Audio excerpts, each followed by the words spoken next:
Hi, I'm McAnders. I'm the author of this steamy new adult romance audiobook you're about to listen to. The description of it is below, but allow me to tell you something about it. It is about Hill, a very adorable yet very sheltered girl who is this way because her parents have homeschooled her, not letting her have a social life, much less meet guys. So one day, Hill steals her family car, takes some of the cash stashed away in her New York penthouse apartment, and then goes on an adventure to learn two things: how to be independent and how to have sex, because she really wants to have sex. I mean, she really, really wants to have sex. And all that comes to a screeching halt when in Tennessee, she's at an Airbnb and the owner of the Airbnb admires her car and she says, "Go ahead, take it for a drive, enjoy." And then, while it's gone, someone rear ends the car, sending the car over a cliff. And the owner of the Airbnb to critical care in the hospital, and Hill realizes that the person who rear ended her was trying to kill Hill. But that's beside the point, because the cash that she stole was in the trunk of the car that went over the cliff, and now she has no money to leave and nowhere to live. And all of that would have been horrible if the son of the owner wasn't this beautifully built, angsty, brooding football player that arrives from university to take care of his mother. What will happen when Hill offers to help Callie take care of the Airbnb while Callie takes care of his mother?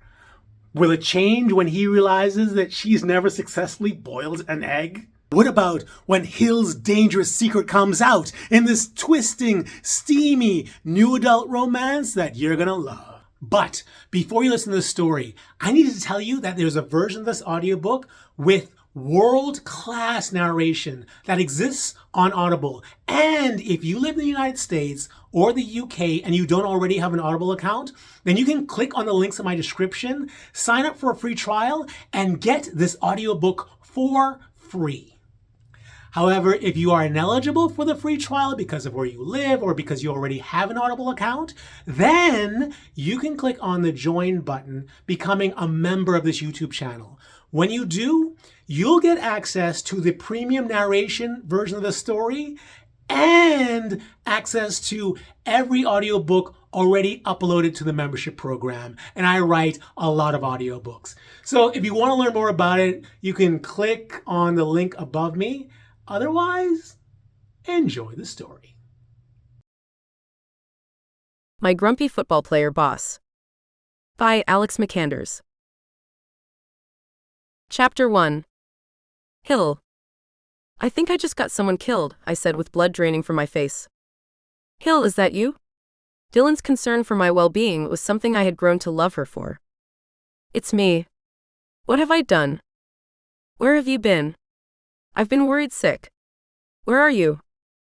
"I'm in a hospital," I said, looking around at the other concerned people in the waiting room. "No, I mean, what city are you in? Are you okay?" "I'm fine. I lent someone my car and they were in an accident. My phone got an alert saying it had been rear-ended and an ambulance had been called. Dylan, I think someone tried to run me off the side of a cliff." "Hill, you have to tell me where you are." "I don't know where I am. It's a small town in Tennessee. But I'm fine. I just needed to hear your voice. You can't tell anyone you've heard from me. Remy has been asking me about you. He said that your father is worried. You definitely can't tell him. Promise me you won't." "Hill. Promise me." "Okay. I promise. But you can't just disappear like that again." "I won't. But I have to do this. I need to prove to them that I can make it on my own." "Didn't you just say someone tried to run you off the side of a cliff?" "I'll be fine, Dylan. I can do this." "I was told that my mother was brought in," someone with the hottest southern accent said, pulling me away from my conversation with Dylan. I looked up to see a guy at the reception desk 20 feet in front of me. He had jet black hair, broad shoulders, and an athletic build.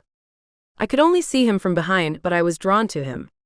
And when the guy who drove me to the hospital rushed to him, I got up to join them. "I have to go. Don't disappear on me again. You have to tell me where you are. I'll call you soon. I promise, Dylan." I ended the call and joined the two guys at the reception desk. Marcus, the one who had driven, turned to me as I approached. "Hill, this is Callie. Dr. Sonia is his mother. The taller-built guy looked at me. As he did, my knees wobbled. There was something about his smell and the way his eyes peered into mine that made me weak. Why was my mother driving your car? The gorgeous man snapped. I stepped back, taken off guard. Certainly, I could understand why he would be upset. I might be too, if I was in his situation. But couldn't he see that I was concerned as well? She had admired my car when I first arrived at the bed and breakfast. She had mentioned it a few times, so since I was supposed to be leaving today, I asked her if she'd like to take it for a drive. Should I not have? Is she not a good driver? Staring at me, Callie relented. No, that's fine. She's as good of a driver as anyone. You couldn't have known what would happen. I'm sorry, what was your name again? It's Hilaire, but everyone calls me Hill, I said, offering him my hand. Taking my chubby hand in his, he held it for longer than I had expected. The way he peered at me made me feel vulnerable. It was like he could see into me. I had no secrets when he looked at me like that. It's good to meet you, Hill. I guess I should apologize for what happened to your car. Don't be absurd. That's what insurance is for. I'm just hoping your mother will be all right. Callie let go of my hand and turned away, breaking whatever connection we had. It hurt to feel it go. The downside to growing up the way I did is that I didn't get the chance to meet guys like Callie. As protective as my father was, I didn't go to school. I never had anything but tutors. I never got a life. When my father figured out that I started liking boys, he didn't make a big deal about it.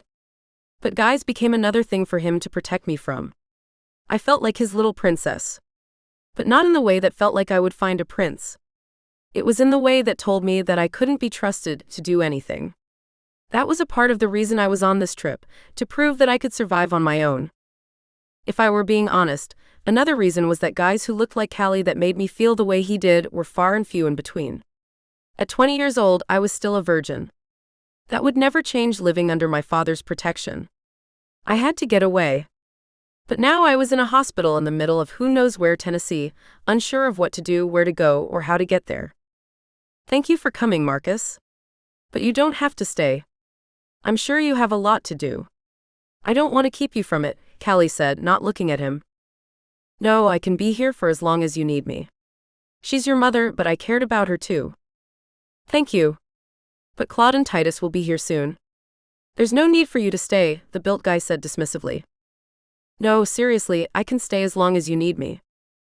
Callie turned to face him with a look that could have been chiseled in marble.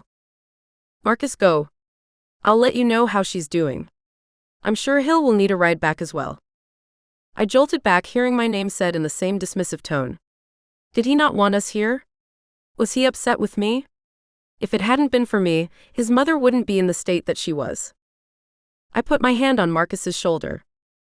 We should go. I'm sure that Callie will update us when he knows more. Callie turned to me with relief on his face. I wasn't sure why. Was there something going on between the two? Did they have history? I turned back to Marcus to get a better look at him. He wasn't my type the way Callie was, but he was still very attractive. He was nowhere near as built as the Adonis standing next to him, but he was fit and shared Callie's dimples. I can take you back to Dr. Sonia's, Marcus said, too sad to meet my eyes. Thank you, I said, as if I didn't want to stay as much as he did. I'm sorry again about what happened to your mother, I said, capturing Callie's attention but not his gaze. He barely acknowledged me. Staring at him, I desperately wanted to wrap my arms around him and tell him that his mother would be all right. But there was a prickly armor covering him that I couldn't penetrate. Was he acting that way because he could see that I was attracted to him? I didn't know much about boys, but I did know that guys as hot as him were never interested in curvy girls like me. Maybe he was being so cold because he didn't want to give me the wrong impression. Or maybe he was just disgusted by me and wanted me to go away. Either way, I had to go. Leaving as Callie requested, Marcus and I were silent as we drove back to the bed and breakfast. The entire way, he looked as confused by our interaction with Callie as I was. Thinking about it again, I wondered if he had actually rejected me. I had a tendency to be insecure about my weight. Callie didn't seem like a bad guy. Was there a chance that he just wasn't very talkative? Did he have a history of being quiet? Speaking of histories, did he and Marcus have one? Was there a reason things seemed tense between the two? What was going on there? I need to apologize for the way Callie reacted. He isn't usually so. Marcus paused. Quick to get rid of people? Marcus laughed. No, that part is typical Callie. He's usually a little nicer about it though. You shouldn't take it personally. Do you? Do I what? Do you take it personally? Marcus's mouth opened, but he didn't speak. It took a while for him to speak. Sometimes. He and I went to the same high school. Callie was on the football team and had girls throwing themselves at him. We didn't exactly hang out in the same circles. But our mothers are friends, so we were often forced to spend time together. I always felt like such an inconvenience for him. I guess nothing changes. So Callie had a lot of girlfriends? I asked, unable to hide my intent. Marcus looked at me, joining the long line of people who could see straight through me. He chuckled. Funny enough, although there was an endless line of girls after him, I never really saw him with any of them. He is more of a brooding, loner type. He mentioned 2 guys joining him. I take it that neither as a boyfriend? I asked hesitantly. Marcus laughed again. No, Claude and Titus are his long-lost brothers. Long-lost brothers? Yeah. Last fall, Titus's girlfriend passed around a DNA test, and it turned out that the 3 of them share the same father. Oh wow. That's exactly what the rest of the town thought. It was a real scandal. Callie's mother was one of the people everyone couldn't stop talking about. Did the 3 of them all have the same father? How are they so close in age? Who was this man? None of the mothers said. Supposedly, they wouldn't even tell their sons. Callie and Dr. Sonia were pretty close until then. Now Callie spends most of his time back at university. Callie attends college? Yeah. He's on the football team. He and Titus both. Last season, Titus set the record for yards run in his position, and Callie set the record for yards kicked. That's an athletic family. Apparently, Marcus said with a painful ache in his eyes. I take it that you don't attend university? I asked, assuming that he was around my age. I wasn't blessed with the natural ability that so many people in this town have. If it was in the water, I certainly didn't drink it, he said, offering a smile. No, but I've tasted your pastries. You don't need to play football when you can make stuff that tastes like that. I know people who would kill for one of your chocolate croissants, I said genuinely. Marcus blushed. It was enough to make me think that he was interested in me. It only took a moment of picturing him naked before realizing that I saw him more as a brother than someone I would want to get into bed with.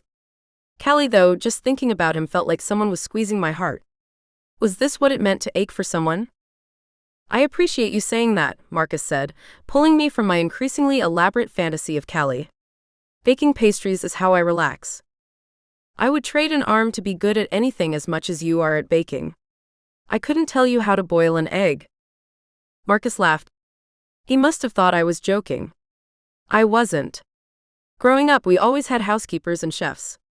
For a short while, we even had a food taster. It's a little hard to learn how to survive on your own when there is an endless supply of people who are paid to do things for you. Switching topics for the remainder of our 45-minute drive, he told me about growing up in a small town. It was very different from how I grew up in New York. I asked him if he had ever caught fireflies in a mason jar. He laughed and said that he had. The next thing you're going to tell me is that you and your friends would fish down at the creek. He looked at me embarrassed. No, seriously?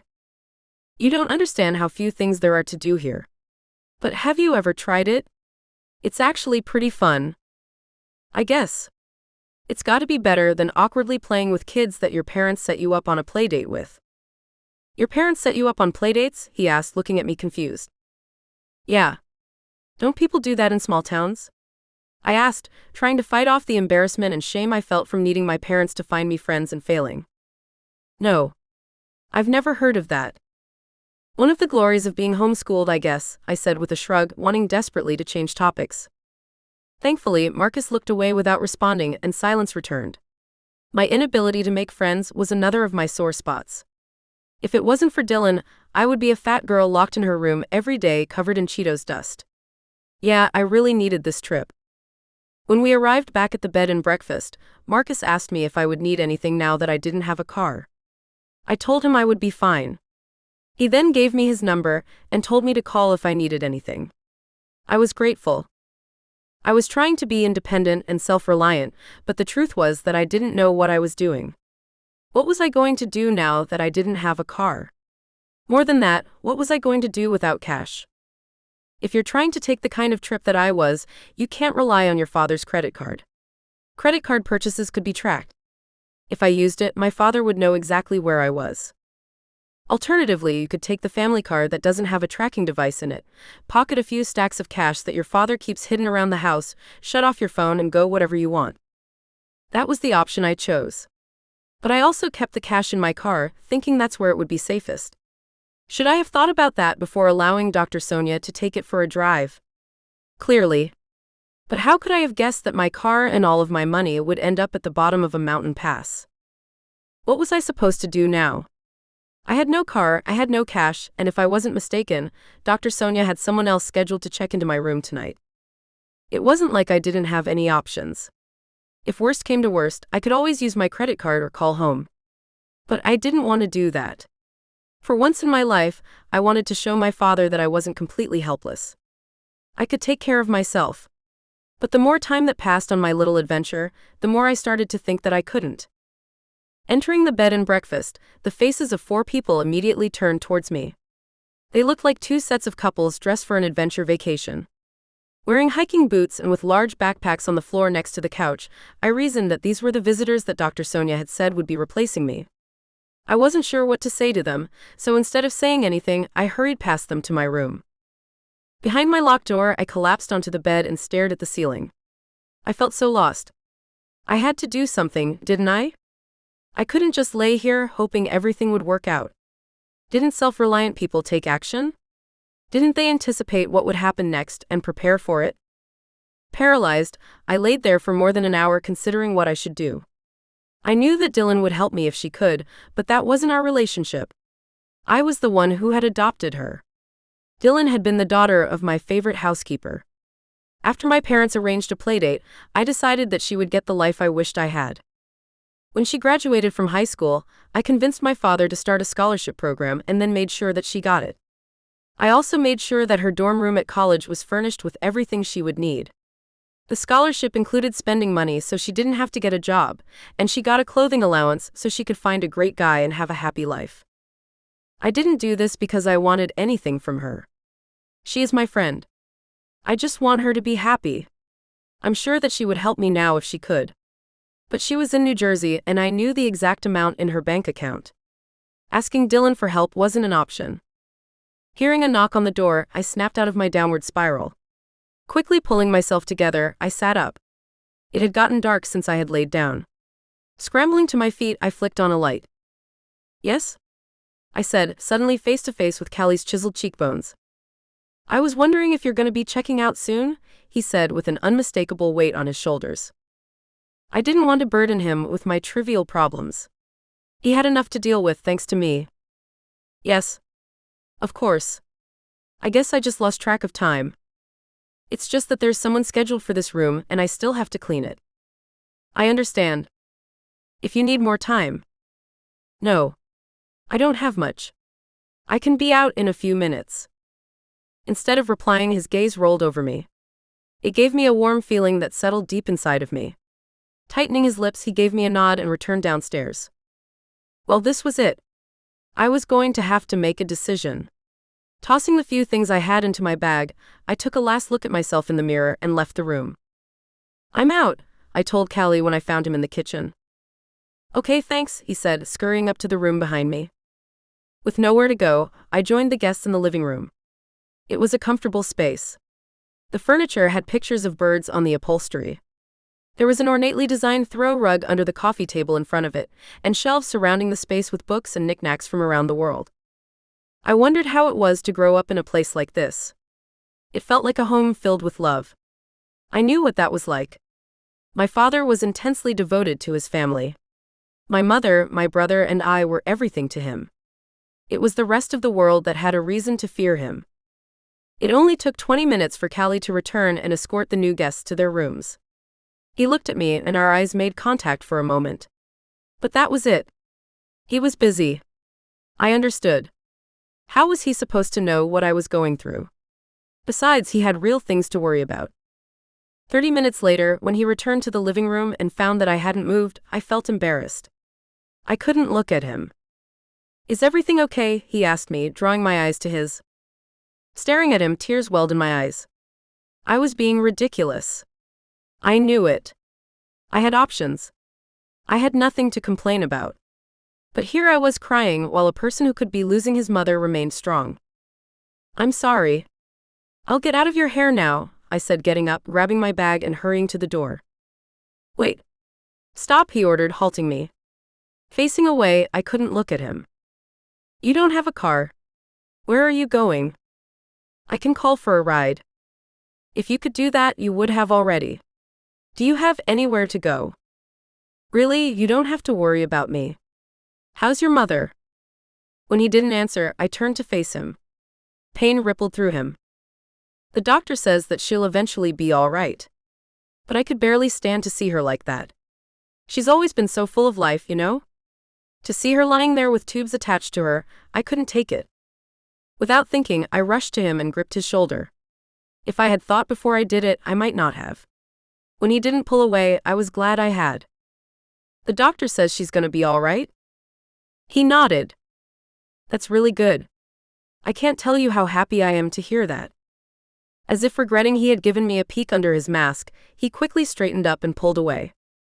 "Thank you. And I'm so sorry about what happened to your car. My mother has insurance. It will take care of it. Seriously, don't worry about it. You just worry about your mother and everything else I'm sure you have going on. I'll be fine." "But you didn't answer my question. Do you have anywhere to go?" I wondered what I should tell him. I had already said that I would be fine. He hadn't accepted that answer. Deciding I should tell him the truth, I shook my head no. "Then you'll stay here," he said kindly. "But the room is gone." "You'll stay in my room," he said confidently. My mouth dropped open as I stared at him, wondering what he was suggesting. He quickly clarified. "I'll stay in my mother's room. My room isn't much, but—" "No thank you. I'm sure it'll be more than enough," I said as relief washed through me. "You'll need to give me a few minutes to straighten it up and maybe change the sheets," he said as his fair-skinned cheeks turned red. "Don't go through any trouble," I implored. "No, just give me a minute. I'll be right back," he said, hurrying up the stairs. I watched his ass as he left. Damn. Chapter 2.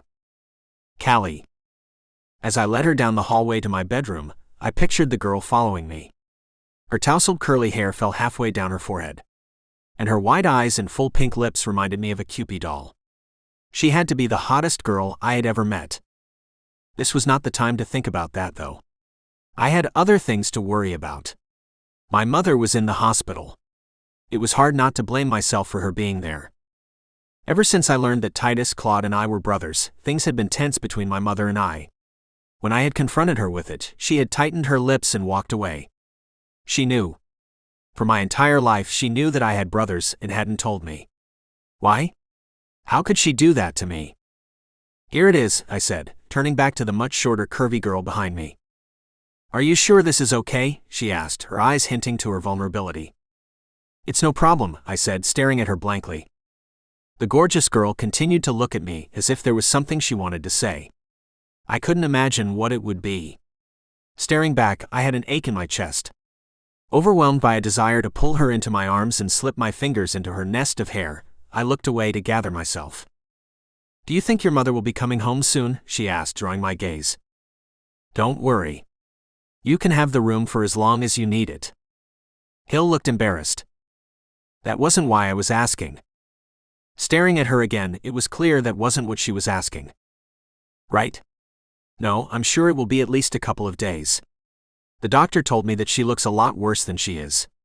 Luckily, it's mostly scratches and bruises.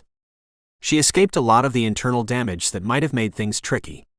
But she's not completely out of the woods. I'll be heading back in the morning to check on her," I said, once again overcome by regret.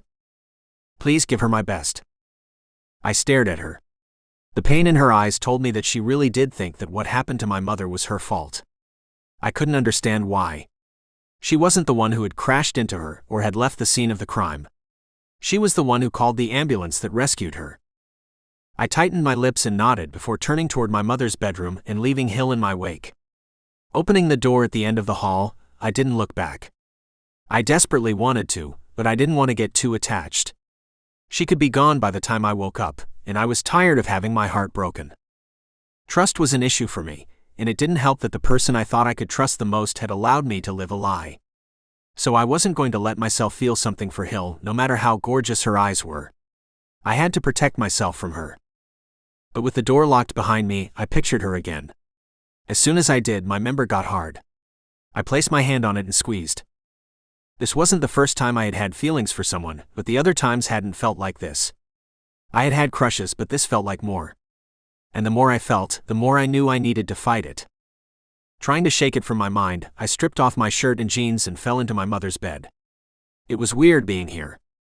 I hadn't slept in it since I was a kid. What I had told Hill was true. Dr. Tom, my mother's doctor, had said that he thought my mother would fully recover. But what I hadn't told Hill was how awful she looked. Purple bruises covered her fair skin. And pumped with painkillers, she stared at me as if I wasn't there. My mother had always been so strong, so full of life.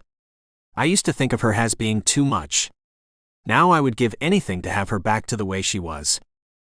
There had to be a reason she hadn't told me that I had brothers, right? And why she had always refused to tell me anything about my father. There had to be a reason. But none of that was important now. The only thing that mattered was that she got better.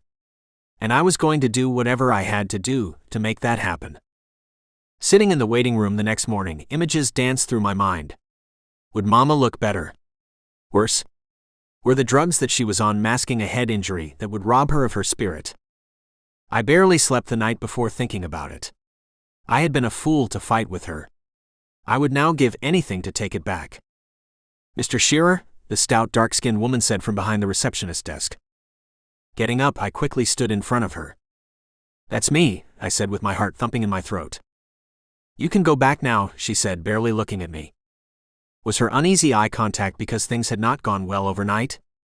Heat washed through me as I considered the possibility. She was moved to room 201. That's on the second floor. Would you like directions? You changed her room? The woman's tired eyes met mine.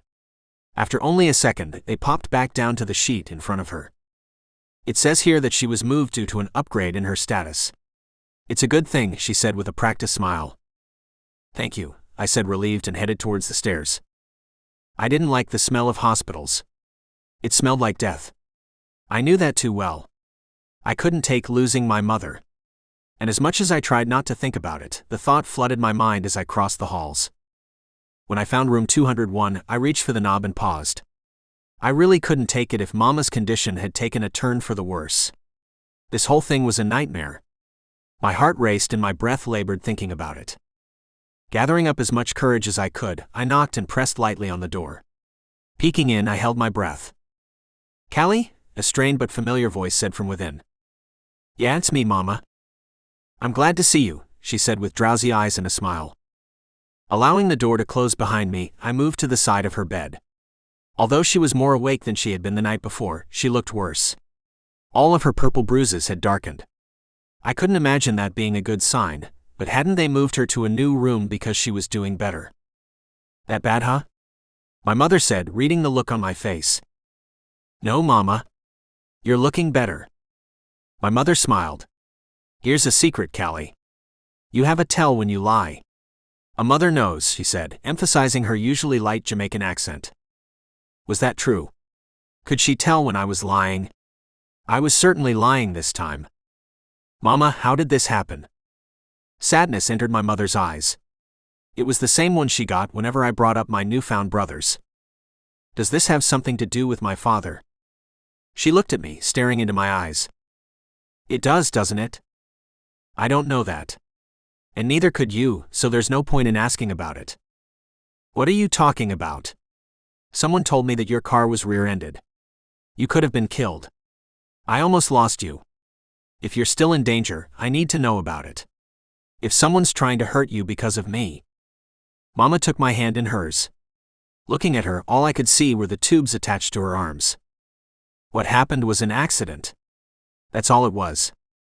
But what if it wasn't? You have to tell me who my father is. If he's someone dangerous, I have to know. Titus, Claude, and I need to know. For the first time since finding out there was more to my past than I was being told, my mother looked at me with empathy. I hoped it would be followed by an explanation. It wasn't. Even now, you're not going to say anything? Callie, there is nothing to say. As relieved as I was that my mother seemed more like herself, I was once again furious at her. I deserved to know the truth. She was withholding a part of who I was from me.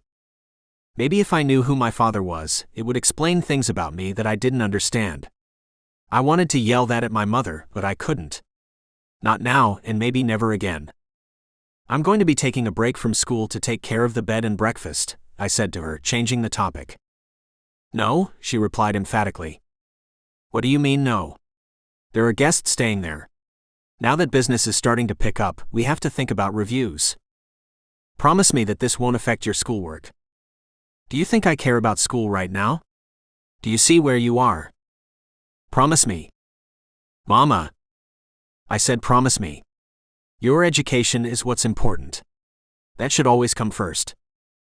There is nothing more important than getting you healthy, I explained to her. She squeezed my hand. Thank you. But the doctors here will take care of that. You just worry about your grades. Let me worry about the business. You say that, but what could you do from this bed? More than you think, she said with a smile. I looked down at my mother, who was covered in bruises, but still thought that she could do it all. That was the woman I had grown up with. Not even driving into a 40-foot deep ravine could stop her. I smiled and conceded. I'll stay in school. But I'll have to take a break, at least for a few days. No, you won't. Mama, you're being ridiculous. Promise me, she said softly but with more weight than any 2 words deserved to have. I promise, I told her, knowing that she was the master of doing the impossible. Now I was going to have to figure out how to do the same. Chapter 3. Hill. Okay, Hill. You have to tell me where you are, Dylan implored. I told you I'm fine, I said, looking around Callie's football-themed room. You say that, but how do I know it's true? This is coming from the person who said they might be unavailable for a few days, and then fell off the grid for more than a week. Does that sound like someone whose word I can count on? As much as I didn't want to admit it, Dylan was right. It was a shitty thing for me to have done. I just took off without telling anyone where I was going or when I would be back. I didn't regret doing it because it was the only way I could get out. And what if my father or even my brother contacted her? Dylan was a really bad liar. If she knew, they would know and eventually get it out of her. I was keeping Dylan safe by not telling her that I was going, even if it killed me that she no longer felt that she could trust me, and Dylan's trust meant everything to me. Fine, I said, crumbling under the thought that I could lose her as a friend. I'll tell you where I am, but no specifics. You know me, I'll take what I can get, Dylan said, jokingly referring to her love life. I laughed. I'm currently in a hot football player's bedroom, while lying snugly beneath his sheets. There was a pause on the other end, followed by a piercing, "What?" I couldn't stop the smile that plastered across my face. Yeah. I'm staring at all of his football equipment right now, I said, looking at the sports gear that had been piled in the corner of the room. Oh, now you have to tell me where you are. I told you I'm fine. You sound a little better than just fine. Maybe, I said with a smile.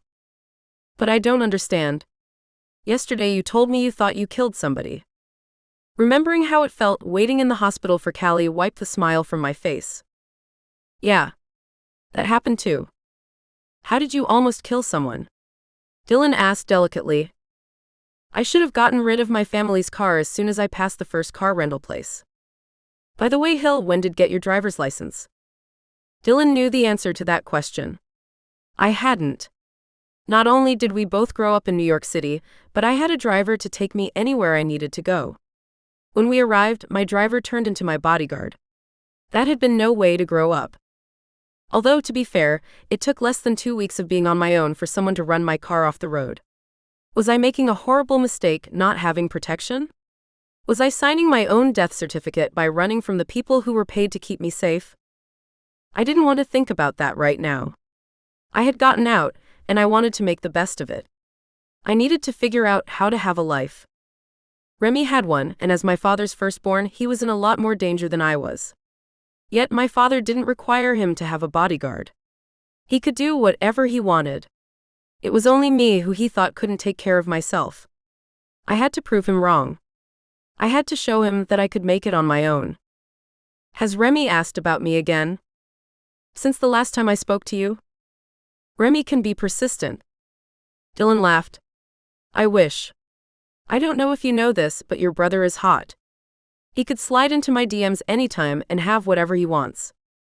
And that's why I can't tell you where I am, I said, disappointed. Also you. Dylan didn't respond. I had always been insecure when it came to Remy. He and I were nothing alike. Not only did he get all the height, he also got all the muscles and tattoos. I was just his fat little sister that needed someone to do everything for her. I hated it. I would do anything for that not to be true.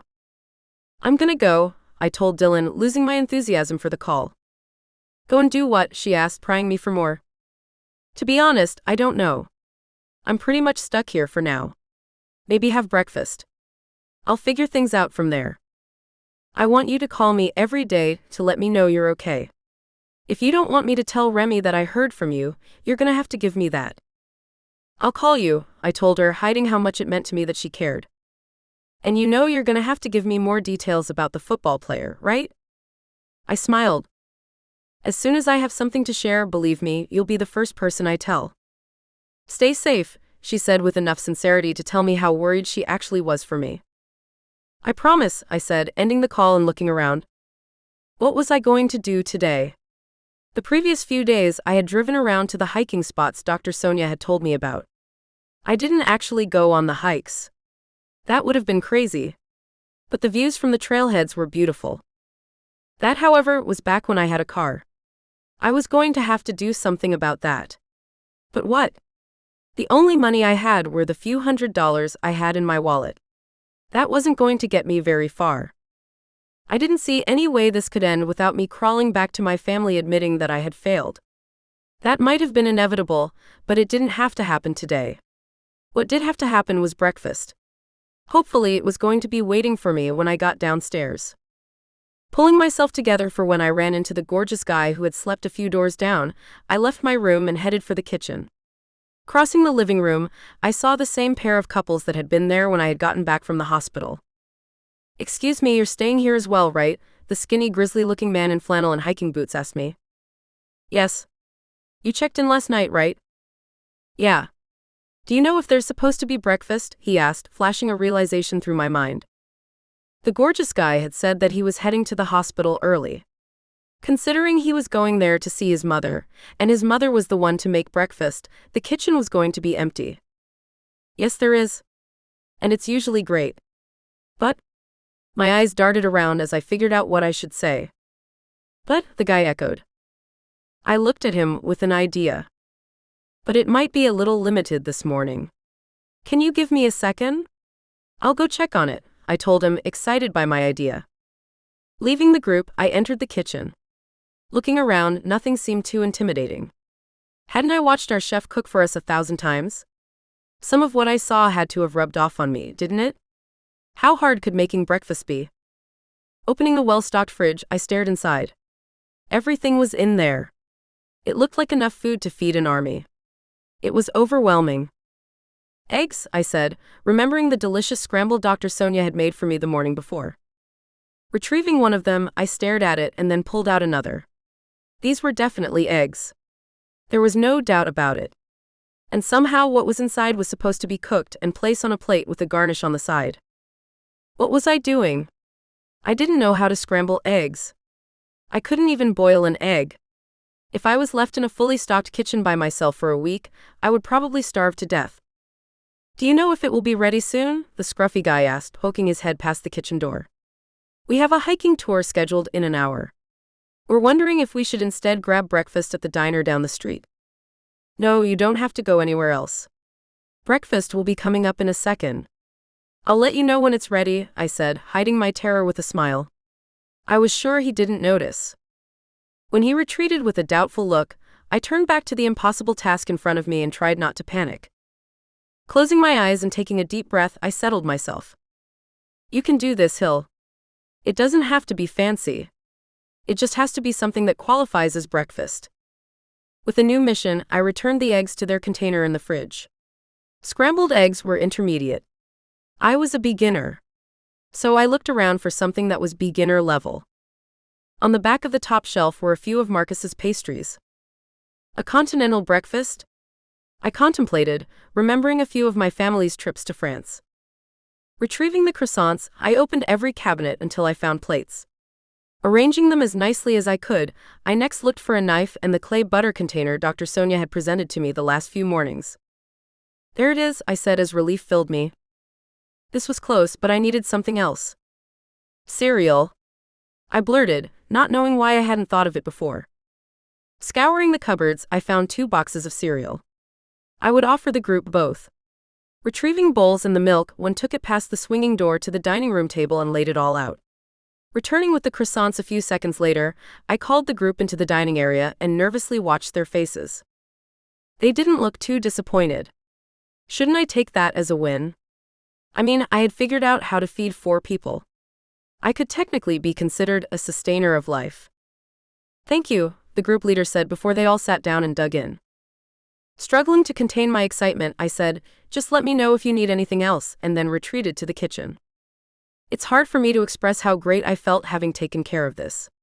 Maybe I wasn't as helpless as everyone thought. Perhaps I could do this. It wasn't like everyone else was smarter than me.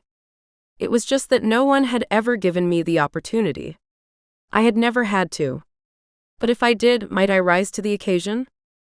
Waiting in the kitchen for the couples to leave, I re-entered the dining area with a plan. The excitement of it made me tingle. It would be something that I couldn't even imagine myself doing just days earlier. But I was sure I could do this. Retrieving the plates and extra food, I put everything away and placed the dishes in the sink. Looking around to see what else I could do, I realized that the dishes weren't going to wash themselves. The question was, though, how do you wash dishes? Looking around, I spotted a bottle of dish soap. Wondering how it worked, I squeezed some of it onto the bowls. The fluorescent green lines just laid there. I wasn't sure what I was expecting it to do. Finding a sponge at the back of the sink, I came up with a new plan. It was just like taking a bath, right? Except with dishes? There wasn't more to it than that. Right? When that was done, I placed them in the draining rack and looked down at them pleased. I had just washed my first set of dishes. It really wasn't that hard. More than that, I had a sense of accomplishment that I rarely felt. I really was capable of more than anyone gave me credit for.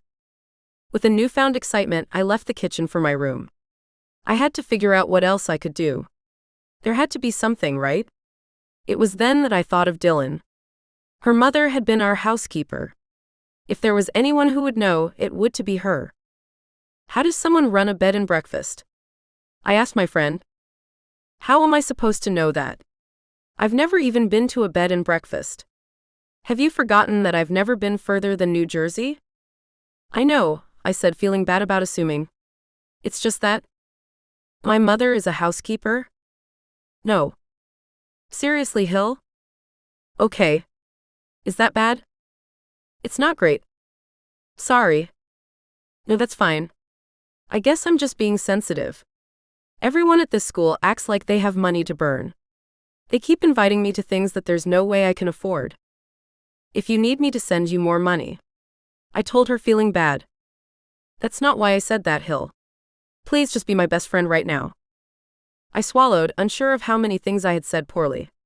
I wanted to be supportive. And wasn't money the way my parents had shown me that they cared? Wait. Was I just acting like my parents? Yikes. You're right, Dylan. And that sucks. But I know you. You're probably the best girl there. You're the best person I know. And if I wasn't the only girl you knew, that would mean so much to me, Hill, Dylan said, almost sounding sincere. Whatever, I said with a laugh. You know what I mean. You mean that you love me. Yes, I understand. And I love you too.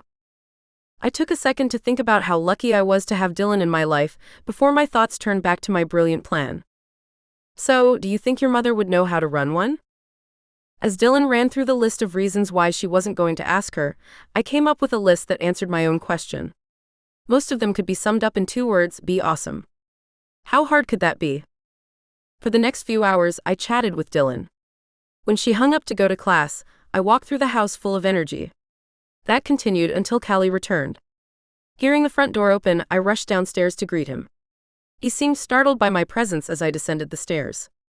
He stared at me with a tortured look. I froze. "Is your mother all right?"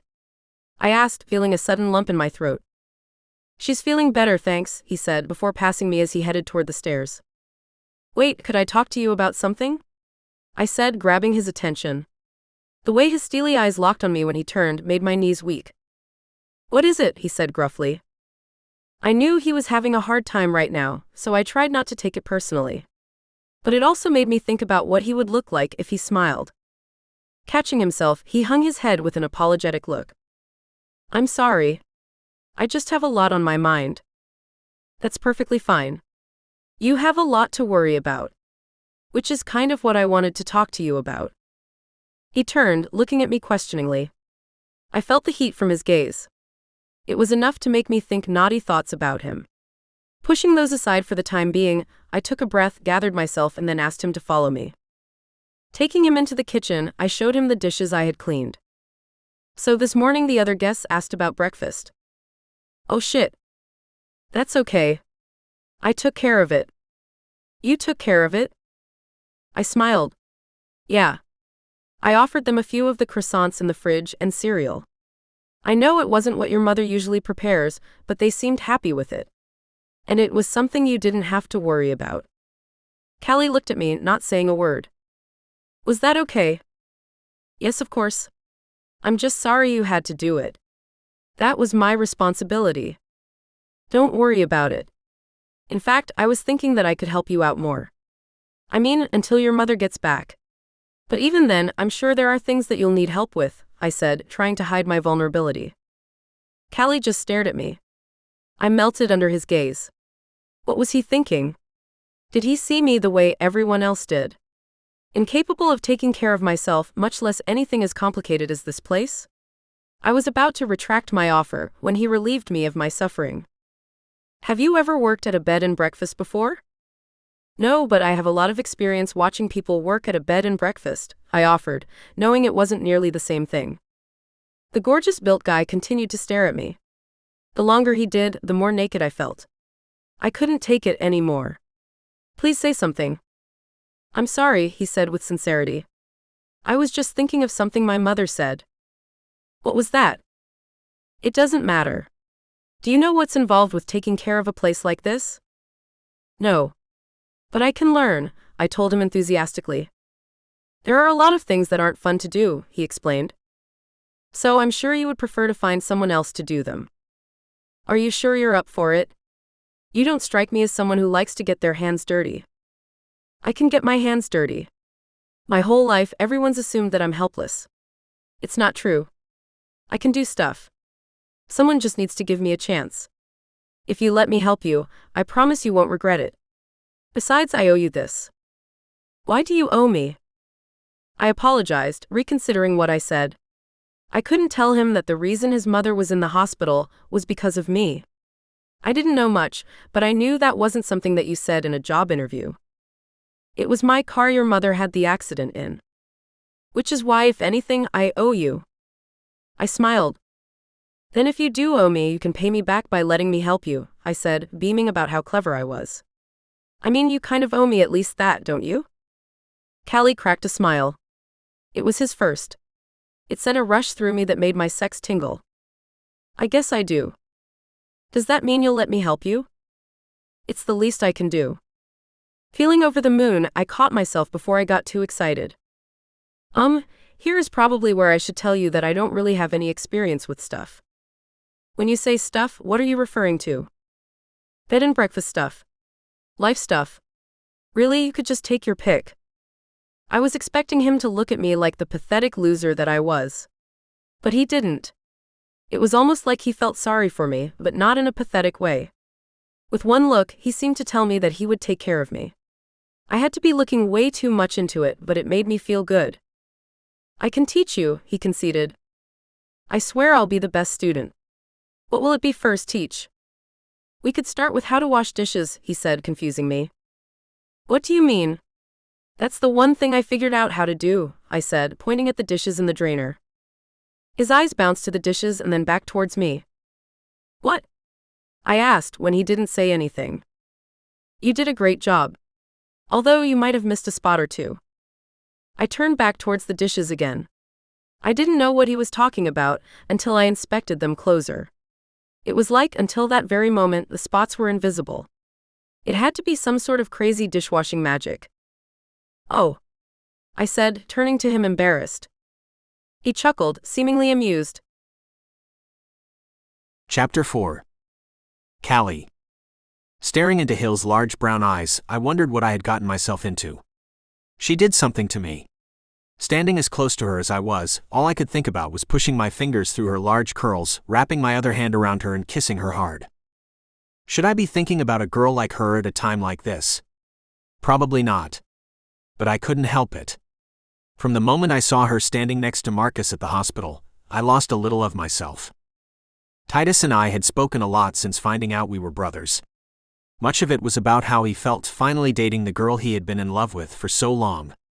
He told me that from the moment he met Lou, it felt different. He was right. I could barely explain how what I felt for this stranger differed from the crushes I've had in the past, but it was there. Staring at Hill that first time felt like standing in the path of a tidal wave. I felt the crash building in front of me. In my next breath, I was gone. We can start with cooking lessons in the morning if that's okay with you, I said after showing her how I usually clean the dishes. If you want, we can start right now, she said enthusiastically. One of the things I had noticed about her in our few interactions was how quickly she switched to being upbeat. Yes, she was respectful at the hospital. And she was weighed down last night. But given the briefest bit of positivity, she glowed. Why was that? It must have been nice having such an easy life. Did she grow up having anything to complain about? I certainly didn't know what that was like. We should start in the morning. I'll show you how to make breakfast before I drive back to campus. That would be fantastic, she said with a smile that lit up the room. Unsure of what to do, I stared, struggling to take my eyes off of her. When the silence drew out, she spoke. Have you eaten yet? What time is it? Almost dinner time, she said vulnerably. I looked at her, unsure of what she was suggesting. I can cook something up if you're hungry. Actually, I was thinking I could take you out. We could go to that diner down the street. It's the least I can do, considering you're letting me stay here for free. You thought you were staying here for free? I asked, only holding the joke for a second. Her face turned 50 shades of pink before I said, I'm joking. You're welcome to stay here as long as you need to. In fact, I'm hoping you do. Oh, okay, she said with relief. In that case, allow me to take you to dinner. I looked at her again. How long could I sit across from her full pink lips without wanting to press mine against them? Maybe I shouldn't. Disappointment flashed across Hill's face. Why not? There are things that you don't know about me. I could be dangerous. Hill smiled. Maybe I'm dangerous too. It sounds like we're a perfect match, she said with a flirtatious glint in her eye. Feeling her response, blood rushed to my member. Could I spend time with this girl and not fall for her? I had a lot going on. My mother had made me promise to keep going to school while running the business and taking care of her. But hadn't she just offered me the perfect solution? Didn't I at least owe her dinner? Yeah. Dinner would be great. Thank you, I said, staring into her eyes and feeling a warm wave wash through me. Her excitement to spend time with me was more than I was ready for. It felt good. I was going to have to watch myself to make sure I didn't let things get out of control. Leaving her to clean up and clear my thoughts, I returned downstairs to find her on the couch. She sprung up when she saw me. Are you ready? She said with a beaming smile. I offered a half-hearted smile in return. She was being nothing but nice, and everything about her made me want to know more. But was I ready for anything like that? With her following me to my truck, we got in and pulled off. Peeking over, I saw her staring at me with a smile. Why was she doing that? What was she thinking? I wanted to know everything about her. What was going on with me? After only a few minutes, I pulled into the parking lot of the diner and scanned the trucks to see who was there. Titus and most of my friends were back at school. It's where I should have been, considering I had a class before noon tomorrow. My other brother, Claude, who had moved back to town after graduating the previous semester, wasn't here either. I wasn't sure why I was concerned about who would see Hill and me together. I don't know what it was. Maybe there was just a part of me that wanted to keep Hill for myself. I can't tell you how much I like this diner, Hill said, breaking the silence. You clearly don't get out much, I joked. I really don't. I mean, I've traveled a lot with my family. But when it comes to going to places to have fun, I couldn't tell you what it's like. How is that? How is it that I don't get out much? Yeah. How is it that you could travel but not get out? It already felt like I had asked Hill more questions than I had anybody in my life. My family travels a lot for business. We go to Europe regularly. My father has family in France. But when we get back to New York, he prefers to keep me trapped. Before I came here, I was ready to chew my own leg off to get away. I considered everything she had said. It brought up more questions than answers. So, you're from New York? Yep. I live in a place downtown. By yourself? Oh God, no. I wish. But I have a lot of my own space in our apartment. I don't have to see my parents if I don't want to. So at least there's that. How about you? What about me? You go to school, right? East Tennessee University. And you're on the football team? I shook my head. Our season ended a few months ago. Did you win the championship? She asked with a devilish smile. Yeah. Wait, you did? I was just joking about that. We're national champions 2 years running. Oh. Wait, are you like famous? I laughed. Depends on who you talk to. Seriously? I set a few records last year, I confirmed. People tend to remember your name when you do that. I wasn't sure why I was telling her that. Usually, I couldn't give a shit about what people thought about me.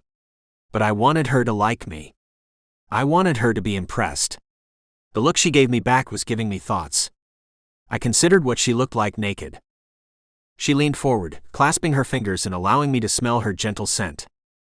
So, tell me something that you don't usually tell people, Mr. Famous Football Player, she asked as if we were on a date. Were we on a date? Was that what was happening? I wasn't really the dating type. When you're on a team that wins a national championship, you tend to get offered anything you want from anyone you want. But this felt different. Did I want to give her an answer? We were interrupted by Mike, Titus's soon-to-be stepfather and the owner of the diner. He looked at Hill as much as I thought he would. It made me feel uncomfortable for some reason. Then, after taking our orders, he returned to the kitchen. I get lonely a lot, I told Hill when we were again alone. What? She asked, confused. You asked me to tell you something I don't usually share. That's it. Hill's expression shifted. Maybe it was empathy. I couldn't be sure. Whatever it was, it made me feel naked in front of her. I don't know why I told her that. I just couldn't stop myself. Me too, she said, melting my heart. I only have one friend. Her name is Dylan. And I'm only friends with her because she was my housekeeper's daughter. She's great. Don't get me wrong. But... Hill's eyes dipped in sadness. Everything in me made me want to slide next to her, pull her into my arms, and never let her go. I wanted to protect her, to make her happy. Yet I didn't move. I just sat there wanting to but not doing anything. What was wrong with me? Why couldn't I just act on how I felt? Chapter 5. Hill. For a guy who didn't speak much, he certainly said a lot when he did. Dinner with Callie was one of the best conversations I've had in my life. Seriously, Dylan was great. I couldn't imagine my life without her. But there was something missing in our relationship. And on the topic of things missing from my life, I really want to have sex for the first time. More specifically, I want to have it with Callie. When I met him, all I could think about was what it would feel like wrapped in his arms with his thick manhood inside me. But having gotten to know him, I've realized that there is more to him than his shockingly gorgeous body. We have a connection. Returning to the bed and breakfast after a lot of conversation, by conversation I mean that I did a lot of talking while he sat there looking angsty and beautiful, he walked me to my room and stared at me. God, did I want to invite him in. But I wasn't even sure if I should. So instead, I said goodnight and then laid in bed clutching the swollen flesh between my legs, imagining him stripping me naked and having his way with me. The next morning, I was up at sunrise bubbling with excitement for my first cooking lesson with Callie. Staring at myself in the mirror as I got ready, I wondered what I was excited about. There was no way he would be interested in a girl like me. I was chubby and weird, and around him it was like I couldn't figure out what to do with my hands. I was nothing special, and he was a famous record-breaking football player who was lip-bitingly hot. I was fooling myself. It wasn't going to stop me, though. I couldn't shut down what I was feeling for him if I tried. It was like he had his hooks in me. I was at his mercy. And considering the painful broken heart that would follow when I fell back to earth, my chest clenched. Washing the thought out of my mind, I turned my focus to what I was about to do. Callie had said that he would be leaving early to get back to campus in time for class. But before he did, he would teach me the magic of scrambling eggs. Considering how much I was looking forward to it, I wondered why I hadn't asked someone to teach me how to cook before. I had plenty of chances. My father always hired the best chefs. I guess there was something special about Callie teaching me. I didn't know much about dating, but hadn't I seen a movie where a couple fell in love taking a cooking class together? Would our meet cute be when our hands touched as we both reached for the salt? There was salt in scrambled eggs, right? Either way, I would soon learn. And with him behind me as I cracked eggs into the pan, he'll wrap his muscular arms around me, take my chin in his hand, and kiss my neck. I wondered what his body would feel like pressed against mine. I struggled to breathe as I thought about it. My jeans fought against my swelling flesh as I did. Pulling myself together, I finished getting dressed and scurried downstairs. To my surprise, he was waiting for me in the kitchen. Am I late? When do you have to leave?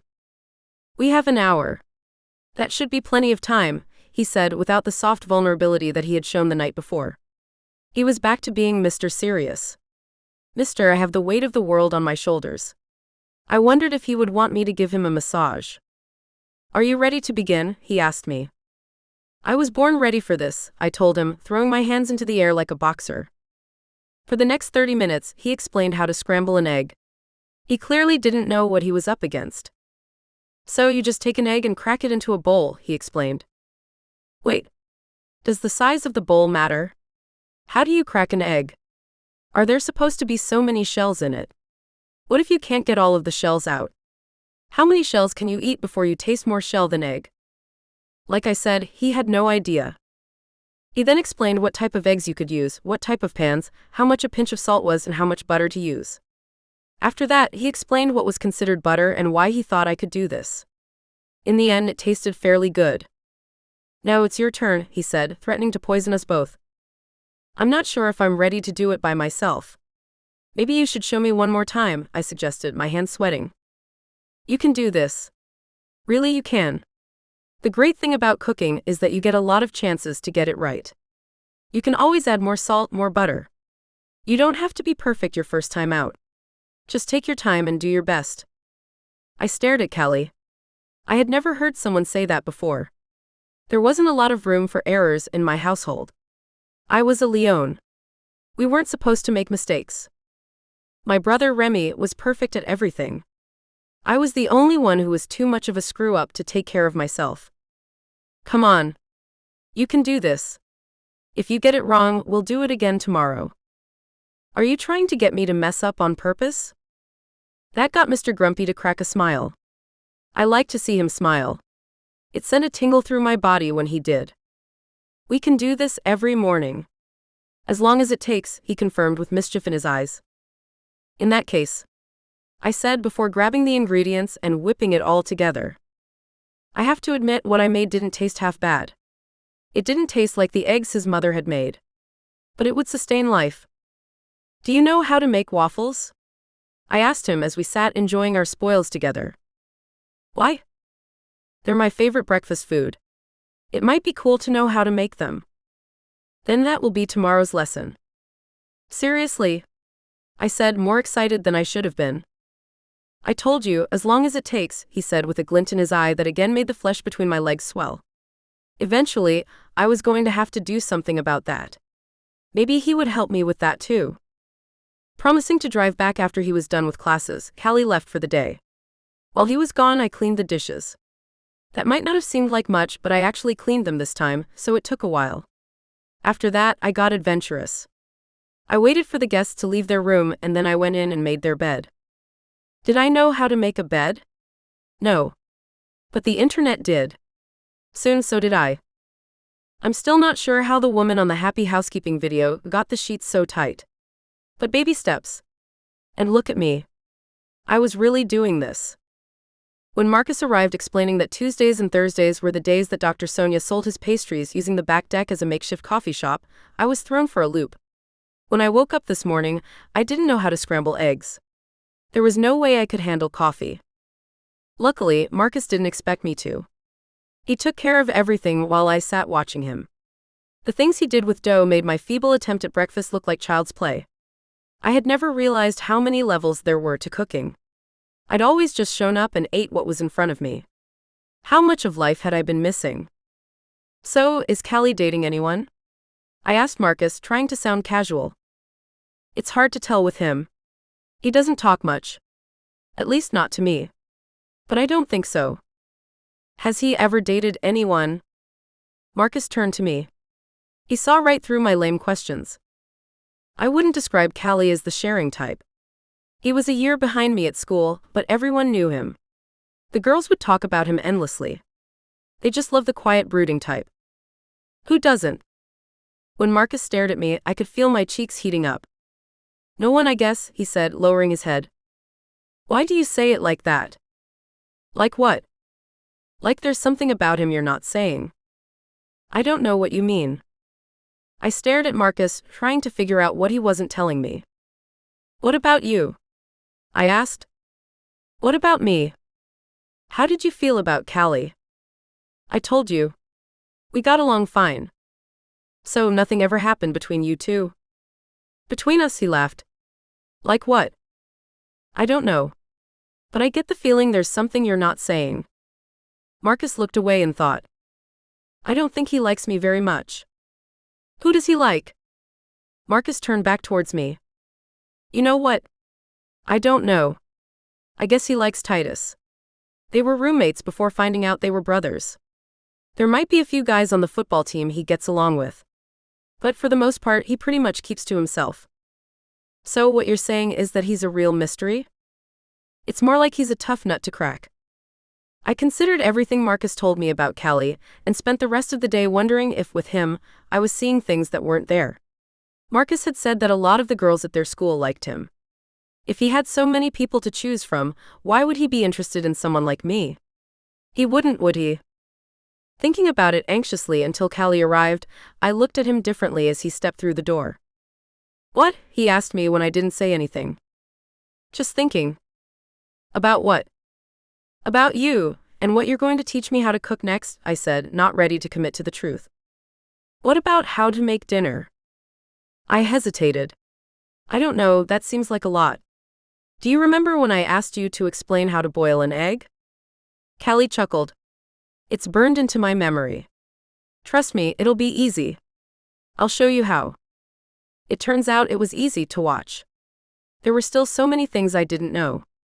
There seemed to be an instinct about how much of each ingredient to add that Callie couldn't give me a clear answer on. So, how much paprika are you sprinkling in? I don't know. Until it smells right. How much of the mixed vegetables do you pour into the pot? A third of the way. Sometimes a half. The size of the pot doesn't matter. Like I said, he was not prepared for someone like me. To his credit, every time I asked a question, he thoughtfully answered. It made learning incredibly less stressful. My father once taught me how to spot a counterfeit $100 bill.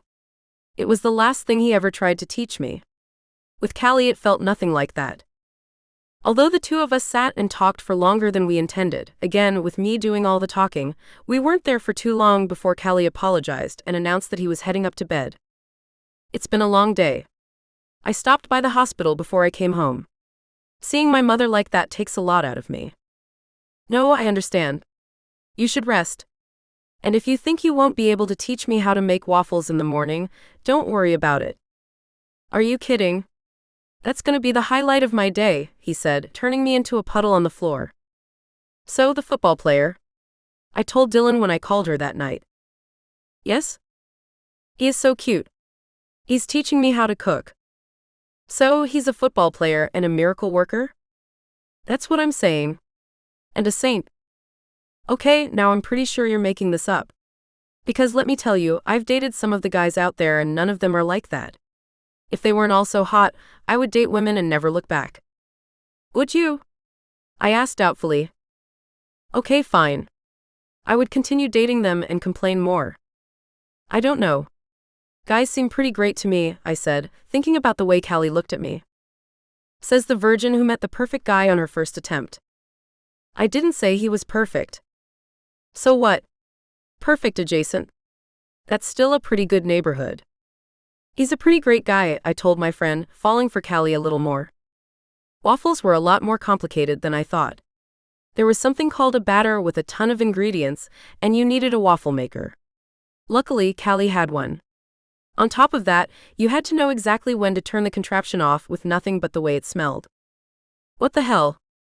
There was no way I was ever gonna get this. But they sure tasted good. Do you have any berries? I asked, remembering the waffles I had in Belgium. I don't think we do. But they're in season. I'm sure we can find them somewhere around here. I paused. What do you mean? If you are interested in berries, we can go pick some. Do you mean like a date? As soon as I said it, Callie's face turned red. Oh no. Had I just screwed everything up by suggesting that he go out on a date with me? Yeah, I guess. Yeah. Like a date. Yeah. Of course. Absolutely. Callie smiled. Cool, he said casually. Yeah. Cool. When were you thinking? I don't have any classes tomorrow. I'll probably spend a lot of the day at the hospital with my mother. But maybe in the morning. I could barely contain myself, I was so excited. My hands shook. Yeah, that sounds nice. Tomorrow morning.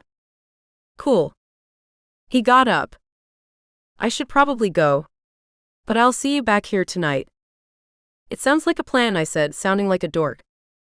It's a plan, he said, briefly reaching out his hand to touch me but shifting away before he did. My chest clenched seeing the gesture. Once he was gone, I made scrambled eggs and laid out the cereal and pastries for the guests. It was amazing that I was able to do it, considering I was floating above my body. For the rest of the day, all I could think about was my date with Callie. My skin tingled. To stop the ants from racing up and down my arms, I turned my attention to making the beds. I was determined to get it to look like what I saw on YouTube. In the end, the beds never looked perfect, but I was getting better at it. And more importantly, doing it took my mind off of things for a while. Taking what I had learned from Callie, I then made myself lunch. How had I never made a sandwich before? Sure, it tasted pretty dry, but it totally qualified as edible. After that, I went out for a walk. Heading back towards the diner, I entered the grocery store next to it. Because of my lessons with Callie, I saw everything in there in a new light. Sure, I still had no idea what most of the stuff was. But I was beginning to be able to imagine. Continuing my walk, I began to think about my car. It was at the bottom of some mountain road. Was there anything in it that I needed? The only thing that came to mind was the cash I had in the trunk. There was still a few $1,000s left. Staying at the bed and breakfast, it wasn't like I needed it. And I always had my credit cards in case of emergency. Knowing that it was probably too far to walk to in either case, I headed back when my tired legs replaced my endless excitement. Also, I knew that Callie could be arriving home soon. He didn't mention how many classes he had today, or if he would be stopping by the hospital before returning to me, but I wanted to be there whenever he did. He arrived a few hours later again, looking exhausted. My heart broke for him. Would you like to go out to eat? My treat, I told him, wanting to take care of him however I could. That's okay. I can cook something. You really don't have to. I know. I want to, he said, looking at me with a gaze that made my heart thump. Hovering in the kitchen as he cooked, I felt like a lovesick puppy. It's a good thing that he didn't talk much, because if he would have said anything, all I would have been able to do was giggle. Did every relationship feel like this? Was this what I had been missing? Or was what I felt when I was with Callie different? Staring at him as we ate his delicious dinner, I decided that what we had was special. I then turned my thoughts to how I could get him to touch me. My hand would have been enough. Imagining his large fingers touching mine, I felt overwhelmed. Looking at me between bites, he asked, "What are you thinking about?" "What?" I said, feeling like I was caught red-handed. "Do you like it?" he asked, gesturing to the food. I looked down, realizing I hadn't been eating. "Yeah. Definitely," I said, returning to my meal. "So, how did you end up here?" he asked, surprising me since I was usually the one to make conversation. "Do you mean in this town?" "Yeah. There's a running joke here about how we're barely on the map. No one can figure out how people keep finding us." "Oh. Luck, I guess. I was just driving. I didn't really have an itinerary when I left New York. But when I started seeing landmarks that I had only heard about, I made a bit of a plan to visit as many of the famous national parks as I could find." "There aren't any national parks around here," Callie said, confused. "No. But when I was searching online, a website said this town had more waterfalls than anywhere else in Tennessee. I figured it was worth seeing." Callie offered a knowing smile and continued eating. "What? Is that not true?" "No, it's true. It's just that the website was made by my brother." "Do you mean Titus or Claude?" He paused. "Did I mention them to you?" "No. I was talking to Marcus. He was saying that you just found out you had brothers you didn't know existed." "I knew they existed. I just didn't know they were family." "How did that happen?" As soon as I said it, I knew I had hit a sore point. "It's okay if you don't want to talk about it." "No, it's fine. I didn't know because my mama didn't tell me, and Titus's mama never told him. I don't think Claude's mama knew." "Wow. It must be weird knowing that this whole time your mother was keeping something from you." The pain that he felt pulsed off of him. It took everything in me not to climb across the table and comfort him. "Yeah. It's a point of contention. I hadn't visited Mama in a while because of it. Before the accident, I hadn't seen her in weeks. I would drive up from school and not stop by. What if I had lost her in that accident? Our argument would have been the last time she and I spoke," he said, fighting back heartbreak. This time I couldn't stop myself. Rushing to my feet, I circled the table and threw my arms around him. The back of his chair stopped my chest from connecting with his body. But I touched my temple to his, feeling every bit of his pain. "I'm so sorry about what happened to your mother." "I'm so sorry," I told him, drowning in guilt. He didn't respond. That was fine. He didn't need to tell me how upset he was with me. I'm just glad he allowed me to hold him. I couldn't change the hurt I had caused him. But I could do everything I could to make it up to him. As I leaned over with our two bodies touching, the anguish I felt subsided just enough for me to breathe in his scent. It was a mixture of pine and a musk that drove me wild. Without realizing it, it got harder to breathe. I had to take deeper breaths, and when I did, I breathed in more of him. I was quickly losing myself. When I couldn't take any more, my fingertips tightened around his rippling muscles. When he inhaled deeply, expanding his chest, I caught myself and let go. What was I doing? He was hurting, and I couldn't stop thinking about his naked body pressed against mine. He would hate me if he knew that I was the one responsible for him almost losing his mother. I had no right to be doing what I was. Taking a moment to gather myself, I closed my eyes and took a deep breath. When I was again steady, I returned to my seat. I was falling hard for Callie. I couldn't look at him. If I did, not only would he see what I had done, he would know how horrible of a person I was. I thought I could escape my family's destiny. But I brought as much destruction as the rest of them did. I didn't deserve a guy like Callie. Neither of us said a word until after both of our plates were clean. Even after that, we sat in silence, unable to look at each other. Not being able to take it anymore, I opened my mouth to speak. "Iva, are we still picking berries in the morning?" He asked as if I would no longer want to. Why would he think that? Of course. I've been thinking about it all day, I said, practically shivering from being overwhelmed with emotion. Good, he said flatly. I wanted to climb into his brain and rip open all of his thoughts. I wanted to know everything about him. I knew I didn't deserve something like that, though. I didn't deserve someone like him. These were moments stolen from a guy who deserved better. If I were a good person at all, I would disappear in the middle of the night and never come back. But I was my father's daughter. Whether I liked it or not. We hurt others. And as much as I didn't want to, I was going to continue hurting this beautiful man. How can you tell when they're ripe? I asked Callie, staring down at the prickly bush in front of me. The color mostly, he said, moving to my side. Sometimes you can squeeze them. Plucking a purple berry from the plant in front of both of us, he stood, pinching the fruit. There should be some give when you squeeze it. If it's hard, it's not ripe. See, he said, rolling the berry into his palm. Staring at his hand, my heart thumped. I was about to touch him. As I reached for the fruit, my fingertips lightly touched his rugged skin. I explored every ridge. When the fruit was between my fingers, I rolled my hand, exploring his fingers with the back of mine. My touch begged for him to hold me. When his grip lightly tightened, I lost my breath. I yearned for more. But instead I tested the berry as he watched. Yes, I see what you mean. It's soft but really sturdy.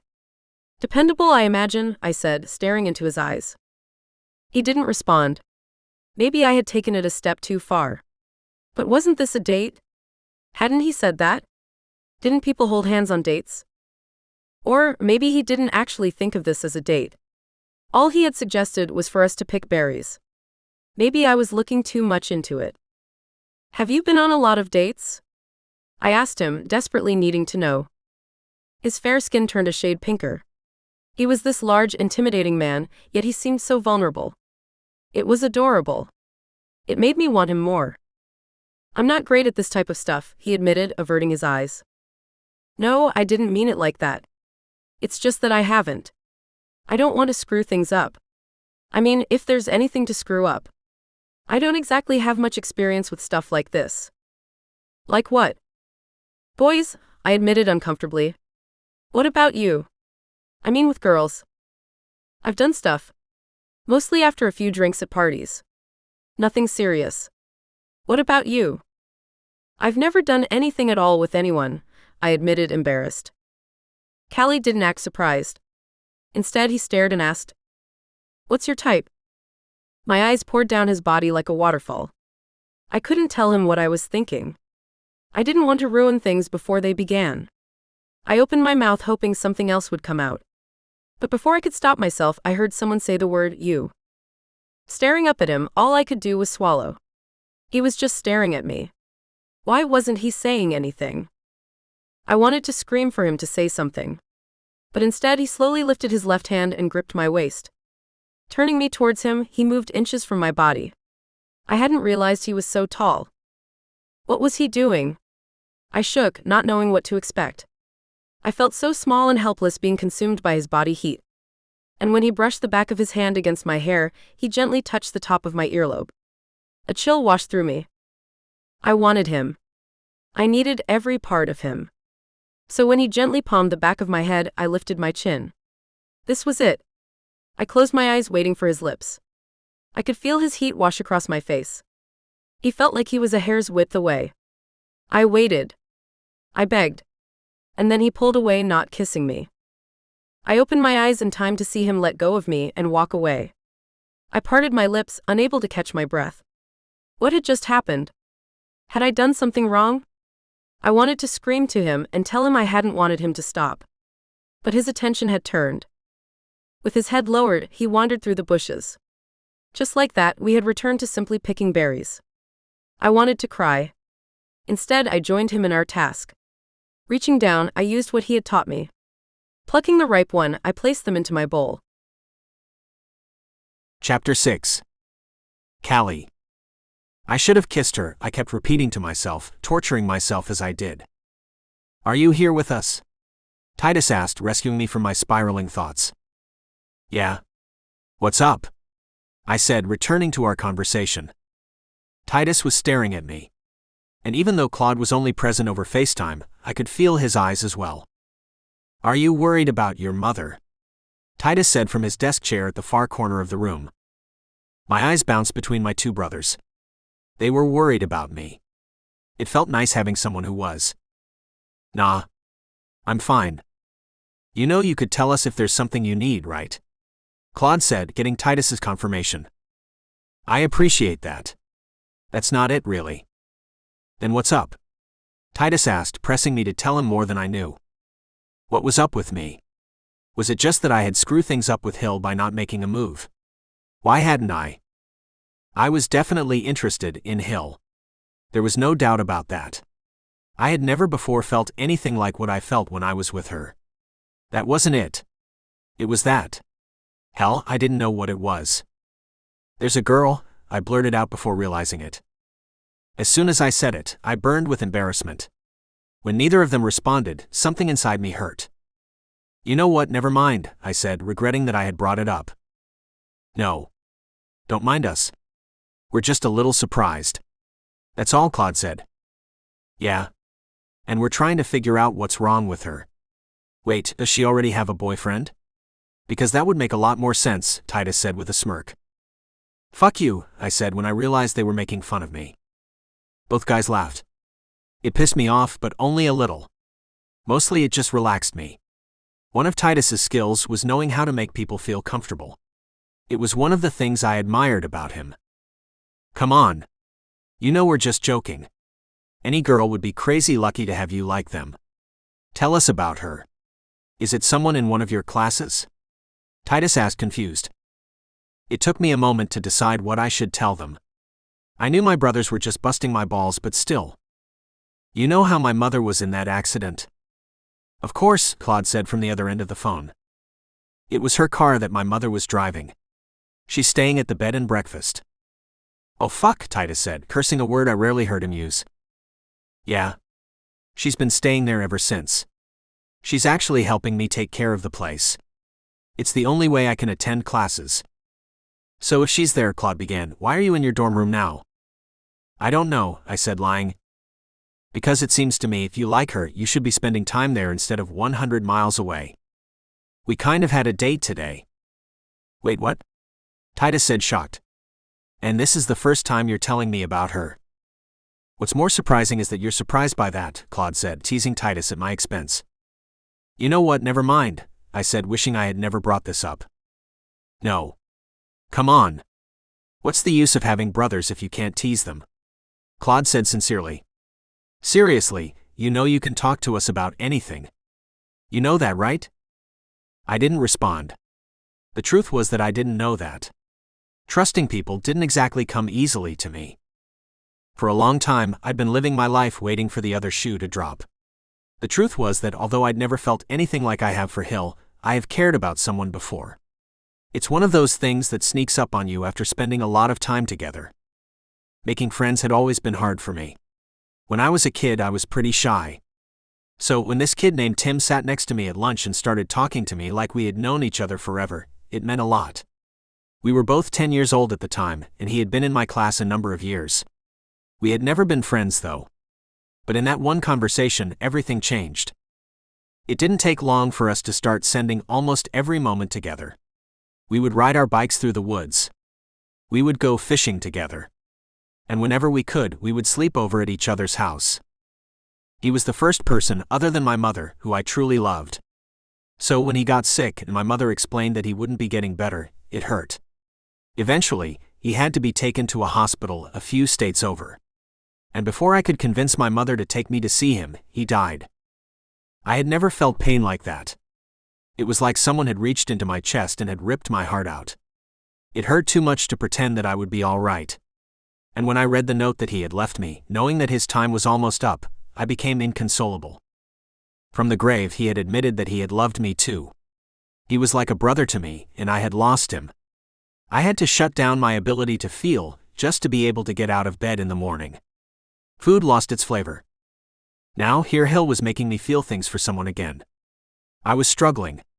So I wasn't in the mood to be teased about it. You're not really upset with us, are you? Titus asked, appearing like he felt bad. Nah, it's all good. Are you sure? You know we love you, right? We brothers have to stick together. No one is going to have our backs like we do. We'll always be there for you. You know that, right? Yeah, I said, feeling better than I had. Maybe I wasn't looking to talk about what happened between me and Hill. Maybe I just needed to hear that my brothers weren't going anywhere, and that I could count on them. I knew they couldn't guarantee that any more than Tim could, but hearing it filled a hole in me. Perhaps I hadn't ruined things with Hill. Do you know if Quinn is hosting a game night anytime soon? I said, changing the topic. Probably. You know Quinn, Titus said. Titus always assumed that I knew Quinn better than I did. It was probably because he and his girlfriend both knew Quinn so well. Titus's girlfriend Lou had been roommates with Quinn for the past 3 years. And it was because Quinn and her boyfriend had come to our town looking for Quinn's boyfriend's birth parents that Titus decided to enroll in East Tennessee University. The two of them went back a few years. I was younger than all of them. I was more like the roommate Titus allowed to tag along when the group hung out together. Could you find out? Of course. What's up? Feeling like losing to Quinn and Cage at a board game. Quinn was a literal genius, and she and her boyfriend were considered the power couple in our group. There was no beating Quinn at any game that required strategy. And there was no beating the two of them when they teamed up together. It's just that Hill was telling me that she didn't have many friends growing up. So I thought it would be good to introduce her to a few of mine. A game night would be the least intimidating way, I'm thinking. Both Titus and Claude stared at me. The length of time it was taking for them to speak was making me uncomfortable. You got it, bro, Titus eventually said with a smile.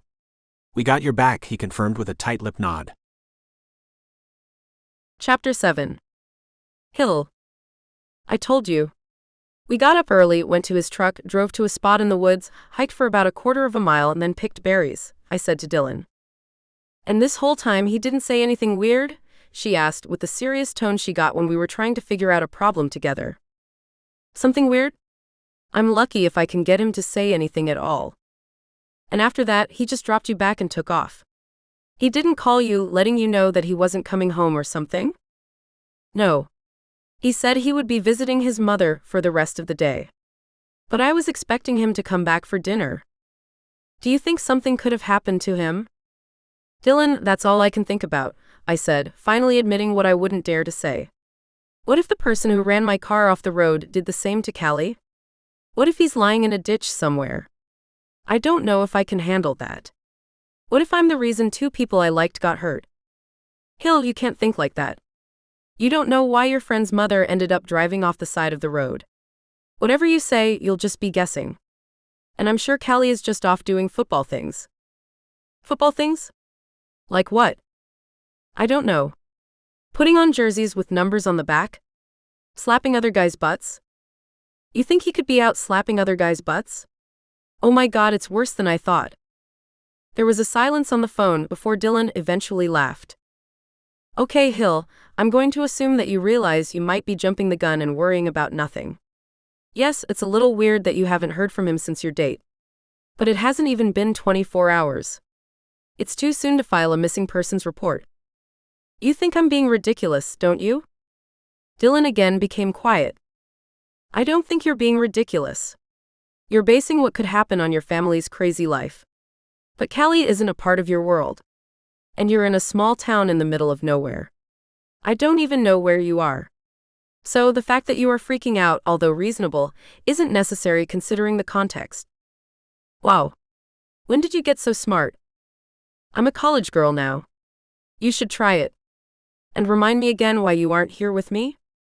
Do you seriously think my father would let me go to school without 10 bodyguards surrounding me at all times? Could you imagine me going to a frat party? Everybody would love me. You do know that at some point you're going to have to stand up to your father, right? It's easier said than done. This is something I've never understood, Hill. Is it that you're afraid of your father? No. I know my father loves me. I know that he will do anything to protect me. It's just that no one says no to my father. Not even me. And I know he makes the decisions he does because he's looking out for me. You forget that you and I come from different worlds. The rules in my world are different. My father always says, raising a lion like he's your pet cat will get it killed in the jungle. So what does that mean? That he can make every decision for you until you're trampled by elephants? I'm on this trip because I'm trying to prove to him that I can make it on my own, remember? And maybe if he sees what I'm capable of, he'll free me. Or maybe he's just waiting for you to be a lion and just take your freedom, Dylan suggested. I thought about that. Was that what my father wanted? Wasn't that what Remy did? My brother never let our father tell him what he could do. Not even when we were kids. Was my mistake that I always listened to what my father said? Would my father have respected me more if I hadn't? Hill, I heard Callie say before hearing a knock on my bedroom door. Dylan, I'll call you later. Callie's back. Okay. But don't give him a pass on not calling you. You deserve better than that. I'll call you later, I told her before ending the call and hurrying to the door. Readying myself to see him, I didn't know how to feel. But the moment I stood in front of him, staring into those gorgeous soulful eyes, I knew how I felt. I'm so happy to see you, I said, unable to stop myself. Callie leaned back, surprised at my response. Yeah, me too, he said, seeming disarmed. How's your mother? Did you spend the night at the hospital? She's coming along. No, I went back to campus. My brothers and I have this thing we do on Saturdays. Really? That's awesome. What is it? It's nothing special. It's just when we usually have time to hang out with each other. I probably should have told you that I wasn't going to be back, he said, lowering his eyes with guilt. No, I said, relieved. Why would you have to tell me? You don't owe me anything. But still, I could have called, he admitted. I'm just happy you're safe. When I said that, he stared at me again. Realization washed through him. Right. Sorry. What are you doing tonight? My heart raced. Was he about to ask me on another date? I don't know. Do you have any suggestions? My friends sometimes do game night on Sundays. I was wondering if you wanted to join me, he said more nervously than I would have guessed a man as big as him would be. Yeah, of course. I would love to meet your friends, I said, beside myself with excitement. Great, he said, relieved. I think you'll like them. They're a great bunch of guys. You'll also meet their girlfriends. They're all really friendly. You should fit right in, he said with kindness in his eyes. I barely knew what to say. I had never been a part of a group before. The fact that he was doing this for me almost brought me to tears. It took everything in me to hold them back. Thank you. I'm sure your friends are great. I mean, they're friends with you, aren't they? I said with a smile. Callie smirked. You should be ready to head out around 5. We'll probably order a few pizzas there, he told me as he shifted to walk away. What are you up to today? I asked, hoping he would want to spend it with me. Oh, I have an errand I need to run. I'll be back. You just be ready for 5, he said before disappearing into his mother's room. Listening to him leave, I decided to take my mind off our exciting night by cleaning up the place. I rearranged and fluffed the cushions. I swept downstairs. And I made my first ever attempt at cleaning a bathroom. I don't know how I felt about the last one. I still liked knowing that I was the one keeping the business afloat. But bathrooms aren't fun to clean. Who knew? When Callie returned, I was sitting on the back deck admiring the view. The bed and breakfast overlooked a valley layered in pine trees with a mountainous backdrop covered in the midst of a waterfall. Growing up in New York, I didn't know that places like this existed. What are you doing out here? Callie asked as he joined me. Enjoying the view. I can't imagine growing up every day looking at this. I can't imagine growing up in a city. It's nothing like this. We have a view and it's nice, but it's of the New York skyline. That does sound nice. But it's all concrete. In the distance you can see the river, but looking out to this, I said, pointing to the landscape in front of us, it makes you feel alive. Callie looked at the view as if he was seeing it for the first time. He took a moment to admire it, and then turned back to me. Are you ready to go? I've been ready since the moment you told me, I said with a smile. Then I have a surprise for you, he said with more excitement than I had ever seen on him. What's that? Let's head out, he said, leading me through the house and onto the front porch. There was a truck parked in the driveway that I hadn't seen before. How about you drive? You want me to drive? Yeah. It's your truck. You may as well get used to driving it, he said, cracking a smile. My truck. It's not much, but I figure it's better than being stuck here all day. It's yours for as long as you need it. You're giving me your truck? It's not mine. It belongs to a friend. But he doesn't need it. And since you lost your car in the accident, we both thought you should have it. Stunned, I stared at the truck and then turned to Callie. I barely knew what to say. I know it's not much to look at. No, it's beautiful. No one's ever done something so nice for me before. You only say that because you haven't driven it, Callie said with a chuckle. Believe me, it's not that big of a deal. But I want you to be able to get around if you need to. It's the least I can do. I wanted to kiss Callie so badly that my heart hurt. He had to be the sweetest, kindest guy the first had ever met. I stared at him not knowing what to do with myself. I was torn between collapsing into tears and throwing my legs around his waist and losing my tongue down his throat. We should head out. We can take the long way to give you a little practice driving a clunker like this. Getting into the truck, I had a feeling I never got driving in any of my family's fancy cars. There was something about this 10-year-old pickup, it felt like love. There's a difference when you get a gift from someone who has everything compared to getting one from someone who has so little. Callie's gesture made me feel special, like I was valued. Nothing my father had ever given me made me feel like that. Pulling away, the rumble of the engine gave me a thrill.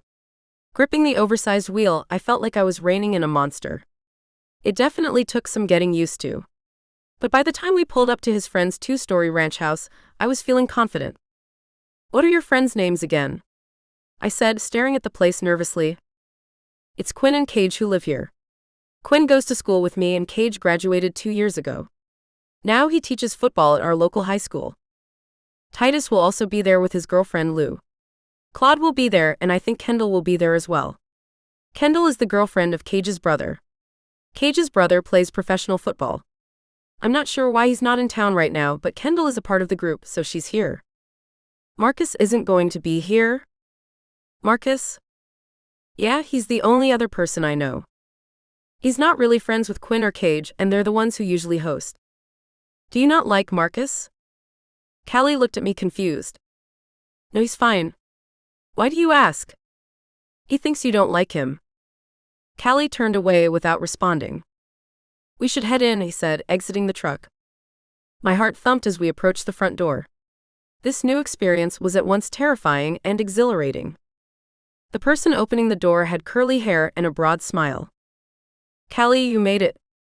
And this must be Hill, he said, turning to me. Hill, this is Titus, he said, introducing us. The brother, I said, seeing the resemblance. I struck out my hand for a handshake when Titus stepped forward, brushing it aside.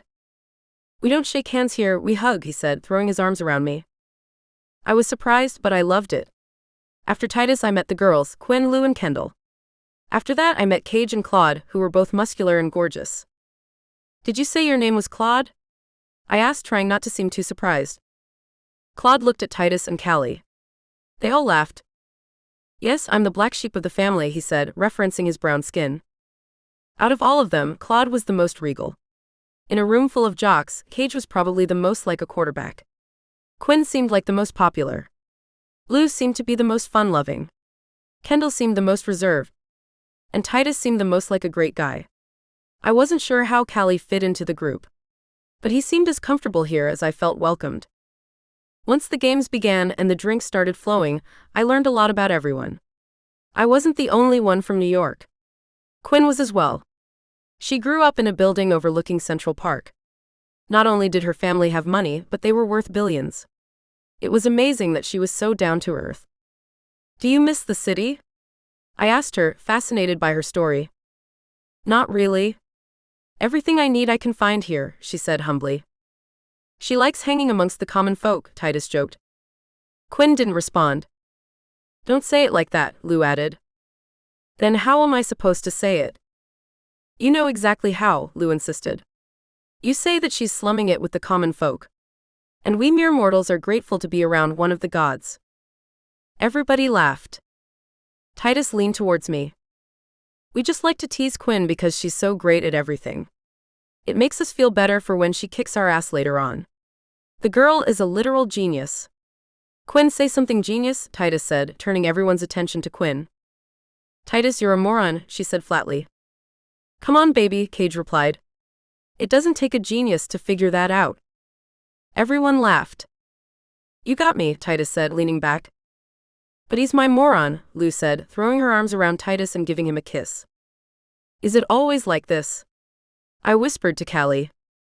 Mostly. But they are in rare form tonight. I like it, I said, slowly realizing what I had been missing. Thank you for bringing me, I said, squeezing his hand. Callie replied with a tight-lipped smile and a nod. After a game called Wavelength, we decided to play Scrabble in teams. With Claude partnering with Kendall, it started out as a match of couples. But when Quinn and Cage pulled into a lead that we had no chance of catching, the other 3 teams worked together to give the rest of us a chance. Quinn still wiped the floor with us. Do you see what I mean? Titus asked in affable defeat. It was a fun night. Eventually, when it ended, I drove us back to the bed and breakfast, and Callie walked me to my door. Thank you for one of the best nights of my life, I said, standing in the doorway inches from him. I'm glad you had fun. They are great friends to have. If you stick around, you can call them up at any time. If I stick around? Yeah. You know, if you want to. Do you want me to? Callie didn't answer, but the look on his face sent a tingle down my spine. I could feel his body heat envelop me. It was intoxicating. Standing as close to him as I was, I could barely control myself. He had to be the most gorgeous guy I'd ever met in my life. So when he pushed his thick fingers through my hair, grabbed the back of my head and pulled my lips to his, my knees wobbled. I hadn't imagined a kiss could feel like this. I was lightheaded. I was more aroused than I had ever been in my life. Not wanting it to end, I wrapped my arms around him, exploring the rippling muscles on his back. He was a god, and I worshipped him. So when he released me and I returned to Earth, I was awestruck and hurting for more. Good night, he said as the back of his hand traveled down my neck and chest. I was hoping it would reach my breasts. It didn't. Mourning the loss of his touch, I ached. Good night, I said, eventually forcing it out. Watching him walk to his room, I prayed he wouldn't go. He looked back. I could read his thoughts. He was considering joining me in my room. I wanted so badly for him to do it. But painfully, he didn't. Gently closing the door behind him after entering his room, he was gone. I burned for him. Chapter 8. Callie. As I sat waiting for my mother's doctor, I couldn't stop thinking about our kiss. To feel Hill in my arms was like waking up from a bad dream. The endless waves of pain that I felt after losing Tim had calmed. For the first time in years, the storm clouds had lifted. I could see in vivid color, and Hill was a ball of light. I needed to be near her. I wanted to spend every second holding her hand. And when darkness fell, I wanted to strip her naked and to make her mine. Feeling my member grow hard thinking about it, I burned for her body. I wanted to hold her small wrists in my hands, pin them over her head, slide my knees under her legs, and push my member into her. I was drunk just thinking about it. I also wanted to do everything I could to make her happy. She was everything I ever wanted in a girl. And I was ready to make her happiness my purpose in life. Callie. My mother's snowy-topped, dark-skinned doctor said, grabbing my attention. Dr. Tom? I said, standing up and immediately realizing that I shouldn't have. I have some good news and I have some news that isn't quite as good, he began in a solemn tone. The good news is that there is no need for her to remain in the hospital. There's nothing that we could do here that couldn't also be done for her at home. Relief washed through me. That's great. What's the other news? She's going to need surgery if she's going to walk again. The skin on my face prickled hearing his words. I was stunned. The one thing that had always been true about my mother was that she had boundless energy. Growing up, I always found it tiring. She would keep going and going while all I wanted to do was lock myself in my room and pretend nothing existed. Running from project to project was a part of who my mother was. The thought of her not being able to walk again was like losing her to someone I wouldn't recognize. You don't have to worry. It's a simple procedure. I've done it many times. However, I'm told you don't have insurance. No, we don't. But we can pay for it cash, right? Of course. And the hospital will certainly adjust the costs, taking your situation into consideration. But it's still not a small sum. Don't worry, I'll get it. You can do whatever you need to do to prepare for the surgery. I promise. You have some time. Your mother still needs more time to recover. Maybe in a few weeks. That won't be an issue. Just tell me what you need when you need it, and I'll make sure you have it, I told him, knowing that we didn't have that type of money in our bank account. I had seen my mother's hospital bill so far. That alone would bankrupt us. Her surgery would put us in a hole that would take a lifetime to dig our way out of. But I would do whatever I had to do to take care of her like she had done for me. I would do anything for my mother. Leaving the doctor, I joined my mother at her bedside. As she looked up at me, I noticed the pink returning to her cheeks.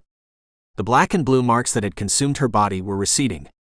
She really was looking better, but shifting my gaze to her legs, I was filled with heartbreak. "What did the doctors tell you?" she asked, unable to mask her Jamaican accent like she usually did. "He said that you can come home," I said, forcing a smile. "Did he tell you about the walking thing?" she said, cutting right to the point as usual. I shook my head. "Don't worry about it. I have friends I can call up. I'll take care of it. You just focus on getting better. The doctor says you still have some recovering to do before he can schedule anything. You worry about that. I'll take care of the rest." My mother smiled, trusting that I would. She then gave me her classic wry smile. "You know he was exaggerating, right?" "What do you mean?" "I can walk. It's just slower. It will give other people time to catch up. You better start thinking about rehab or whatever they have lined up for you, and stop thinking about who would win in a race. There are things I need to do. We have guests scheduled to come in. Rooms need to be prepared. There is this little thing called a broom. I know you've never heard of it. But it needs to be swept across the floor at least once a week," she said, teasing me. "Don't worry, Mama, it's being taken care of. All you need to do is focus on getting better. I told you, Callie, your job is to go to class and focus on school. That's where your future is. You can't let anything distract you. I've been going to classes. I haven't skipped a one." She looked at me confused. "You remember Hill?" Anguish washed across her face. "Do you mean the girl whose car I destroyed?" "It wasn't your fault, Mama. She knows that someone ran you off the road. She's not upset about it. And she's been staying at our place since the accident." "Shit, I just remembered, I scheduled someone in her room." "We know. She has been staying in my room." "Your room?" "Yeah. I hope you don't mind, but I've been staying in yours." "Oh," she said with a bigger smile. "I guess we're going to get pretty cozy in there when I get back." I stared at her blankly. I hadn't thought about that. With my mother coming home, she would probably need her space to recuperate. Where would I sleep? All of the rooms were full, and there is no way I was going to let Hill sleep on a couch or move out.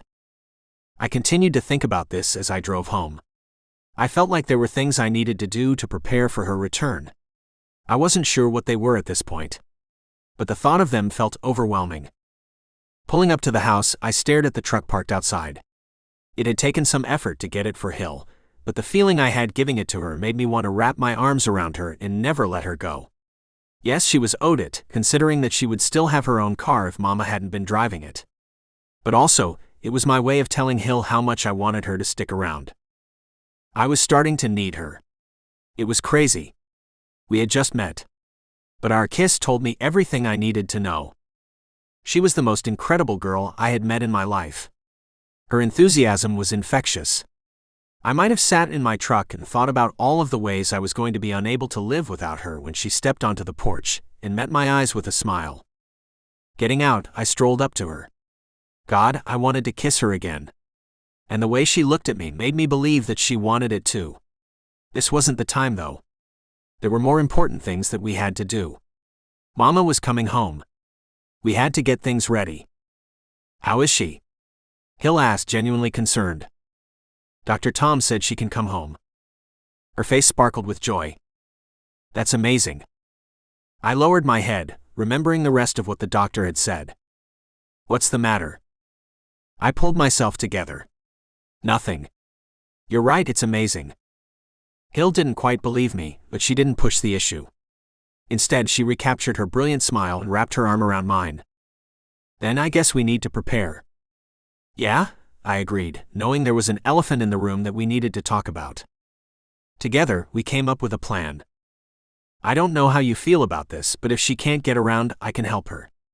And you know, things like getting to the bathroom, helping her in the shower, the things a son would never want to do with their mother," she offered, further chipping at the wall guarding my heart.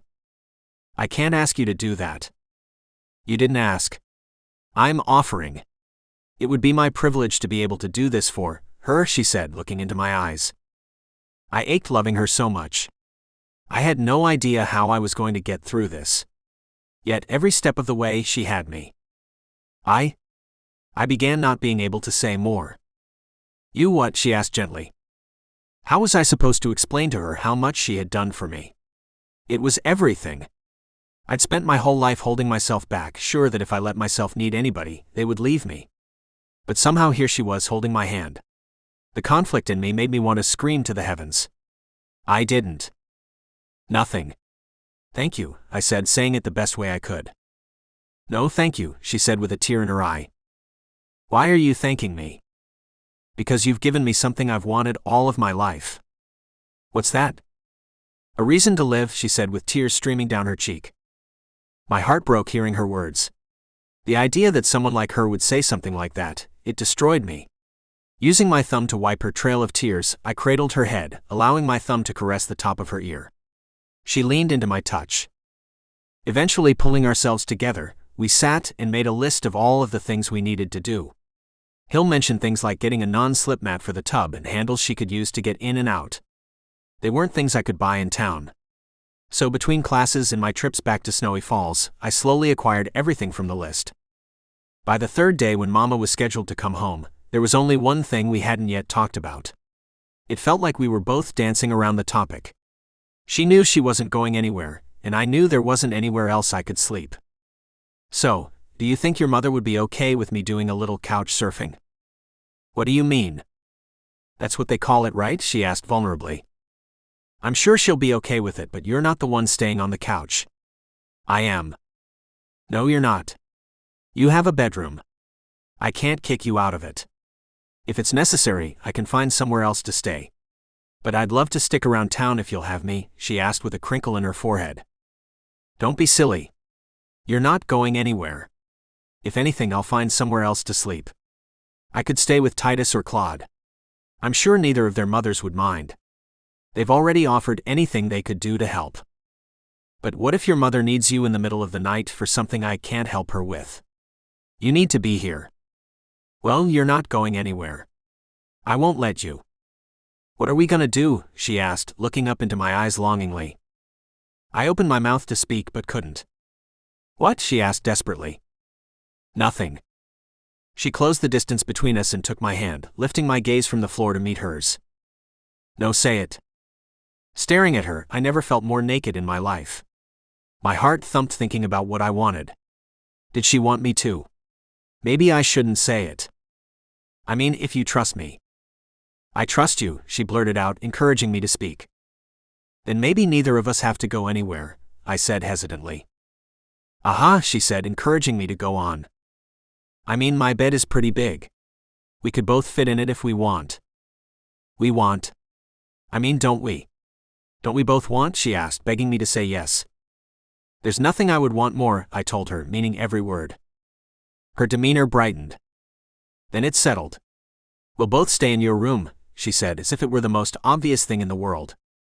Driving my mother home from the hospital, my hands were shaking. My mother's care was now up to me.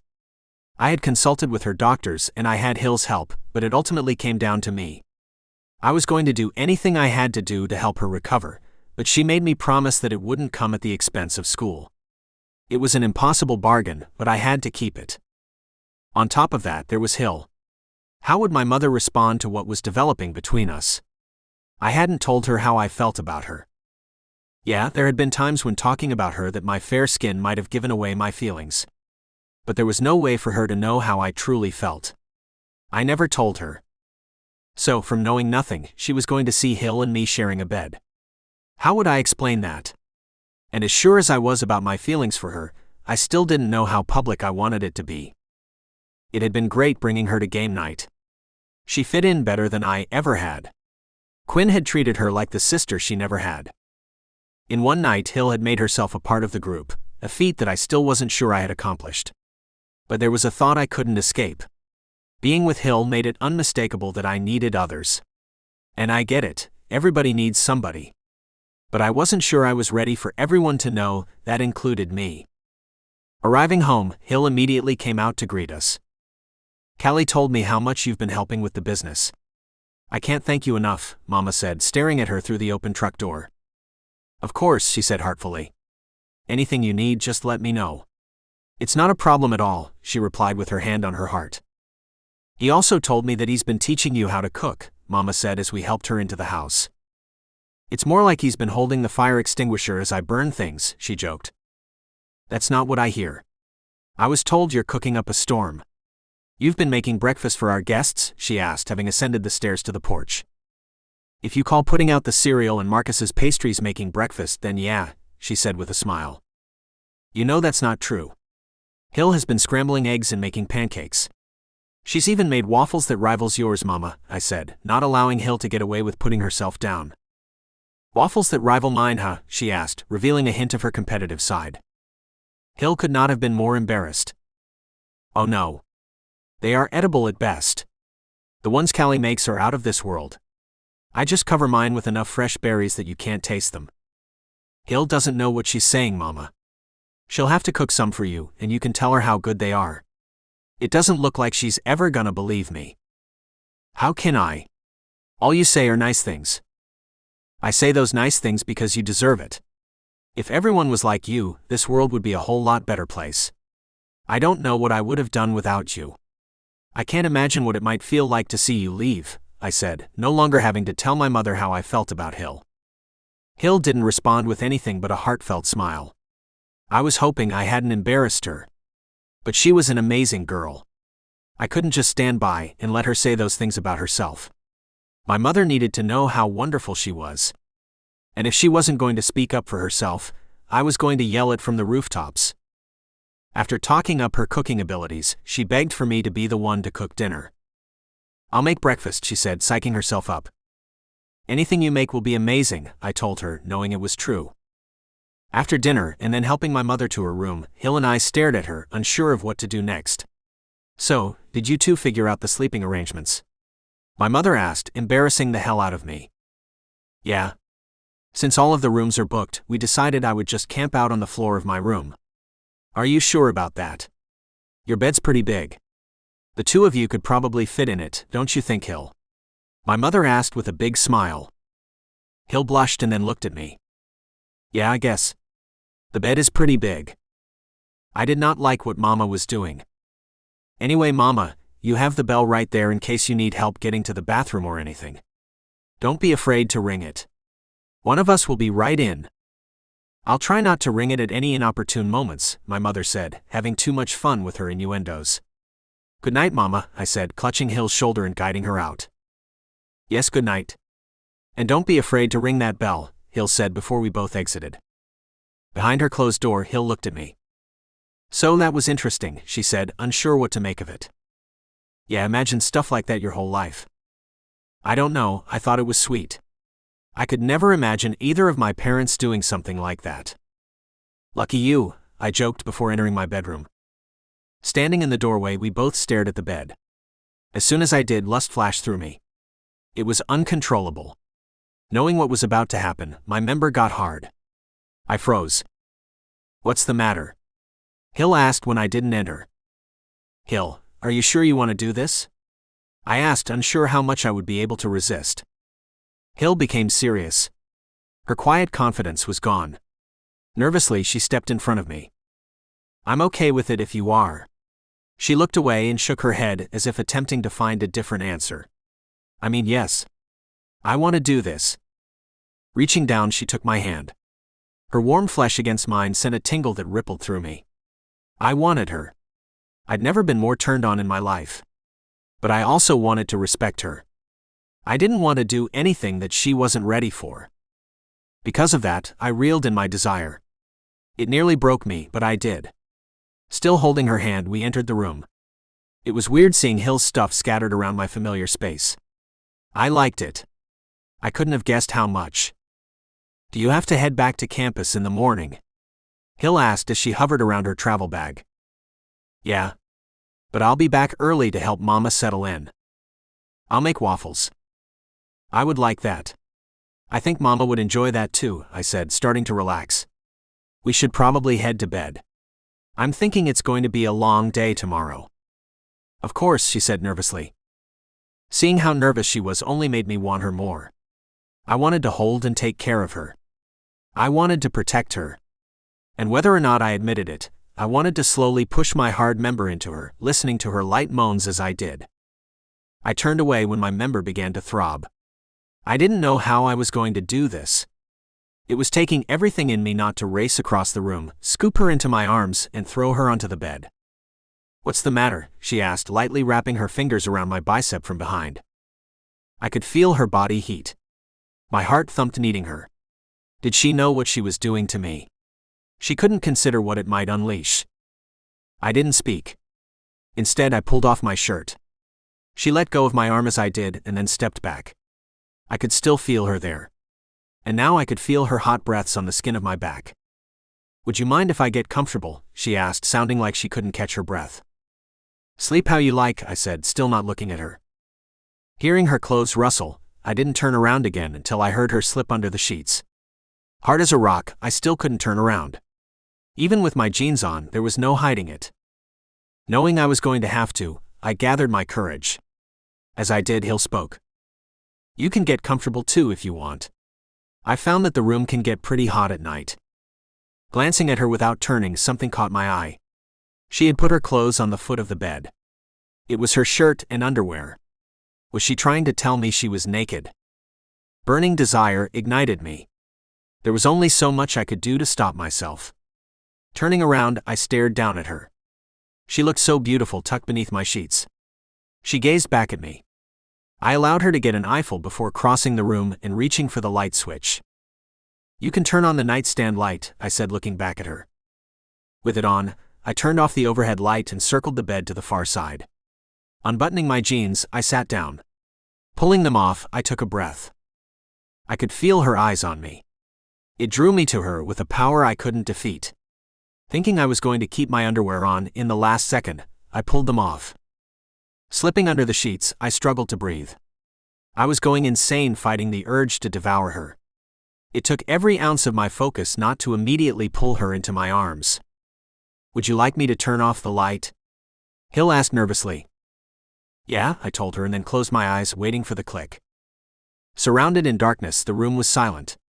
I could hear her breathe. It was interrupted and strained. I was sure that if I wrapped my arms around her, it would help. Knowing that, there was little I could do to resist. I needed to protect her like I needed air. I was suffocating, not being able to rescue her. I needed to at least touch her. So, slowly sliding my hand to her, my fingertips connected with her hip. Her muscle tensed. Waiting for a response, nothing came. Did she want me to touch her? Would she allow me to touch her more? I had to find out. Slowly moving my fingertips onto the ridge of her pelvic bone, I palmed her flesh. I could confirm that she was naked. And she wasn't resisting. But I wasn't sure what I should do next. Laying there, my fingers became restless. Not moving my thumb, I massaged her. Hi, it's the author. Spicy things are going on in the story right now, but it's not allowed on the platform you're listening to it on. But as a reminder, if you're in the US or the UK and you've never had an Audible account, you can get this story with all the spicy bits included for free by clicking on the links in the description and signing up for a free trial on Audible. The Audible version of the books are narrated by some of the best narrators in the world, and sometimes me, the author. And hearing them read with the steamy stuff included is so satisfying. However, if you're not eligible for the free trial, you can get this audiobook with that premium narration by clicking on the join button and becoming a member of this YouTube channel. There are multiple tiers you can sign up for, and both will allow you to listen to the story with the steamy bits and without ads. But, so you know, it's the premium narration tier that includes the Audible version.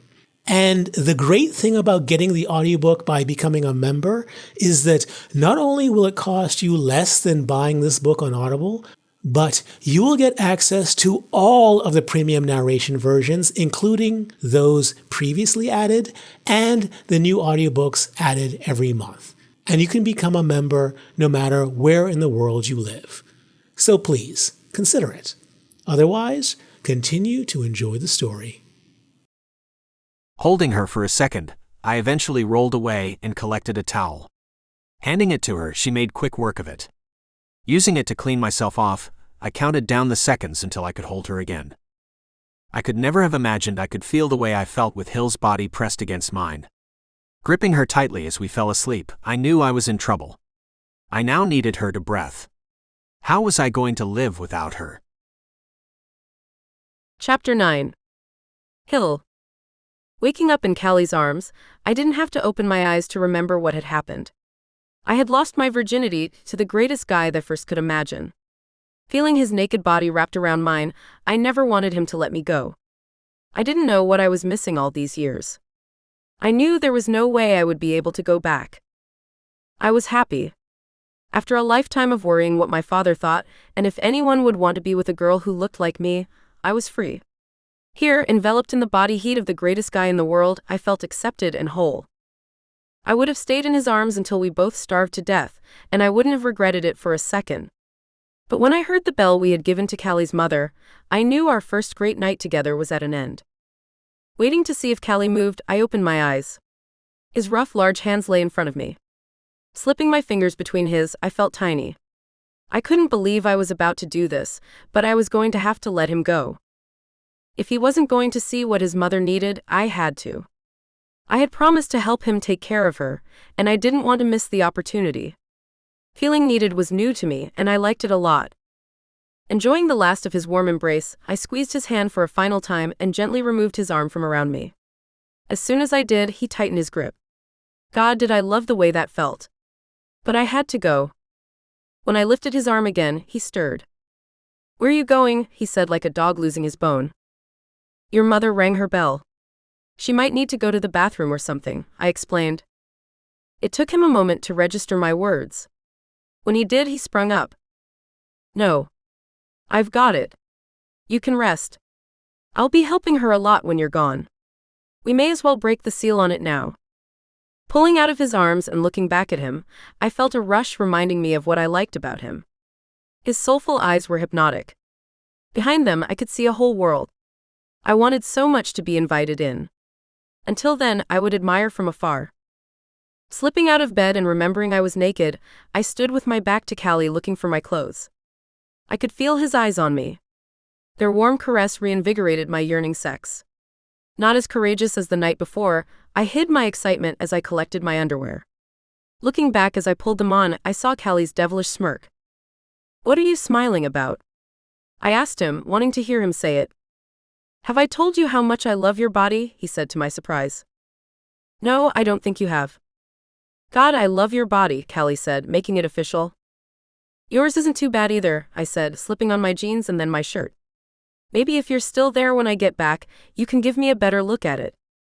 "I don't think I saw enough last night," I said, regretting my choice to leave. What I had told him had been true. I barely saw anything of him last night. I certainly felt him. I was still feeling him. Maybe it was because I was a virgin, but Callie had felt huge. Callie's member had been both overwhelming and addictive. Yet I had never felt more complete than when he was inside of me. Leaving our room and crossing the hall to his mother's, I composed myself and saw to Dr. Sonia's needs. "I'm sorry I had to disturb you too, whatever you might have been doing," she said, embarrassed. "Don't even think about. We're both here to help you with whatever you need. You just let us know and we'll be there," I told her sincerely. What Dr. Sonia needed was help starting her day. First, she needed help getting to the bathroom. Then she needed help changing, brushing her teeth, fixing her hair, and then getting back into bed. Thinking about Callie the entire time, I told Dr. Sonia that I was going to make breakfast and then hurried to our room. Opening the door, I found the bed empty. Looking at the clock on the nightstand, I saw it was later than I had thought. If Callie didn't leave soon, he would be late for class. So instead of stripping down and waiting for him to return from the hallway bathroom, I headed downstairs to make him waffles and to begin our first day as whatever we were to each other. Mixing the ingredients as I had been shown, it wasn't too long until I had a batter that dripped off the fork in clumps. It was the right consistency, and as long as I didn't miss spots on the waffle maker with the non-stick spray, I had a good shot at not screwing it up. When the first one came out golden brown, I was beside myself. Not only did they look good, but they smelled fantastic. I couldn't take any credit for this. All I had done was not screw it up. This was Callie's family recipe. I was just grateful that he had shared it with me. I know what these waffles could use, I said aloud. Fresh berries, I said before pouring more batter into the waffle maker and hurrying to the door. Slipping on shoes, I exited onto the porch. Although where Callie had taken me to pick berries was beautiful, I later learned that there were also wild bushes on the edge of their property where it met the woods. Knowing there were a few ripe ones left from the last time I went picking, I headed to them. Not paying attention to the road in front of the property, I looked up when I heard a car engine start up and pull off. The car I spotted looked as out of place in the small town as mine had. I had only caught the back of it, but I had seen enough luxury cars to know what it was. It had been a C-Class. It stood out like a sore thumb in the land of trucks. Frozen, I considered what I had seen. Why was that car parked in front of the bed and breakfast? And why did it pull off when I came out? I would have stood there thinking about it for much longer if I didn't remember that I had left the waffle maker cooking. Returning to my berry hunt and retrieving a few for breakfast, I scurried back to the kitchen and returned to my task. No longer able to bask in the glow of the night before, I finished making breakfast with something else on my mind. Who had been parked out front? In truth, it could have been anybody. Maybe there was someone due to check in today who I didn't know about. Maybe someone had gotten lost and had thought that this was a safe place to check their map. The option that unsettled me was that it was someone from my past. C-Classes were common in my world. Could that have been the person who had run Dr. Sonia off the road thinking it was me? Had the danger I had put everyone in returned? They smell incredible, Callie said, making me jump. Oh man, you startled me. I'm sorry, baby. What's got you so tense? I would have thought you'd be more relaxed after last night, he said with a smile. I laughed at myself. I should be, right? By the way, is not being able to walk straight the next morning normal after being with you? Callie smiled again. Want a massage to make it feel better, he said, wrapping his large hands around my ass. Probably. But don't you have to head out soon? I don't want you speeding to catch your class and GETG into an accident. Callie let me go and examined the plate I had prepared for him. Completing it with a smiley face made out of berries, I handed it to him. Ah. Thank you, baby. It looks so good that I don't even want to eat it. Well, you have to. Because you need to tell me whether it's good enough to serve to your mother. However it tastes, I'm sure she'll love it. Thank you. But seriously, tell me what you think. I might have added too much tamarind powder. And if I did, I will be making it again. Now sit. Eat. Sitting at the small table on the far side of the kitchen, he dug in. Baby, these are good. You think so? I asked nervously. Before I could finish worrying about it, Callie finished the waffles and handed me the plate. It's the second best thing I had all morning. The second best? I asked confused. The best was when I had you in my arms, he said, making me melt. Cradling the back of my head in his hand, he lifted my chin and kissed my lips. I gotta run. But I'll be back as soon as I can to help with Mama. When that's done, do you think we could do more of what we did last night? Sounds good to me, I said, getting excited thinking about it. Watching him go was the hardest thing I had to do all morning. Actually, the hardest thing might have been walking, considering I still felt the imprint of his huge member inside of me. I liked it though. It reminded me of what we had done. It had all been worth the wait. No, you didn't, Dylan said, not believing me. I did, I confirmed, over the moon. Oh my God, Hill, I'm so proud of you. My girl is finally a woman, she joked, feigning tears. By the way, why didn't you warn me about the morning after? Dylan became more serious. What do you mean? I can barely walk straight. You could have told me to expect that, Mrs. I've slept with a bunch of guys, so I have a lot of experience. What do you mean that you can't walk straight? I mean that it hurts to walk. Wait, how big was he? Remembering that he had 2 fingers in me, I looked down at my hand and made a triangle with my middle finger on top. I don't know. Like the width of 3 or 4 fingers. Hello, Dylan? Are you still there? He'll love you, but I officially hate you. What do you mean? So, not only is the first guy you stumble upon the sweetest, nicest, most gorgeous guy ever, but he's so big that you can't walk straight the next day. How did you get so lucky? Maybe I was saving it up after being unlucky for so long. Well, whatever you do, do not screw this up. You may never find another guy like him, she warned me. I felt a weight in my heart thinking about what I had to tell Dylan next. Speaking of screwing things up, I might have a problem? What is it? That you've also won the lottery's jackpot after playing it for the first time? She joked. No. I paused. Did you tell Remy that you've heard from me? No. You told me not to. And it's been very hard, by the way. He keeps calling me. You know I have a hard time not giving that man anything he wants whenever he looks at me. Again, you. And I told you how important it is that you not mention anything about me. He has ways of making people talk. And you wouldn't like any of them. You keep making Remy seem like this bad guy. But I really don't think he is. Trust me, Dylan, you want to stay away from him. Everybody in my family is poison, including me. Don't say that, Hill. You're the greatest girl I know. I don't know where I would be without you. You're basically my fairy godmother. No one would have done for me what you have. So I hope you trust me when I say stay away from him. Of course. Whatever you say. But what's all this about? There was someone parked in front of the place this morning. When they saw me, they pulled off. I've never seen a car like that around before. I think someone might have tracked me here. And they might be the same person who ran my car off the road. Oh my God, Hill. You can't stay there. Where else am I supposed to go? You can go home. I know you've been having fun, but someone tried to run you off the road and they could be back. Your life isn't worth some dick, no matter how big and fantastic it sounds.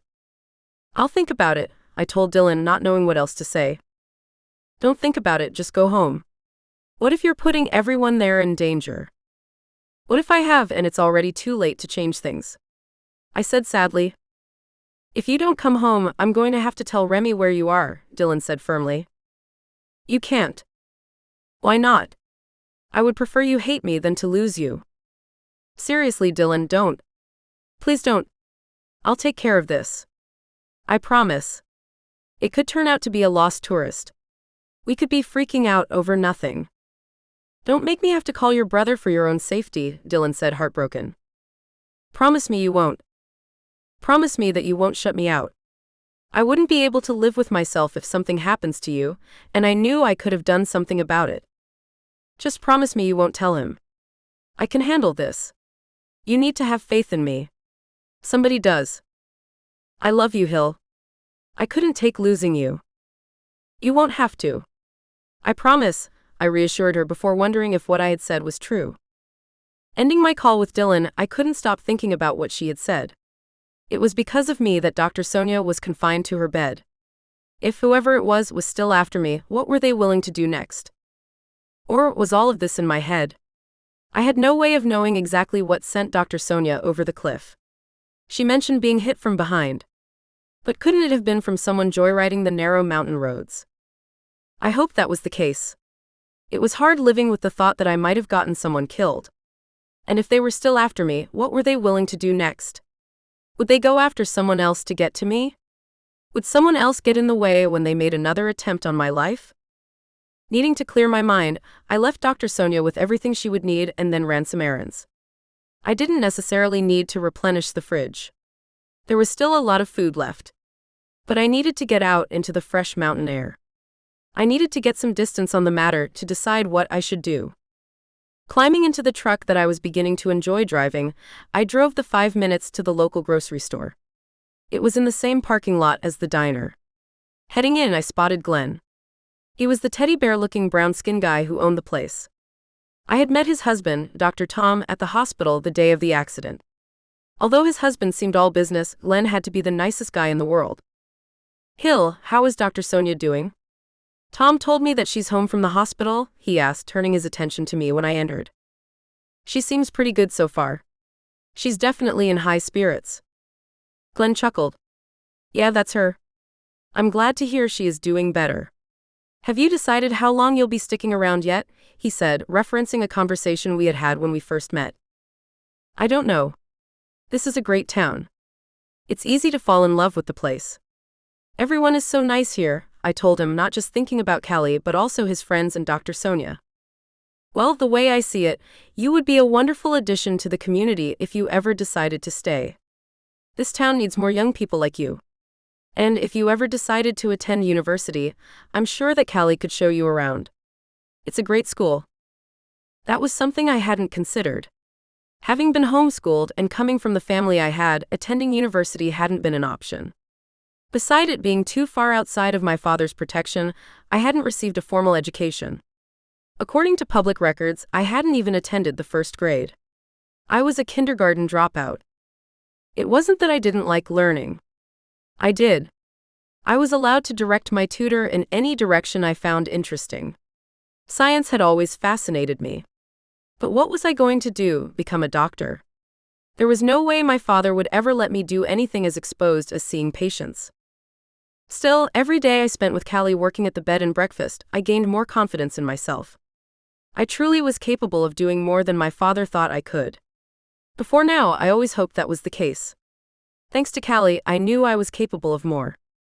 Didn't that mean that I could also attend university like a normal person?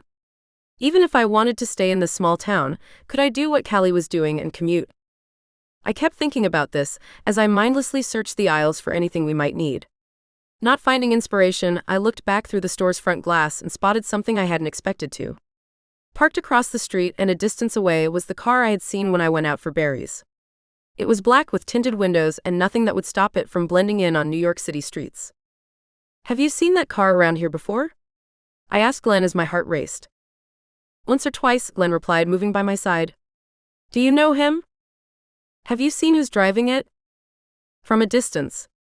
Dark hair. A little intimidating looking if you ask me, he said with a smile. We've been getting all types since the town has started showing up on maps. Usually they're people like you or outdoorsy types looking for a tour of the waterfalls. That's what we're known for, Glenn explained. Not too many of them look like he did. Continuing to stare at the car, I asked, have you ever seen the front of it? Of what? Of the car? Did you notice if there was any damage? Glenn turned to me and stared with his mouth open. What are you suggesting? I looked at him, wondering how much I could trust him with. He seemed like a great guy, but I decided that the less people who knew about me, the better. Nothing. I'm just being paranoid. You think that car might have been the one to run Dr. Sonia off the road? Glenn asked, concerned. No. Like I said, I'm just being paranoid. Don't pay me any mind. I've been watched too many movies, I told him with a forced smile. Looking at me like he didn't know what to believe, he eventually conceded and returned to checking the shelves. Deciding I didn't need anything from there, I said bye to Glenn and headed towards the car to get a better look. Staying on the opposite side of the street, it was locked in my gaze. I didn't want to take my eyes off of it. I couldn't see through the windows, so I couldn't tell if anyone was in it. But if he was and was here to kill me, I wanted to see it coming. Feeling my palms sweat, it became harder to breathe. My body crackled with fear and tension. And just as I was about to cross in front of it to see its front bumper, the car started up. I froze. I had been an idiot. All he needed to do now was U-turn and run into me. Exposed in the empty street, I had no escape. Before I could move, the car shot off. Relief washed through me. I wouldn't die today. But I was sure that whoever had been in there was here for me.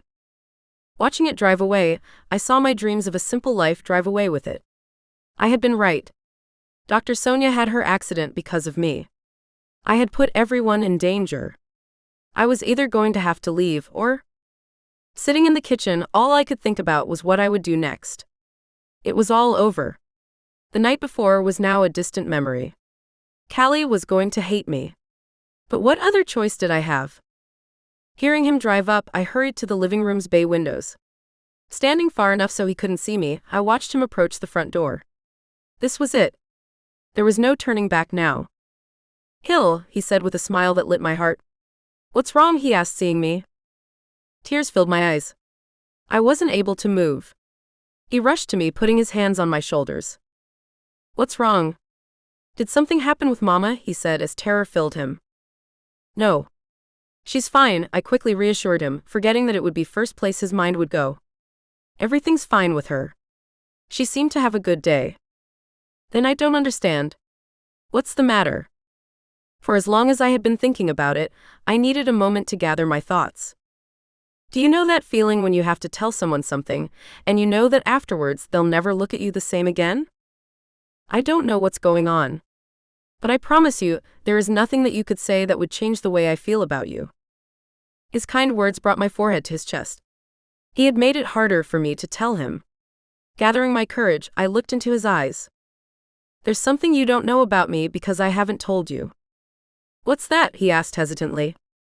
Do you know how I said that I was homeschooled? Yeah. There's a reason for that. Which is? I took a final breath before my life would change. I'm a part of a family. Callie looked at me confused. Okay. So am I. No.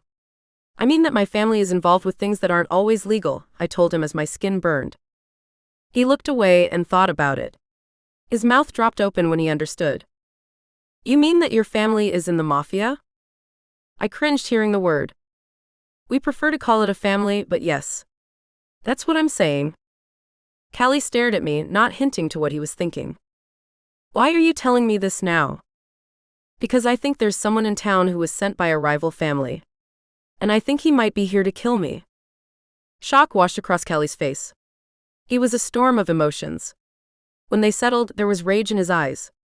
I thought it was directed towards me until... Hill, if anyone tries to hurt you, I swear to God I'll... Stop, Callie. Please. Don't do anything to get yourself hurt. And I can't be sure of this. There's just a car I saw parked out front that I again saw in town. It's suspicious. It freaked me out enough that I had to tell you. I'll keep you safe. I promise you that, Hill.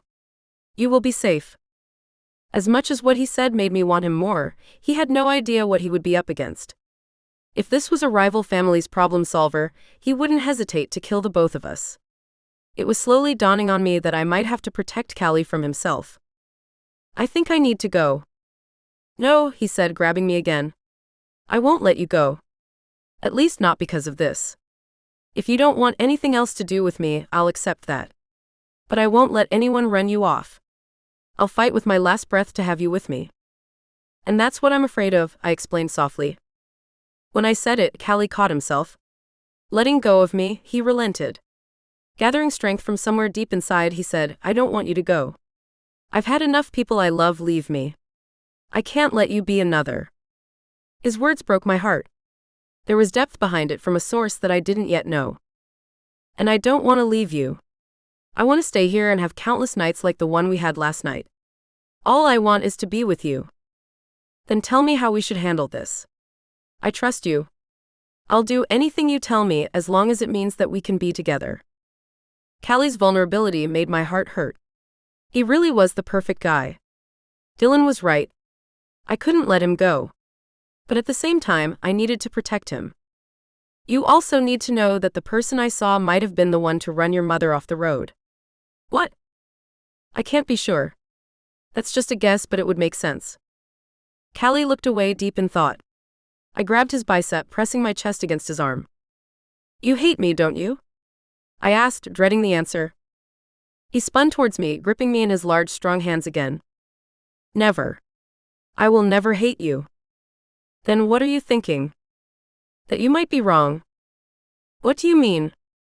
There's something I haven't told you. It's concerning my father. What about him? He might have been the one who ran my mother off the road. She won't say why. And she can't be sure either. But she seems to think it's a possibility. I stared at Callie, not knowing what to think. I was having a problem formulating words. Do you hate me now? Callie asked, flipping the script. Of course not. It's just that... What? I think you're wrong. But what if I'm not? Would you still need to leave? I pulled away from him, thinking about that. I hadn't considered that the accident was because someone was trying to kill Dr. Sonia. The idea seemed inconceivable. Who would want to hurt someone like her? Do you still think you need to leave? Callie asked, drawing my attention. No, I told him, surprising myself. I'm not afraid of your father, whoever he is. I won't run from being with you. I'm falling for you hard, Callie. Callie pulled me to him, sweeping me into his arms. And I've fallen for you, he said, bringing tears to my eyes. Chapter 10. Callie.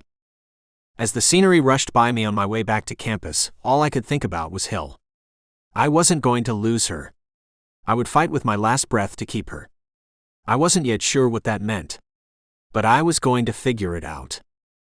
Remembering the feel of her soft skin under my fingertips, I felt a rush. The curves of her round body gliding against my palm made me feel alive. She was someone I would run into a burning building to save. I would blindly jump off a cliff for her. And when I pictured her naked body again, I had to adjust my hardening member as it fought against my jeans. Lost in the thought of her, I was ripped back to earth when my phone rang. My first thought was that it was Hill. Scrambling to answer it, I glanced at the caller ID. It rocked me to my core. "Dr. Tom, what is it?" I asked, a knot tightening in my stomach. "Callie, I have some news about your mother's situation." There was something on her x-ray that looked unusual to me, so I forwarded it to a few specialists. It turns out that the surgery I discussed with you should be done as soon as we can schedule her. Blood drained from my face hearing his words. "Why? What's the matter?" "It's nothing that you need to be overly concerned about. It's just that the longer we wait, the less her chances are of making a full recovery." "So you're saying that if she doesn't have the surgery soon, she might not be able to walk again?" "Think of it more as, the longer we postpone the surgery, the lower her quality of life will be." "That's serious." "Only if we put it off for too long." "So when can I schedule her in for the procedure?" I wasn't prepared for this. He had said that because we didn't have insurance, the hospital was going to make us prove that we had the ability to pay. We didn't have that type of money, and I had no idea how I could get it. "Can I get back to you on that?" "Absolutely. But remember, the longer you wait, the harder it will be for her to return to being the person she used to." Ending the call with Dr. Tom, I entered a daze. Where was I going to get that type of money? We barely had a bank in Snowy Falls. I didn't know where to begin. Distracted during all of my classes, I didn't have it in me to drive back home. I didn't know how I was going to tell any of this to my mother. Growing up, it had just been the two of us. I was the man of the house before I even knew what that meant. But I had always done my best to take care of my mother. How was I going to take care of her with this? "Okay, Callie, what's up?" Titus asked from his desk in our dorm room. I continued staring at the ceiling as I asked, "What do you mean?" "First of all, you're here," he said, adjusting his chair to face me. "Weren't you excited about Hill? Why are you here instead of with her?" "Is Lou coming over?" I asked about his girlfriend. "I'm not trying to get rid of you. I'm asking because you seem even quieter than normal. And that's saying a lot." I turned towards him, finding his usual half-smile. I knew he was only trying to be my big brother, and I appreciated him for that. But I wasn't sure what to say. "You know you can talk to me about anything, right? Even about Hill," he said sincerely. I thought about that. "I think our father tried to kill my mother," I told him, relieving one of the weights from my shoulders. "What?" he exclaimed. "Why would you say that? What happened?" I opened my mouth to speak before he stopped me. "Wait, let me call Claude. We're brothers. We should be talking about this together." As he retrieved his phone and called Claude, I considered stopping him. I wasn't sure if this was something that should stay between the two of us. But Claude was my brother as much as Titus was. He had as much right hearing this as Titus or I did. "Hey, what's up?" Claude said from the other end of the FaceTime. "Callie thinks it was our father who ran his mother off the road," Titus explained. "Seriously? Why?" He was about to tell me. I thought I should loop you in. "I appreciate it. What's going on, Callie? Why do you think our father tried to kill your mother?" I sat up, facing the two of them. "It's not me who's saying it, it's Mama. And she didn't say that she thought it was him, specifically. She implied that our father might have gotten someone to do it." "Do you mean like he was some sort of gangster?" Titus asked. "Is she hinting something about our father?" I looked at Titus. He would have to be someone who has the money and the connections to do it. And if he did, and it's still an if, the guy he hired might be back in town to finish the job. "Whoa," Titus exclaimed. "Why are you saying that?" Claude asked. Hill said that yesterday morning there was someone parked out in front of our place. She then saw them again when she was shopping at Glenn's. Claude clarified, and you think this is the person who ran your mother off the road? It could be. How do we find out for sure? Claude asked, being the logical, practical person that he was. I looked at Titus. What are you looking at me for? I don't know anything about this. We're looking at you because you're the closest thing our town has to a mayor, Claude explained. What are you talking about? No one's elected me. Not yet. But elections are coming up. The town incorporated because you made it happen. Everyone trusts you. Who do you think people are going to vote for to lead us through the transition? Claude clarified. He's right, I added. Titus's gaze bounced between the two of us. He knew it was true. Even if that was the case, I'm not the mayor now.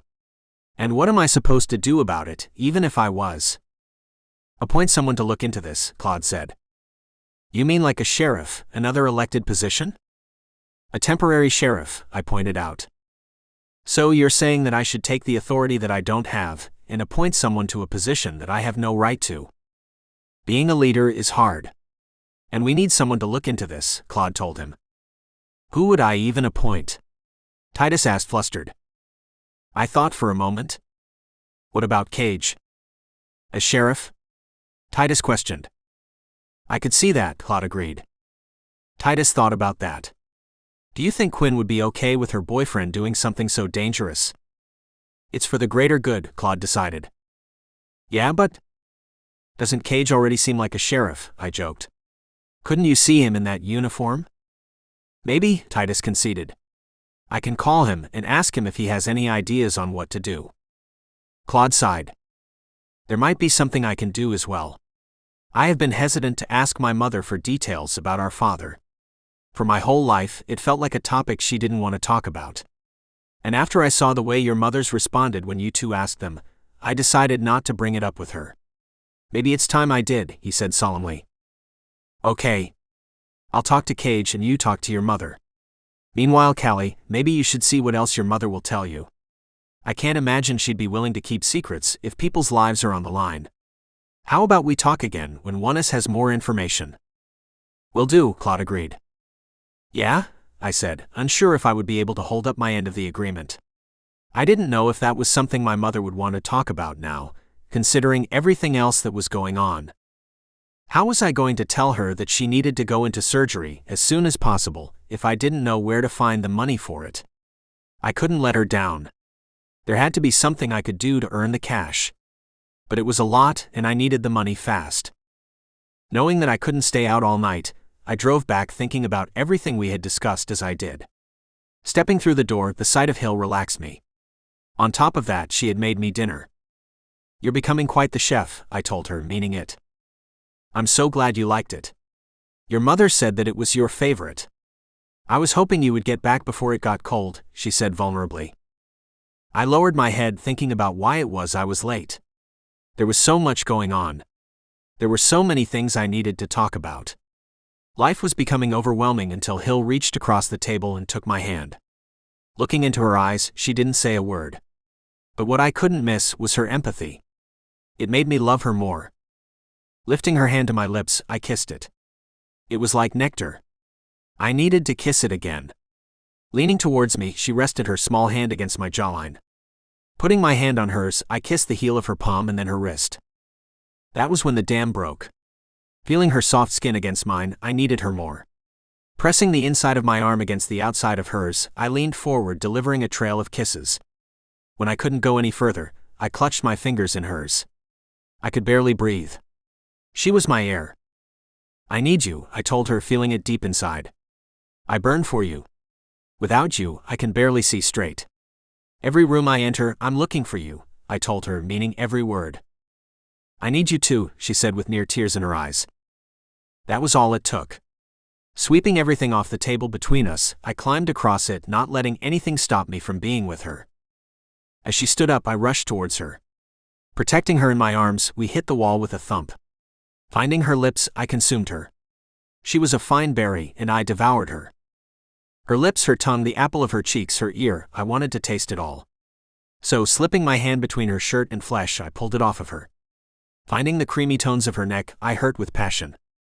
I loved touching her. I loved being able to touch her. Tracing a path down her beautiful chest, I found her. Hi, it's the author again. Yep, there are more spicy things happening in the story. Just as a reminder, if you're in the US or UK and have never had an Audible account, you can get the version of the audiobook with all the spicy bits and the premium narration on Audible for free with a free trial by using the links in the description of this video. And if you're not eligible for the free trial because of where you live, you can get access to the same version of the audiobook by clicking on the join button and becoming a member of this YouTube channel. As a member, you will not only get access to this audiobook, but every audiobook previously uploaded, and the cost of membership is less than the price of this book on Audible. By the way, the spicy bits are so worth it. Enjoy the story. That didn't end the embrace we had on each other, though. Burying her soft body into my chest, it was there that she fell asleep. I didn't know how I had gotten so lucky to find someone like this. But there was no way I was ever going to let her go. I knew that I couldn't even if I tried. So what was I going to do now? Chapter 11. Hill. I'm losing myself to him. Laying in his arms, I don't know where I end and where he begins. With his chest pressed against my back, our hearts beat as one. I could never have imagined that being with someone could feel like this. The thought of him letting me go hurt. I would do anything to live in this moment forever. But even as I lay there, a voice whispered in the back of my mind. It told me that Callie had been wrong about who the driver of the Mercedes was. Yes, it might have been his father like he had thought. But how could it not be someone sent by a rival family to seek revenge on all of my father's past deeds? Growing up, I knew who my father was. He was the most kind and loving man a daughter could ask for. His greatest crime towards me was desperately wanting to help me. It didn't work out the way he had hoped. But I know he never meant to be cruel. That, however, was not how he dealt with others. Remy made sure that I knew that. The stories my brother told me about my father's cruelties kept me up at night. How could the man who held me and watched over me the way he did also carry out the crimes Remy described? He made our father seem like a madman. What part of my father was inside of me? There was definitely a part of my father in Remy. He and I were nothing alike.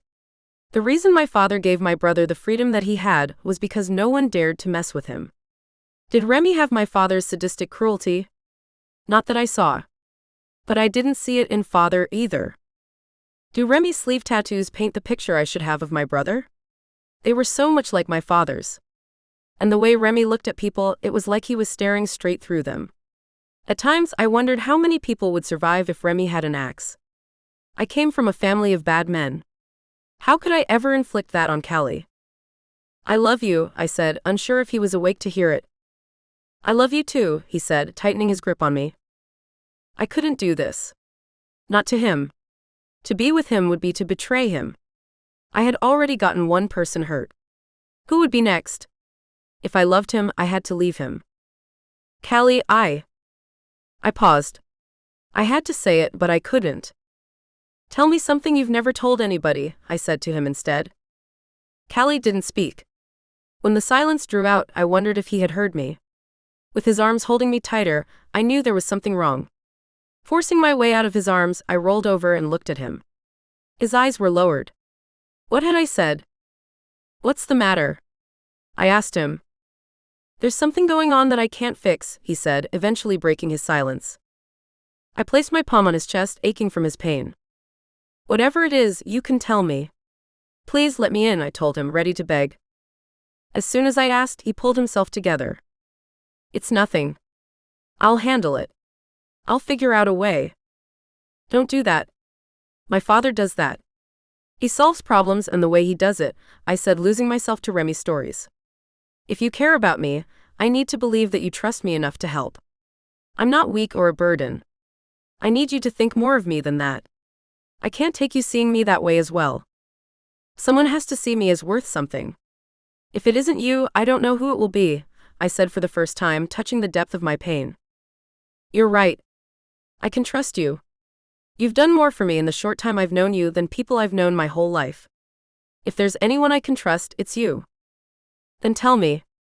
Maybe I can help. At least give me that chance. Callie's gaze washed over me before drifting away. It took a moment, but eventually he said, "My mother needs surgery." "Oh no," I said, feeling his pain. "It's okay. Dr. Tom tells me it's not a complex procedure. She just needs it as soon as I can afford to pay it." "That's great. Except I can't afford it. I haven't told my mother, but I know what's in her bank account. She can't afford it either." "Is that it? Are you just worried about the money?" "Money's a big deal. I don't know what it's like to grow up in a penthouse in New York City. But here in Snowy Falls, money doesn't grow on trees." I could see Callie's frustration, and he was right. It was my crazy upbringing that made me think that something like this wasn't what the rest of the world fought over. Wasn't money what drove my father to do the things I was told he did?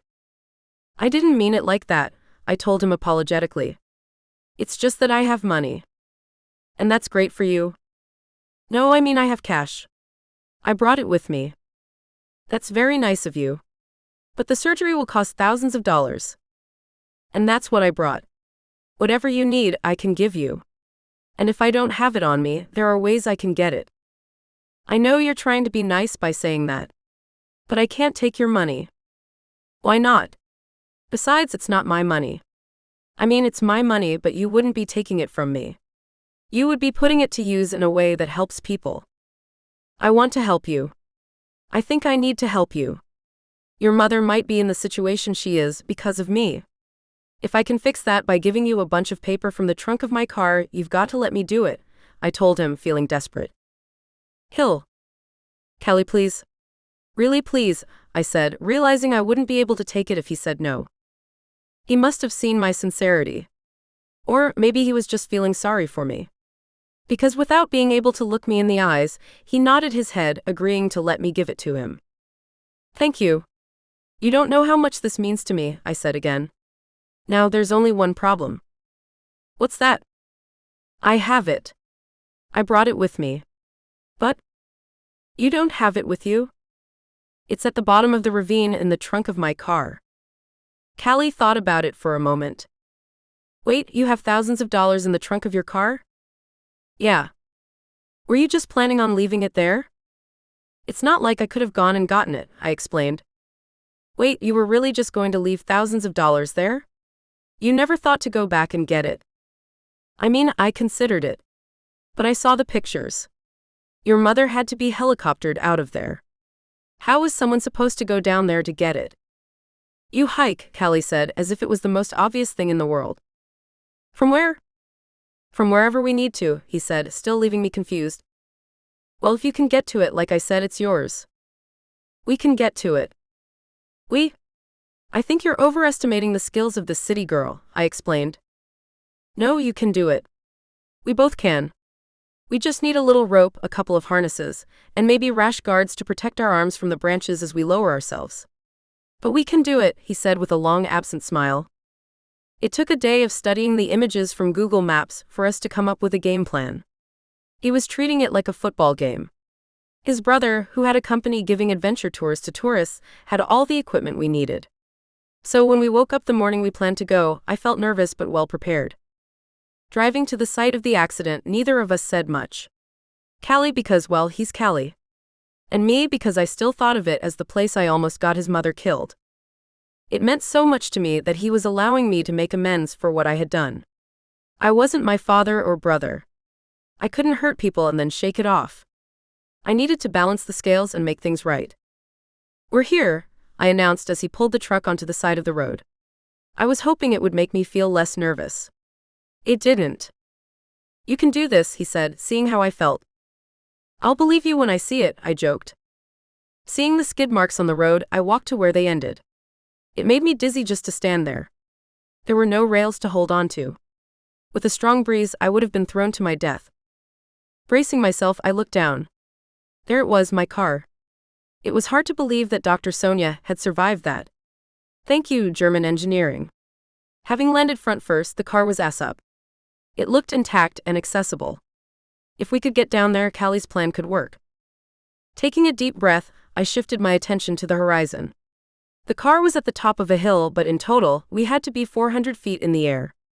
The trees around us stretched out for miles. I couldn't imagine how long it would take to go the long way around if we had to. The direct approach really was our best option. I still don't get it. How are we supposed to get down there? I asked him again. We're going to tie this rope onto an anchor, maybe a tree trunk or a large rock, and then lower ourselves down. And how are we going to do that? He held up a metal device that looked like a teardrop that was the size of his palm. This is called a gree-gree. When you pull this lever, he said, touching it with his thumb, it will lower you. When you let it go, it acts like a brake. So if you panic, just remember to let it go. You'll be safe. If I panic, I'll be more concerned about falling to my death to remember your instructions. That's fine. Just remember when you fall to your death, stretch out your arms. Treat it like a roller coaster. It's important, he said with a hint of a smile. Wait, are you making jokes? You choose now to start making jokes? If you throw out your arms, you'll release the switch. I'm trying to get you not to die, he clarified. Staring at him, I walked to him and gave him a kiss. And that's why I'm crazy about you, I said again, feeling safe. Wanting you not to die seems like a pretty low bar, but low standards are where I thrive. I stared at him again. He really was trying to be funny at a time like this. I mean, it was adorable and making me a little wet, but still, timing. Feeling a bit more relaxed, I listened intently as Callie described how to put on the harness. It was pretty simple. So was lowering oneself. When he was done, I genuinely believed that I could do it. Deciding to anchor the rope on his truck's hitch, he tossed the length of it into the ravine. It was just long enough to reach the car. Everything seemed good until I asked him, how are we supposed to get back up? He gave me a devilish smile, as if I caught him trying to get away with something. That one is just a matter of hard work. There are two things we can do. We won't know which one is better until we get there. We could either tie into the rope and rock climb our way out. It will be safe, but it probably won't be easy. Or we can hike around. Do you mean hike around the mountain? I clarified. He nodded. Okay. Now that you've established that there are no good options, I will proceed to latch myself onto the rope and lower myself to my death. It was nice knowing you, I said before attaching my gree-gree and doing what I had been taught. I had to admit, as terrifying as it was also kind of fun. I had seen people rappel down cliffs in movies. Now here I was doing it. I couldn't even imagine something like this a few weeks ago. I had never felt more alive. Approaching the ground before Callie, I looked into the car's cabin. All of the airbags had deployed. Mixed in within the deflated fabric were the glass shards from the windshield. There was also blood, Dr. Sonia's blood. I wondered if Callie needed to see this. It was just a reminder of why I shouldn't be anywhere near him. When Callie detached himself and joined me by my side, I was overcome with guilt. This was not your fault, he said, reading me like a book. We don't know who's responsible for this, and to say one way or another would just be a guess.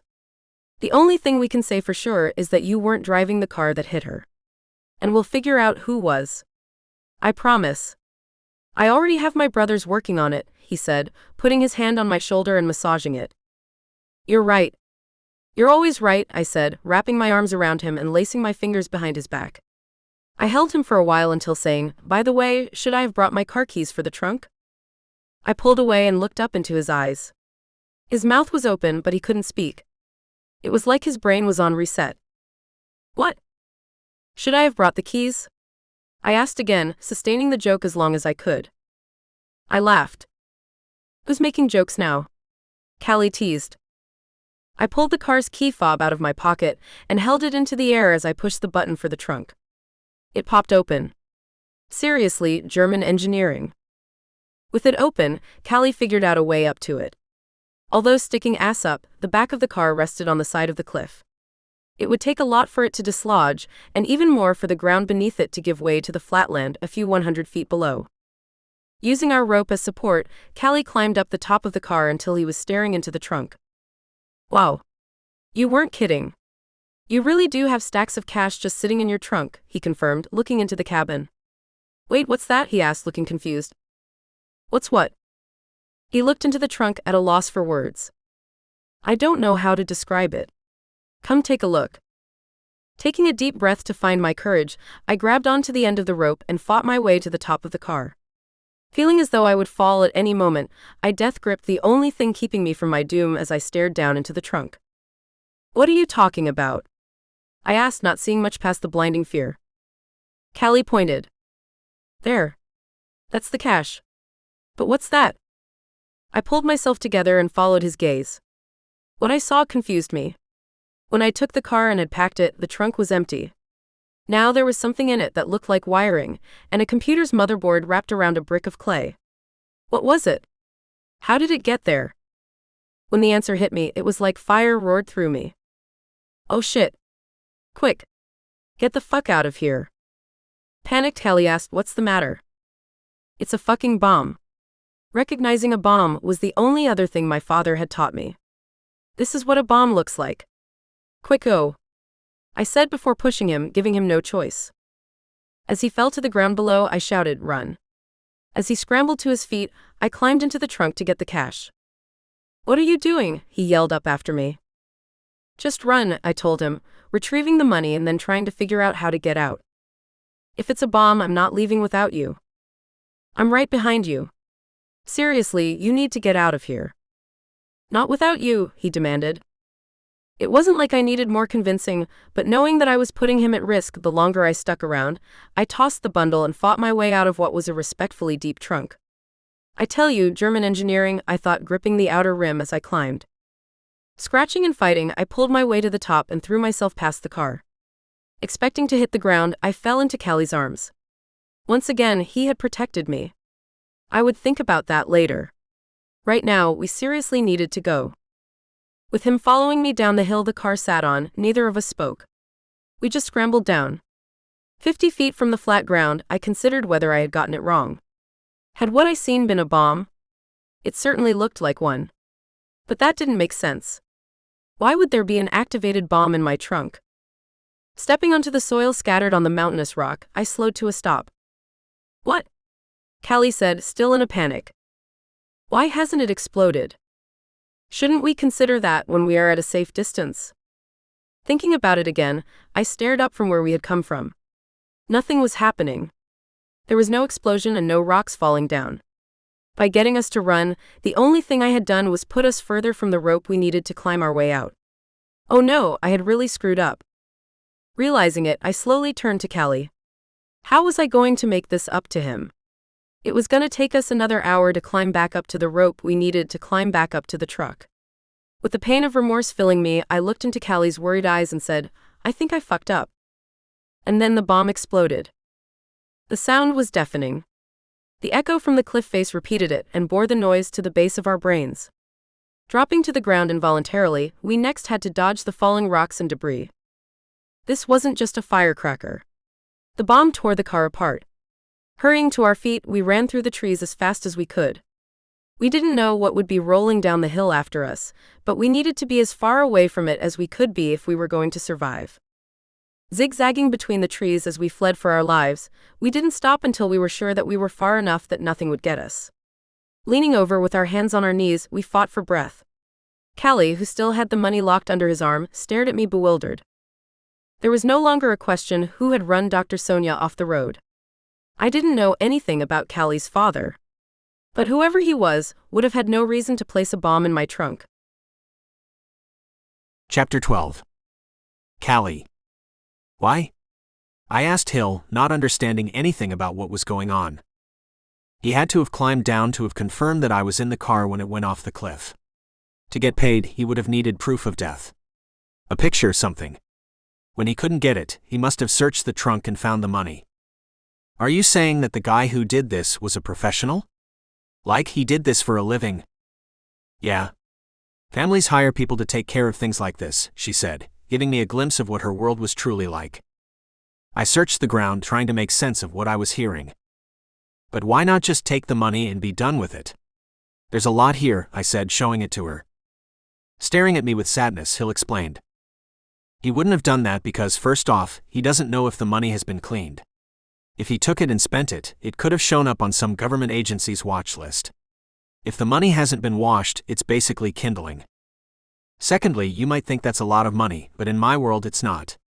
I was able to take that from my father because our place is exploding with it. Banks aren't a thing where I come from.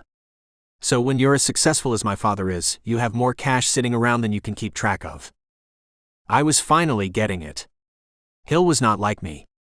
The world she grew up in was as similar to mine as a grape was to a river. I didn't care though. Whoever she was, wherever she came from, she was here now, and this was the woman I loved. More important, there was someone who was trying to hurt my baby. That was never going to happen. I would tear this world apart trying to find this guy. And when I did, he would never get the chance to hurt Hill again.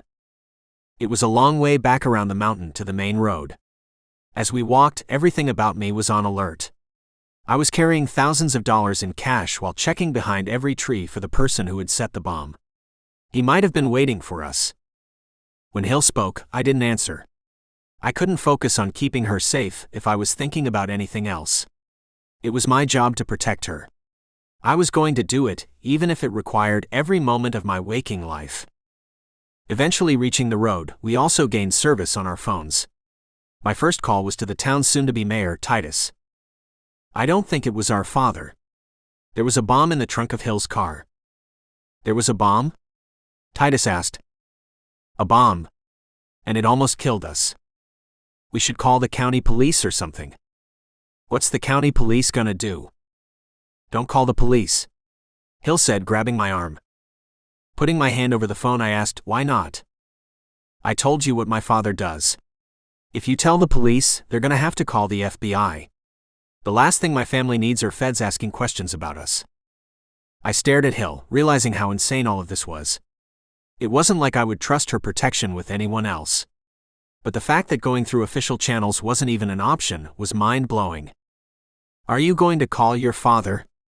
I asked, knowing that if she did, she would be taken away from me. Hill lowered her head. Not if I can help it, she said sadly. Seeing her pain hardened my resolve. We were going to take care of this locally. We didn't need the police or Hill's father to come in and do what we could without their help. Turning my attention back to the call, I said, Titus, we need to find the guy in the Mercedes. I want whoever you can find to be at my place as soon as they can get there. We need protection parked outside. We need people patrolling. And we need this guy caught and taken care of. I don't know about this, Callie, Titus said softly. I've never asked you for anything. Nothing. And except for this, I never will. You want to prove to me that we're brothers? Do this for me. I would do it for you. It took Titus a moment to respond, but he did. Okay. We'll find this guy. But you realize that someone might get hurt. I'm counting on it, Titus. But it won't be any of us. Let's just find him. Walking back to the truck, I had a singular focus. In my mind, I went over every person in town the stranger could be staying with, and every place his car could be parked when it wasn't parked outside our place. Did the current guests have anything to do with this? No, probably not. This had to be someone from New York. A man who knew how to rig a bomb wasn't someone who could easily blend in as an eco-tourist at a bed and breakfast. Back at the truck, I retrieved Titus's rope, removed our climbing gear, and then drove us back to my place. I could barely focus on the road ahead of us. I had to search every corner and pull off on the way. Callie, are you listening to me? I eventually heard Hill say. What? Yeah, of course I'm listening. What did you say? I said while I scanned everything around us. I said that I'm not sure about what you're doing, Hill repeated. What do you mean? I promise you, we will have every available person looking for this guy. No one's gonna get to you. You'll be as safe as you would be if your father was looking after you, I reassured her. That's what I'm afraid of, she said without further explanation. What do you mean? Nothing, she said softly before staring out the window. Hill, you know I'll keep you safe, right? I asked, knowing that I hadn't yet earned her trust. I know, she said without looking at me. I continued to stare at her. I didn't understand what was going on. Maybe I should have pushed her to tell me what she was thinking, but there were more important things happening. If I let my guard down for a moment, I wasn't sure what would happen. I needed to focus on getting her back home and safe. That was the only thing that mattered right now. Pulling up to the bed and breakfast, I spotted Claude's truck. As soon as I parked, Claude came outside to greet me. Titus called me. He told me what happened. Are you two all right? He asked with a steely look and a crinkle between his eyes. Still scanning our surroundings, I exited the truck and shielded Hill with my body as I escorted her inside. Under my arm was the money. The plastic it was wrapped in didn't hide what it was. After examining us, Claude's eyes fell to it. We're both fine. But there's someone out there and we need to find him, I explained, capturing Claude's attention. Do we have a plan yet? He asked. We need one person to keep a lookout here. And we need at least one car, maybe two out looking for him. If he's setting bombs, he's definitely armed. I'm not much with a gun, but I can make sure there's no one driving up. I can keep watch out front, he volunteered. Thank you. I appreciate that, I told him. The creases in his rich brown skin softened. We have your back. Whatever you need, we'll be here for you. We'll find the guy, he said, reassuring me. Leaving me, Claude returned to his truck. With him watching the road, I secured the money in my closet and checked in on Hill. I wasn't sure how to interpret what I saw in her. She wasn't nearly as concerned as I was. Was it that she trusted me to handle it? I hoped so. But it might have been that she was frustrated. About what? I was doing everything I could to keep her safe. Would her father have done more? When Cage arrived, I explained the situation again. He acted like the sheriff my brothers and I thought he would be. I can drive up to the site and take a look around. Maybe there's something there that could give us a clue to where he is, he explained. I really think we should call someone though. Someone set a bomb. This is a matter for the FBI. You can't, Hill said from behind me on the couch. That's not an option, I told Cage. We have to handle this. A lot of things could go bad if we take care of this ourselves, Cage told me. Those things have already gone bad. Someone tried to kill us. Someone ran my mother off the road. We need to stop him. If you're not willing to do what's necessary, tell me. I will. You just find him, and I'll take care of the rest, I said, staring into his eyes. Seeing that I was serious, Cage didn't object. He nodded and then exited for his truck. Callie, Hill said, drawing my attention. There was sadness in her eyes. It hurt to see. I needed her to know that everything was going to be all right. She was going to be all right. How could I get her to see that? Hill, you don't have to worry, I explained to her. I will take care of you, I told her, slipping her hands in mine. Hill's eyes dipped. What is it? Nothing, she told me again. There was something about the way she was acting that made me uneasy. If there's something wrong, you have to tell me. I can't take care of it if you don't tell me, I insisted.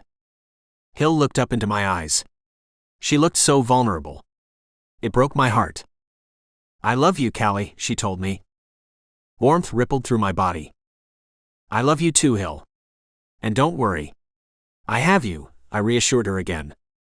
Cage's visit was followed by Bill from the diner, Marcus, and eventually Titus.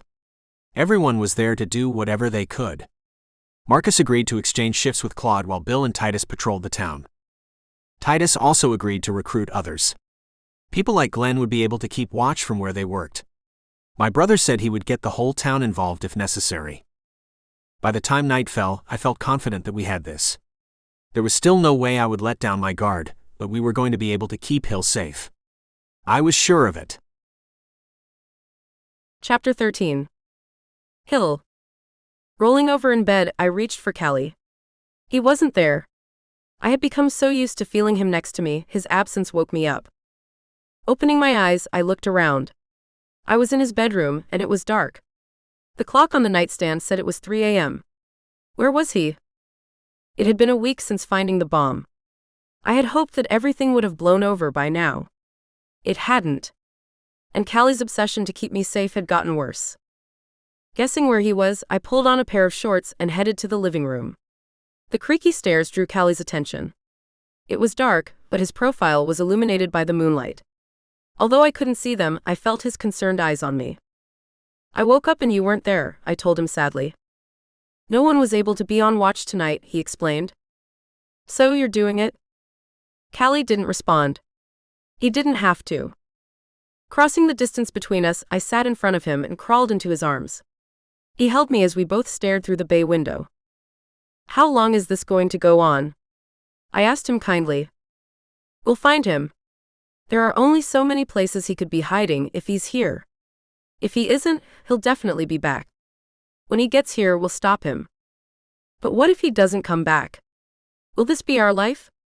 I don't want to do this to you. You're not doing anything to me. What are you talking about? I'm talking about this. You can't sleep because you're so worried about me. And you have every guy in town out looking for someone who might never come back. I've turned your life upside down. You're not doing anything to me. I'm here because I want to be. I want you to know that you can feel safe here. That's why we're all doing it. And I appreciate it. I really do. But at what cost? Hill, I would pay any cost to be with you. Know that, he said, tightening his grip and touching his chin to my temple. I loved the feeling of being in his arms. There was nowhere else I preferred to be. I couldn't imagine being happier than I was when I was with Callie. He was everything to me. But how could I be this person for him? I had made his life so much worse. Before I had come, he wasn't up at 3 o'clock in the morning, staring out of the window waiting for someone who may never come. The town wasn't out patrolling the streets. I had done that to them. I had done it to Callie. I had done this to myself. Not wanting to leave him, I fell asleep in his arms. When I woke up in the morning, I was back in bed. Callie still wasn't there. I might have made a mistake, I admitted to Dylan as the realization hit me. Hill. What's going on? There's something I haven't told you. What's that? Dylan said, as if holding her breath. Someone put a bomb in my trunk, I said hesitantly. What? She shouted. Don't freak out. Don't freak out. Someone put a bomb in your trunk and you're telling me not to freak out? What would have happened if it exploded? I didn't respond. Hill, she asked with horror in her voice. I'm fine. Callie and I are both fine. Hill, are you telling me the bomb exploded? A little bit. She was silent. I expected her to yell at me. Instead, all I heard were tears. I need to tell Remy where you are. I'm begging you, Dylan. Please don't. This is why I didn't tell you. I knew you would overreact. Hill, I could have lost you for the second time. I don't know what I would do if something happened to you, and I could have done something to stop it. Callie is keeping me safe. In fact, he's keeping me too safe. There is no such thing as keeping you too safe, Hill. I think there is. I know everyone in my life is doing everything they can to stop bad things from happening to me. But it all might be too much. Hill, someone has tried to kill you twice. I know. And you're right. And before that, I had to worry about a rival family kidnapping me and using me against my father. And before that, I had to worry about being shot at, because my father was encroaching on another family's territory. Each time it's for a very good reason. Everyone's trying to do everything they can to keep me safe. But from where I'm standing, it just feels like the walls are closing in. This is no way to live. This was what I ran away from, and now it's followed me here. I'm so sorry, Hill. You shouldn't have to deal with this. Maybe it's selfish, but I just don't know what I would do without you. And I don't know what I would do without you. So I understand. But still. It sucks, she said, finishing my thought. It sucks, I confirmed. I'm so sorry you have to go through this, she said with genuine empathy. It took too much out of me to thank her, so I didn't. Instead, I brought the call to an end and laid in bed, wondering how I would make it through another day. Again, resolving not to let it get to me, I got out of bed and checked in on Dr. Sonia. Good morning, I said as cheerfully as I could. Good morning, she said with as much energy back. Maybe that was why I liked Dr. Sonia so much. Although we were from different worlds, we took the same approach to life. In spite of being stuck in bed, she was still quick with a smile. I understood that. Life was only bad when you let it get to you. If you focused on the good stuff, it was easier to smile. I had to remember that. I had to focus on all the things I was grateful for. A few weeks ago, I was trapped in our penthouse with only one friend in the world. I had never been kissed, and the only person I'd ever seen naked was my brother. Now I had someone who loved me, strangers who looked out for me, and the view from my prison was the most beautiful view I could imagine. That counted as a win. You don't have to help me to the bathroom. I already went. It took a while to get there, but I started early, Dr. Sonia said joyfully. You didn't have to do that. I could have helped you. Did I wait too long to check in on you? Don't be ridiculous. You've been fantastic. But I'm going to need to start to do some of these things by myself. There are plenty of things I've been slacking off with. They need to get done. If you let me know what they are, I can help you with them, I volunteered cheerfully. She waved me off. They're just little things. I'm sure you know how it goes. Sometimes things just need a personal touch, she said with a smile. Of course, I said, hiding my disappointment that she didn't want my help. Leaving her to make breakfast, I headed downstairs. Not seeing Callie, I hoped he had headed to campus for a class. It would have been the first time all week. But seeing his truck through the kitchen window, a wave of sadness overtook me. I didn't know when, but I knew that all of this would soon become too much to bear. I could feel myself starting to crack. I needed to get out of here. I needed to clear my head. Without thinking, I grabbed the keys to my truck and headed to the door. Swinging it open and stepping onto the porch, I was startled. Where are you going? Callie asked from the rocking chair on the other side of the bay window. Jesus. You scared me. I'm sorry, he said genuinely. Where are you going? I'm going to the grocery store, I told him as I continued walking to the stairs. Stop. I froze. Tell me what you need. I'll go get it. I thought about that. What did I need? The only thing I needed was to get away. Don't worry about it. I'll get it. In a second, he proved to me that he was the football player I knew he was. In the blink of an eye, he was standing in front of me. Out of my way, I told him. I can't let you do that, he said with humility. You can't stop me. I'm going to the grocery store. And what happens if you go to the grocery store and out of nowhere someone kills you? Callie, you're being ridiculous. I'm being ridiculous? Someone tried to run you off the road and then tried to kill you with a bomb, he yelled. How is me trying to keep you alive being ridiculous? Callie, I'm living in a prison. This is why I left home. And now you're acting exactly like my father, I shouted, hoping he would understand. His face hardened. You want to go home? Is that it? You want to leave? If you want, I'll drive you back. But I'm not letting you out of my sight until you're there. You might hate me, but at least you'll be alive, he told me, saying the cruelest thing he could have said. I stared at him, unsure of what to do. Was this the end of us? It felt like it. What could I do now? Chapter 14. Callie. Staring into the eyes of the woman I loved, I was sure I was about to lose her. I was willing to live with it. Even if I couldn't be the man she needed me to be, I was going to keep her alive to find someone else. It would break my heart to see her go, but I couldn't stand it if something happened to her.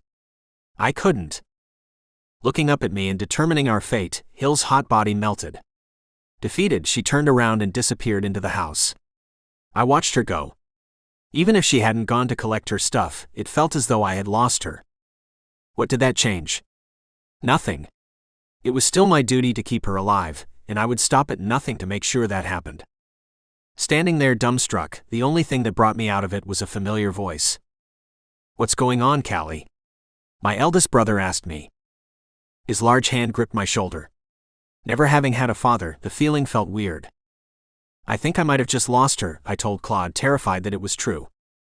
No, I mean, what's going on up here? He asked, stepping in front of me and tapping on my forehead. You know that this isn't right, correct? We'll all stay out here for as long as you need us to. We have your back. But it feels like there's something else going on. What is it? I couldn't take it if something happened to her. I mean, I really couldn't take it, I told him with tears forming in my eyes. I wasn't an emotional guy. Things didn't get to me. I made sure of it. But as I imagined losing her in all of the ways I could have, the feeling threatened to tear me apart. I could barely stand it. Who did you lose? Claude asked me, cutting to the quick. At first, I didn't know what he was talking about. I thought I was just trying to keep the girl I loved safe. And then it hit me. When the image filled my mind, I couldn't let it go. I lost Tim, I said in a whisper, overcome with emotion. One day he seemed perfectly fine, and the next thing I know, my mother was telling me that he was being taken to a hospital out of state. I never saw him again. I loved him and he had died. I didn't even get to say goodbye. I told my brother with tears rolling down my cheeks.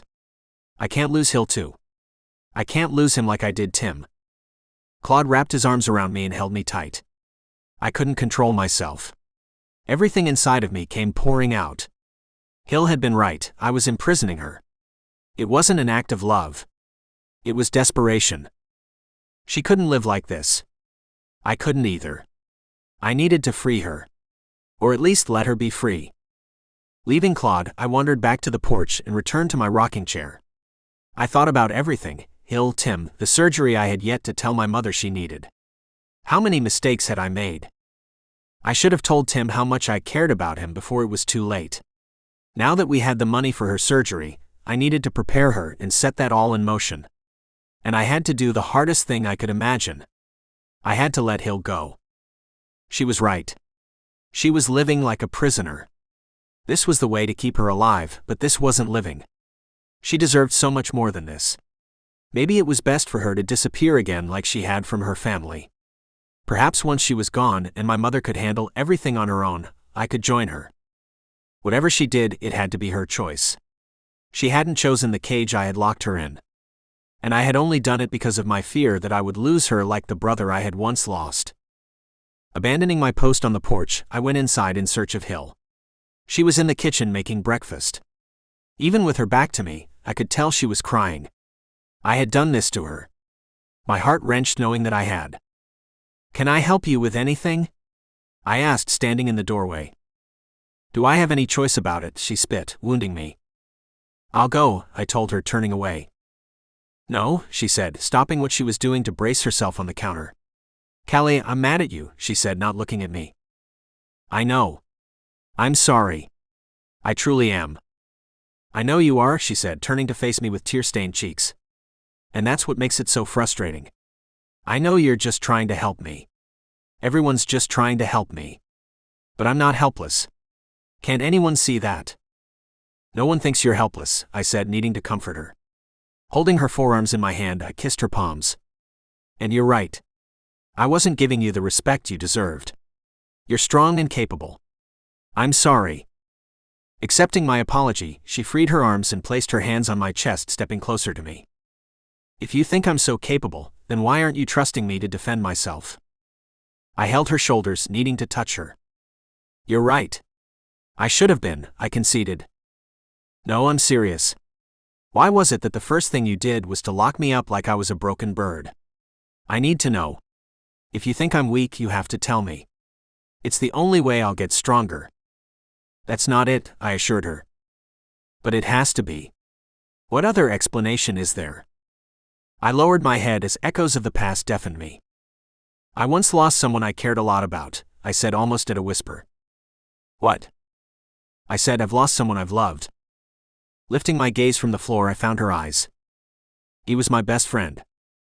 "What happened to him?" "He died." Heartbreak reflected on Hill's face. "I'm so sorry." "It was my fault," I admitted, for the first time saying it aloud. "What? How?" "I broke his heart." Tears returned to Hill's eyes. "Tell me." I gathered my strength. Taking a deep breath, I looked her in the eyes. From the first time he sat next to me at lunch, I knew there was something different about him. I never said anything about it. But I could feel it. As time went on, I started to figure it out what it was. He liked me in a way that boys weren't supposed to. It was embarrassing, but mostly because I cared about him so much, but not in the same way. I didn't know how to handle it, so although I saw the way he would stare at me, I never said anything. I didn't want it to change the friendship. I was willing to continue with things being unspoken, but eventually, Tim was not. The last time I saw him was one day when we went to our favorite creek to fish. Once we got there, he looked at me with light in his eyes. He told me he wanted to take a dip. When I agreed, he told me we should do it naked. As close as we were, we had never done that. I was hesitant, but eventually, I gave in. He didn't hide how excited he was at what we were doing. In spite of that, we floated close to each other. Neither of us said a word. And when we were practically on top of each other, he leaned forward and kissed me. I panicked. I backed away and scrambled out. He tried to apologize as I got dressed, but I wouldn't hear it. It wasn't that he wasn't kind and sweet and the best friend that I had ever had. It was that I genuinely cared about him, and that made things confusing. When he tried to call me later, I ignored the call. I did the same thing when he tried to talk to me at school. And when it felt like everyone at lunch knew what we had done, I did something that I could never take back. There was a group of guys on the football team who I barely knew. They all sat at the same table, and I knew that they could be jerks. Needing to prove how much of a man I was, I walked over to them and told them what Tim had done. There was no reason for it. They hadn't asked. But I outed my best friend, and they began making fun of him for it. I felt awful. I knew that I had done the worst thing anyone could do to someone they loved. And before I could ask for his forgiveness, his mother took him out of school. He had a condition that he hadn't shared with me, and the sadness he felt by my betrayal had lowered his immune system. He died from it. Maybe I hadn't pulled a trigger or hit him with a car, but it was my betrayal that had killed him. I'm sure of it. So now there's no way I'm not going to do everything I can to protect the woman I love. Hill stared at me with pain in her eyes. She didn't say a word. Instead, she wrapped her arms around my waist and laid her cheek on my chest. I understood. There was nothing to say. My crime was undeniable. What I had done was unforgivable. I could never forgive myself. Thank you for telling me that, Hill said kindly. After holding me for what felt like a long time, she pulled away. Would you like to help me with breakfast? She asked, not bringing up the topic again. The two of us made breakfast without saying a word. When it was done, she carried a tray up to Mama, and I set the table for our guests. The two of us then sat in the kitchen and ate our breakfast alone. When I reached across the table and took her hand, she didn't resist. I was grateful for that. She had such small, delicate hands. As soft as they were, I also felt their strength. I didn't deserve her. I knew that. But as long as I had her, I would do everything I could to make her happy. That night as we lay in bed, I stared at her again, considering how lucky I was. Facing her with our lips only inches apart, I leaned forward and kissed her. She barely kissed me back. Needing more, I caressed her soft cheek with the back of my fingers. I could feel her relax. She was going to let me do anything I wanted to her. But all I wanted was to please her. So, slipping my hand underneath her shirt, I gently rubbed her back. And when her gentle movements melted into the subtle pushes from my fingertips, I sat up, rolled her onto her stomach, and removed her shirt. I knew how to use my hands to please a woman. Massage was something I learned thanks to football. As I wrapped my large hands around Hill's rounded back, I engulfed her. Her body was everything I ever wanted in a girl. Being allowed to express my affection for the woman I loved was the most erotic feeling of my life. Applying more pressure, Hill's body disappeared into the soft mattress. Rubbing her neck and shoulders, she moaned. I would have kept doing it all night if she hadn't begun lifting her hips. I was sitting on them. Initially, I thought she wanted me to get off. But the deeper I would push my fingers, the harder her hips would press. My baby was telling me what she wanted. I wanted to give it to her. Sliding my fingertips down the soft curves of her body, I got to her underwear and stopped. Shifting onto her legs, she lifted her hips again. Fulfilling her request, I took off her underwear. Wanting nothing more than to please her, I massaged her ass and then lowered my chin between her. Hi, it's the author. Yeah, there are more spicy bits. There are a lot of them in this story. And if you want to get the version of the audiobook narrated by sexy narrators, you can get it on Audible for free by using a link in the description or by becoming a member of this YouTube channel. I hope you consider it. Enjoy. The next morning when I woke up, I did what I hadn't in a while. I stayed in bed staring at the woman I loved. Even as she slept, she was beautiful. She needed to be with someone who treated her how she deserved to be treated. I was going to be that man. It would start today. I had already waited too long. When she opened her eyes, she caught me looking at her. Were you watching me sleep? She asked, chuckling. Are you okay with that? Because I watch you sleep a lot. It's not like I don't do the same thing to you, she said with the cutest stretch I had ever seen. As we stared into each other's eyes, I gathered the courage to say what I had to say. Did you need to pick something up from the grocery store? I remember you mentioning something about that yesterday. She perked up. Yeah. I don't remember what it was, but I would like to go. Would you mind if I went with you? She smiled and cuddled up against my chest.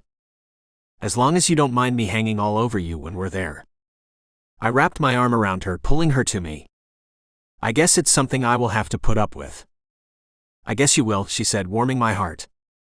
Lying in bed as long as we could, I held on to her, trying to memorize every curve of her body. I should go, she told me when my mother's bell rang.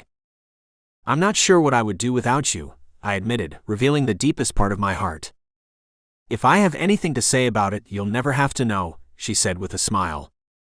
Watching her naked body as she left the bed and got dressed, I was reminded of how lucky I was. She really was the most incredible girl I'd ever met. I was going to be the type of guy she needed.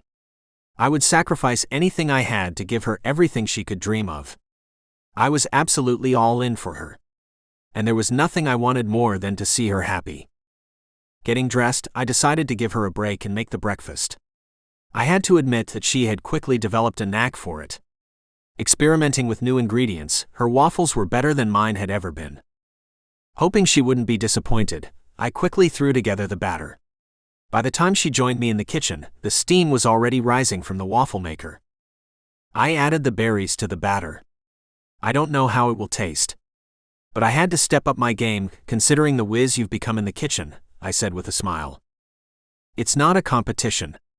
It can't be with me winning so much, she teased. It was almost enough to ruffle my competitive feathers. What was a friendly competition between friends, right? With everyone else fed and it being just the two of us, I asked her if I could feed her the waffles. She said I could. There was something about it that made me feel good. I gave her a bite and then I took a bite. And every so often I would lean over and give her a kiss. When there was nothing left on our plates and we were both full, we got ready for the day. So, are we still heading to the grocery store? She asked me with vulnerability in her eyes. Of course. After cooking I can see how embarrassingly short we are on supplies, I said with a smile. It wasn't true. But if she needed me to play along to give us an excuse, I was more than happy to. Dressed and ready to go, I grabbed my keys and offered to drive. I wasn't going to look around every tree as we did it, either. I was going to be present and to pay attention to her. She was the most important thing in my life. I was going to show her that. Focusing on Hill was easier than I thought it would be. Stepping into Glenn's, we were holding hands. It felt good showing the world that she was mine. Good morning, Glenn said as we entered. Morning, each of us said with a smile. Browsing the aisles, I wondered if every day of our lives could be like this. I would pick up things and show it to her. She would shake her head, encouraging me to put it back. Are you sure that we don't need pickled herrings? You don't know waffles until you've put pickled herrings on them, I told her. I'm going to pray that you're joking, she said, staring at me horrified. Do you seriously think that I would put pickled herrings on waffles? I don't know. I'm in the South. Don't you all put pickled herrings on everything? Do you even know what pickled herrings are? Sure. It's herrings that have been pickled, she said, as if trying to get away with something. Right? Just like how baseball is a ball with a base inside of it, I teased. Oh yeah? Then you tell me what pickled herrings are, smart guy. I stared at her. Well, that's easy. I stared at her again. Glenn, would you like to inform this city girl on what pickled herrings are? I would be delighted to, Glenn said, approaching us. If you take a look at this, Glenn said, crouching to retrieve something from the shelf. Now where is it? Hill tapped me on my shoulder, telling me she would be right back. Oh, here it is. This here is a dill pickle. It's like that because of the vinegar that's added to water when the pickle is soaked. If you take the same process and add it to a fish, like herring, it changes the flavors and... Glenn looked around. Where did Hill go? Should I wait for her before I continue? I turned around expecting Hill to be behind me. She wasn't. Hill, I said, scanning the room. She couldn't have gone far. She was behind me just a second ago. Hill, I said, getting worried when she didn't respond. Hill. Terror washed through me. Racing down the aisles, I checked every floor and corner. It was then that I heard her scream. Hill, I said, rushing to the door. It was in time to see a brutal-looking man covered from his neck to his wrist in tattoos. In one hand he held a knife. In the other, Hill. Hey! I shouted, hoping the windows would shatter as I did. That didn't stop him. It barely slowed him down. Looking back at me, he opened his car door and shoved Hill in. Running towards them, I wasn't quick enough to get there before he slipped in the driver's side, started the car and pulled off. It was a C-Class Mercedes. It matched the description of what Hill had said had been stalking her. This was the man who had tried to kill Hill twice. He had gotten her. I had taken my eyes off of her for a second, and it had been enough. No. I screamed as the guy drove away. Rushing to my truck, I got in and sped off after them. It took only a moment to realize what the guy's knife was for. One of my tires was flat.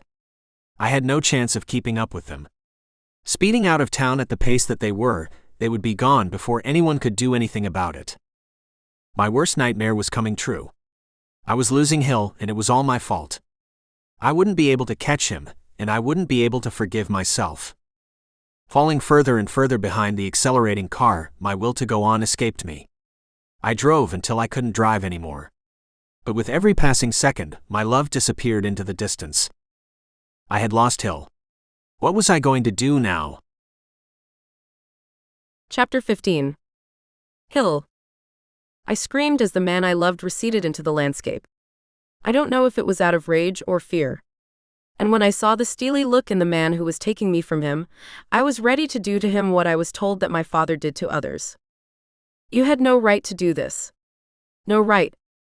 Take me back right now, I demanded, ready to reach over and strangle him. You will do what I tell you to do, he said menacingly. You don't scare me. Maybe you did once.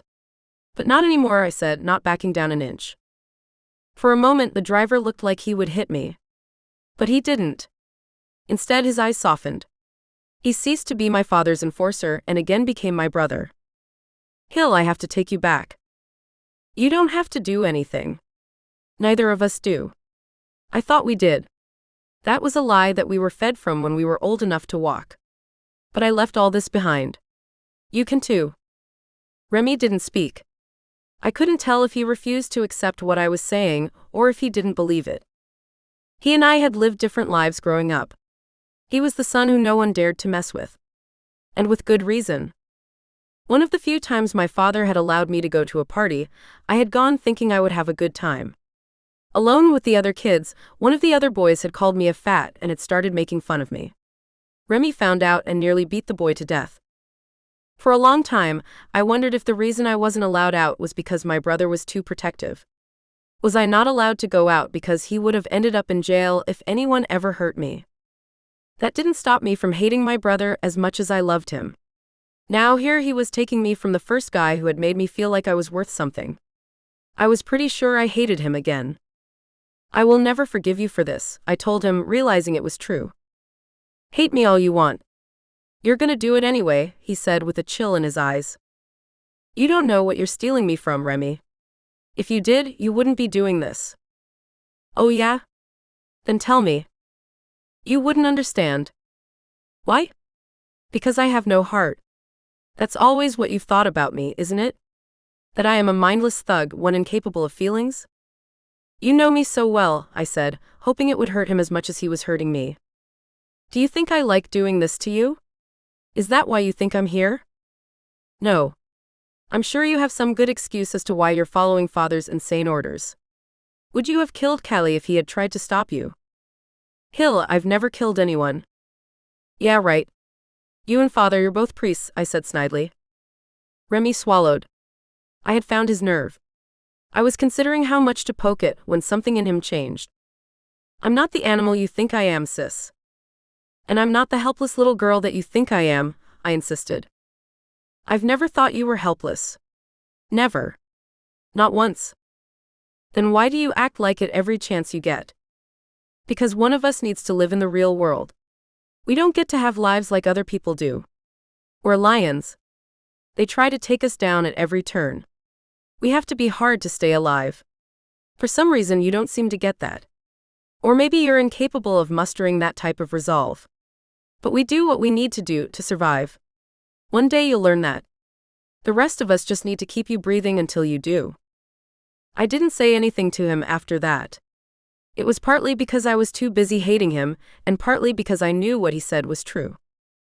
My father once said that you don't raise a lion on a beach when they need to survive in a jungle. Our crazy life was a jungle, yet I refused to act like it. I refused to fight. I refused to deceive. I refused to look someone in the eyes and then punch them in the face. That wasn't me. I wanted no part of it. Yet that was the life I was born into. Maybe Remy and my father were right. Maybe I was never meant to survive. The car was quiet as Remy drove us back to New York. More than anything else, I thought about how he had found me.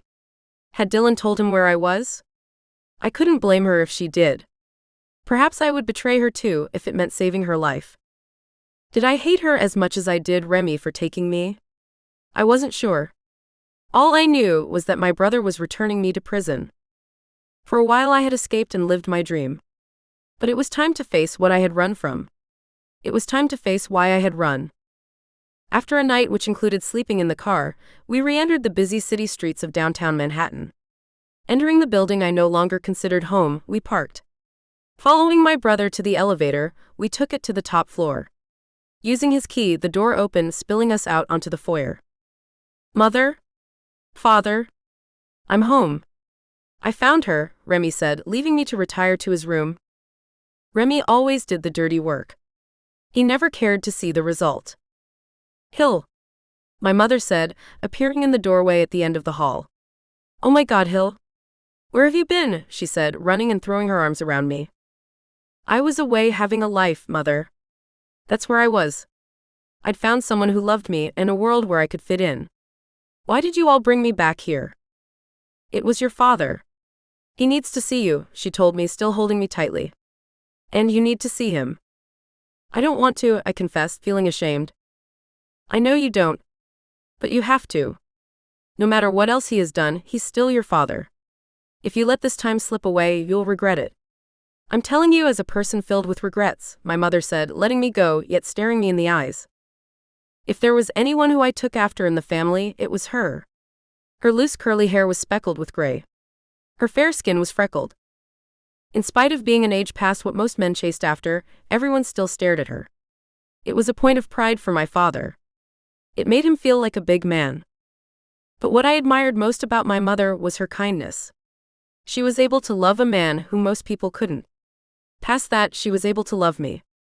Not even I was capable of doing that. See him, she said as she held my hand in hers. Mother. Please for me. Talk to your father, she requested in the way that I could never resist. Knowing that there was no way I could escape it, I went to the place I knew he would be. Entering what used to be his office, I looked across the room and saw him. He was in worse shape than I could have imagined. It wasn't one of his rivals who was bringing him down, it was something none of us could have imagined. One day while watching a football game, he had a stroke. That would have been nothing if he hadn't then had another, and still another. When he could no longer stop us from doing what we had to, we took him to the doctor.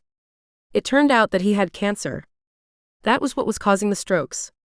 He wasn't given long to live. Soon, the man I grew up thinking was indestructible was going to be gone. That was what had caused me to run. I needed to prove to him that I was going to be fine without him. I needed to show him that I was capable of more than he thought I was. Hill, is that you? He asked, too weak to hide his French accent. Yes, father. I'm here. I missed you, daughter. Where have you been? He asked, showing the side of him that I had rarely seen. I was. How did I explain to him what I was doing? The answer was that I was everything. I was loving. I was living, I was experiencing things I thought I never would. I was forging a new life for myself. One where you wouldn't have to worry about me. That's not possible. I will always worry about you, he said with a fragile smile. But father, you always had that wrong. I'm capable of taking care of myself, I insisted. He dismissed me with a shake of his head. These are dangerous times, Hill. Word has gotten out that I'm sick. Families are doing everything they can to take over our territory. You are not safe. Lying here, I cannot protect you. I stared at the withering man in front of me, understanding something I hadn't before. That was why someone had tried to run me off the road. Our family was in the middle of a war. They were doing what my father once had, they had gone for blood once they smelled weakness. As long as we had something they wanted, no one would leave our family alone. I really was trapped here. There was nowhere I could go and be safe.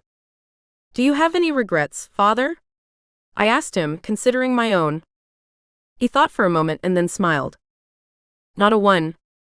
We have a short time on this planet. You seize what you can while you can. I had your mother and I had my 2 beautiful kids. With that, I created an empire, and soon I'm going to pass it along to you too. What is there to regret in that? My father said before becoming too weak to speak. Leaving him to rest, I crossed the penthouse to my room. It was across the hall from my brother's. From outside, I could hear the soprano from his favorite aria. He once told me it was his way of escaping. If there was one thing I was jealous of him for, it was that he found a way to not be here even when he was. There were so many things about our 2 lives that were unfair. That had to be the most. About to enter my room, I stopped.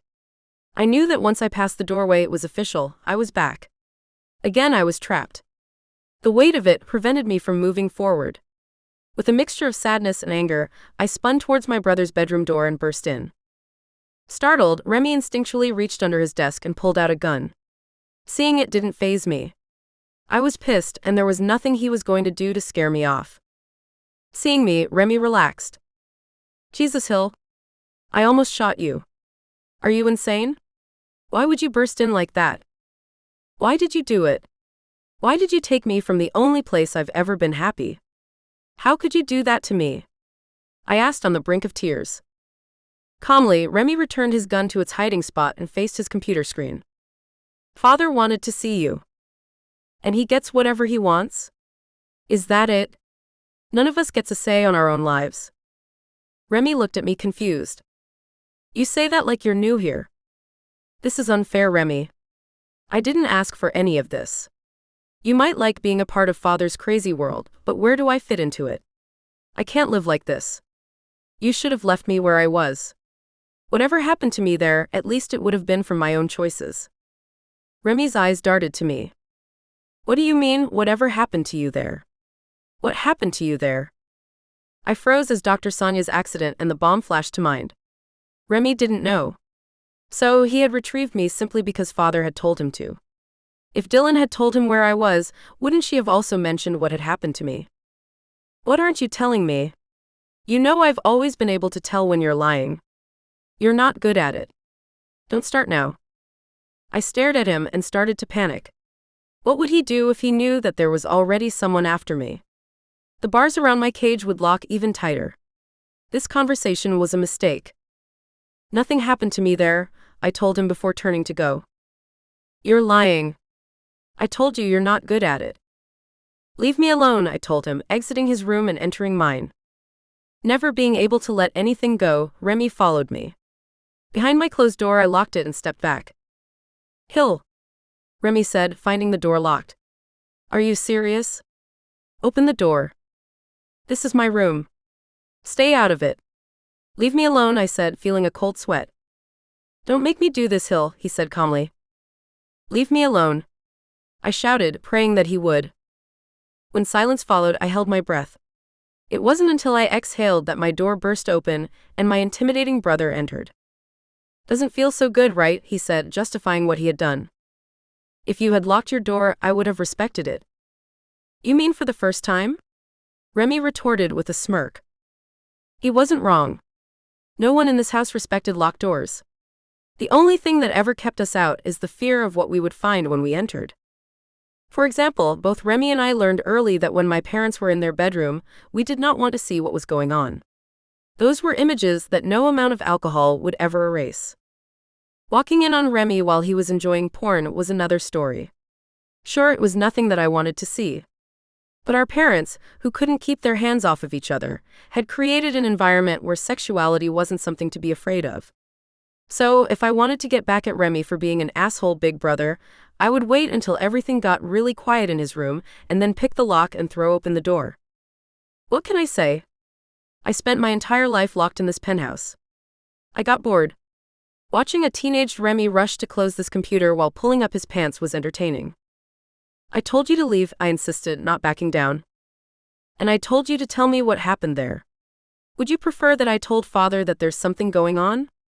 How do you think he would respond to that? You would rat me out to Father? Aren't you gangster types supposed to have a code? I said, trying to think of anything I could to get him to drop it. We do have a code. It's called Keep Your Family Alive Even When They're Trying to Get Themselves Killed. You should try it sometime. Maybe start with yourself, Remy said, slowly breaking down my defenses. When I continued to refuse to answer, he took a different approach.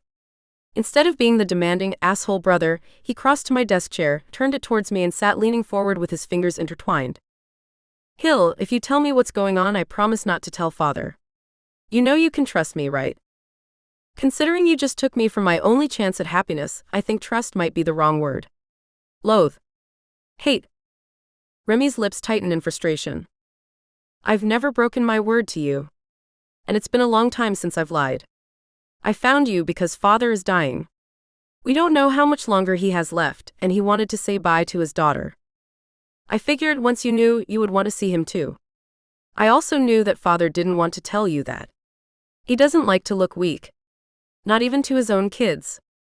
So I needed you here. I couldn't tell you why, and I didn't want to waste the little time Father has left negotiating. There you have it. Right or wrong, that's what went down. Now what is it that you're not telling me? I considered everything Remy had said. It was true. He had always been very straight with me. In a weird way, he was the one I trusted the most. He had always protected me, and he had always been honest, even when I didn't want to hear the truth. What had upset me was that he knew how unhappy I was. I had thought that even if our father had asked him to find me, he wouldn't. I was mad because his retrieving me felt like a betrayal. But listening to his explanation, maybe it wasn't. Father is dying? I asked as it sunk in. How long do the doctors say that he has? It could be days, it could be a few weeks. Anytime you talk to him, it could be the last thing you ever say to him. That's why I brought you home. I couldn't let him die without giving you the chance to say goodbye. Remy's words were a punch in the gut. It took everything in me not to cry. I had a lot of mixed feelings about my father, but I loved him. He wasn't a good person. He wasn't a trusted businessman. But he did love us, and he told us every chance he got. What happens to us when he's gone? I asked, starting to spiral. I have come up with a plan. There's a way that we can get out of all this. We won't have to worry about looking over our shoulders everywhere we go. There's a way we can go legitimate. But if something happened to you that I need to know about and you don't tell me, it could derail everything. We'll all be stuck in this world for the rest of our lives. And some of our lives might be shorter than others, Remy said with empathetic conviction. I stared at Remy, considering what he had said. Could it be true? Was there a chance that we could escape this world? We certainly couldn't do it while my father was alive. For him, all of it was a game that he loved too much to quit. This was his reason to get up in the morning. As much as he loved us, we could never compete with it. How? I asked, praying that it was real. Are you asking me about my plan? Yeah, I said hesitantly. It is all moving too fast to explain. But trust me, I want out of this life as much as you do. But the only shot we have of getting out relies on you shutting down whatever it is you had going on and telling me what happened. I didn't move in fear that it would prevent his dream from coming true. More so than guys or anything else, that was what I laid in bed fantasizing about. Remy knew this. Was he just telling me what I wanted to hear, to get what he wanted? And what did he mean by me shutting down whatever I had going on? Damn him, he knew me too well. If you're lying, I said with building anger. I'm not. There is a plan. But it's going to take everyone in this family agreeing to it, for it to work. So tell me, what are you hiding? He had me. He had made the stakes too high. I think someone made 2 attempts on my life. What? Remy said, flying into a rage. A few weeks ago, I let a friend drive the car I took and someone ran it off a mountain road. I can't believe this. How is the person who was driving your car? They need surgery, but it seems they'll be all right. I'll make arrangements to take care of their bills. No need. I already have. Please tell me you didn't, Remy said, about to panic. Don't worry. I gave them cash. It was what I had on me from my trip. I'm pretty sure it'll cover everything. Okay, Remy said, relaxing. And the second attempt? Well, like I said, because of the accident, the car ended up stuck on the side of a mountain. I needed the cash inside of it to pay for the surgery. But when I opened the trunk, there was a bomb in it. It exploded. Remy looked at me suspiciously. And was everyone all right? Yeah. It seems like the person who put it there wasn't very good at making triggers, I joked. Remy stared at me stone-faced until he laughed. My sister, living every day thanks to the incompetence of others. You know what father says, always count on people to be idiots, I said with a smile. You should not be betting your life on it, Hill. You got lucky twice. You're not a cat. You don't have that many lives. You're going to need to put an end to things with whoever that was that chased us as we pulled off. I'm not going to do that, Remy, I informed him. You are. If there really was someone trying to kill you and they knew where you were and how to get to you, how safe do you think your friends are in that small town? You can't give your assassin a reason to think that you might be back. Hill, it's the safest thing for everyone involved, especially you, he said, trying to sound reasonable. I couldn't count the number of times I had laid in bed wondering how much danger I had put Callie in. I knew that what I was doing was unfair to him. I couldn't deny it. But how could I not be with a man like that? He loved me. I loved him. But did loving him mean that I would have to let him go? It was too painful to think about. Is there anything else you're not telling me?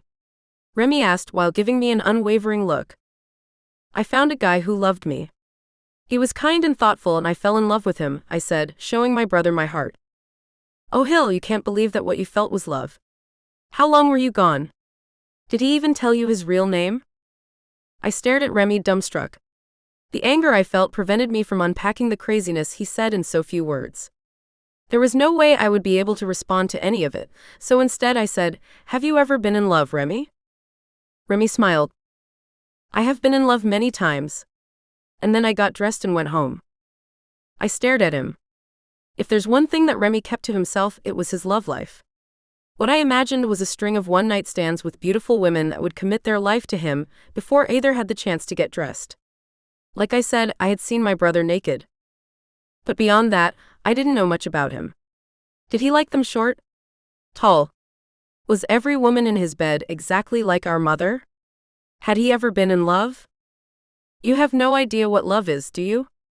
I asked when it hit me. I know enough to make me want to protect you all these years, he said smugly. That's fair. But do you know what it feels like to be in love? I asked him, knowing the answer.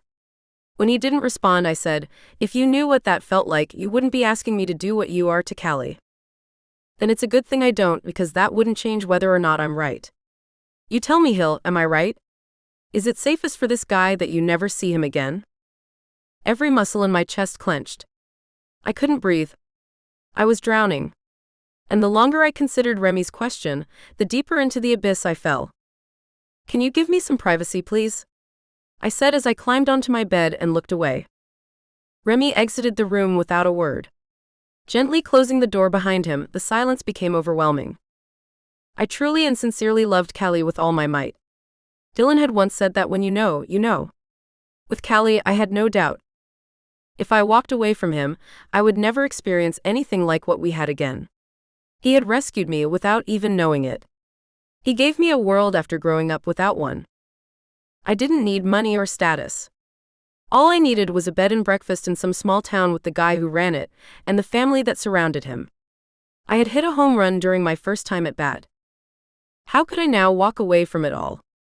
The thought of it threatened to reduce me to tears. But how could I go back to him, knowing the risk I posed to his life? His mother had already been put into the hospital because of me. In the explosion, Callie might have died. Remy was right. If I loved him, I had to let him go. I would think about him every day for the rest of my life, but I could never be with him. Tears streamed down my face when I realized that my decision had been made. Retrieving my phone, I searched the internet for a bed and breakfast in Snowy Falls. When the number came up, I dialed it. The ringing was deafening, my soul laid bare. Chapter 16. Callie. Thinking about how I had let her down, my world was coming apart. My thoughts whipped from how much I hated myself to how worried I was for her. How could I have done that? I had taken my eyes off of her, and in a few seconds she was gone. This was my fault. I could never forgive myself for this. Even after the car had disappeared into the distance, I had continued to follow. I didn't stop until my truck couldn't drive anymore. I considered taking the time to replace the tire, but once it was off, I realized I had done more damage than I could have imagined. Having to call my brothers to let them know what had happened, it wasn't long before someone was out to get me. Climbing into Claude's truck and driving until we hit the first turnoff, it was there where he told me that we had to go home. We didn't have to stop looking, but we were going to have to come up with a new plan. Sitting in the living room as everyone argued about what we should do next, I felt like I was going insane. I had lost her just like I had lost Tim. Again, it had been all my fault. I didn't deserve to be alive. I should have done more. But I didn't know what I could have done. Deadlocked between calling the FBI and trying to figure out who her family was and contacting them, I walked around in a daze. Titus and Cage tried to comfort me.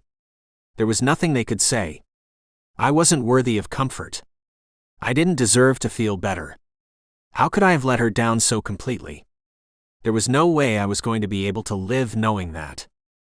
As it approached evening the next day, I was approaching a decision.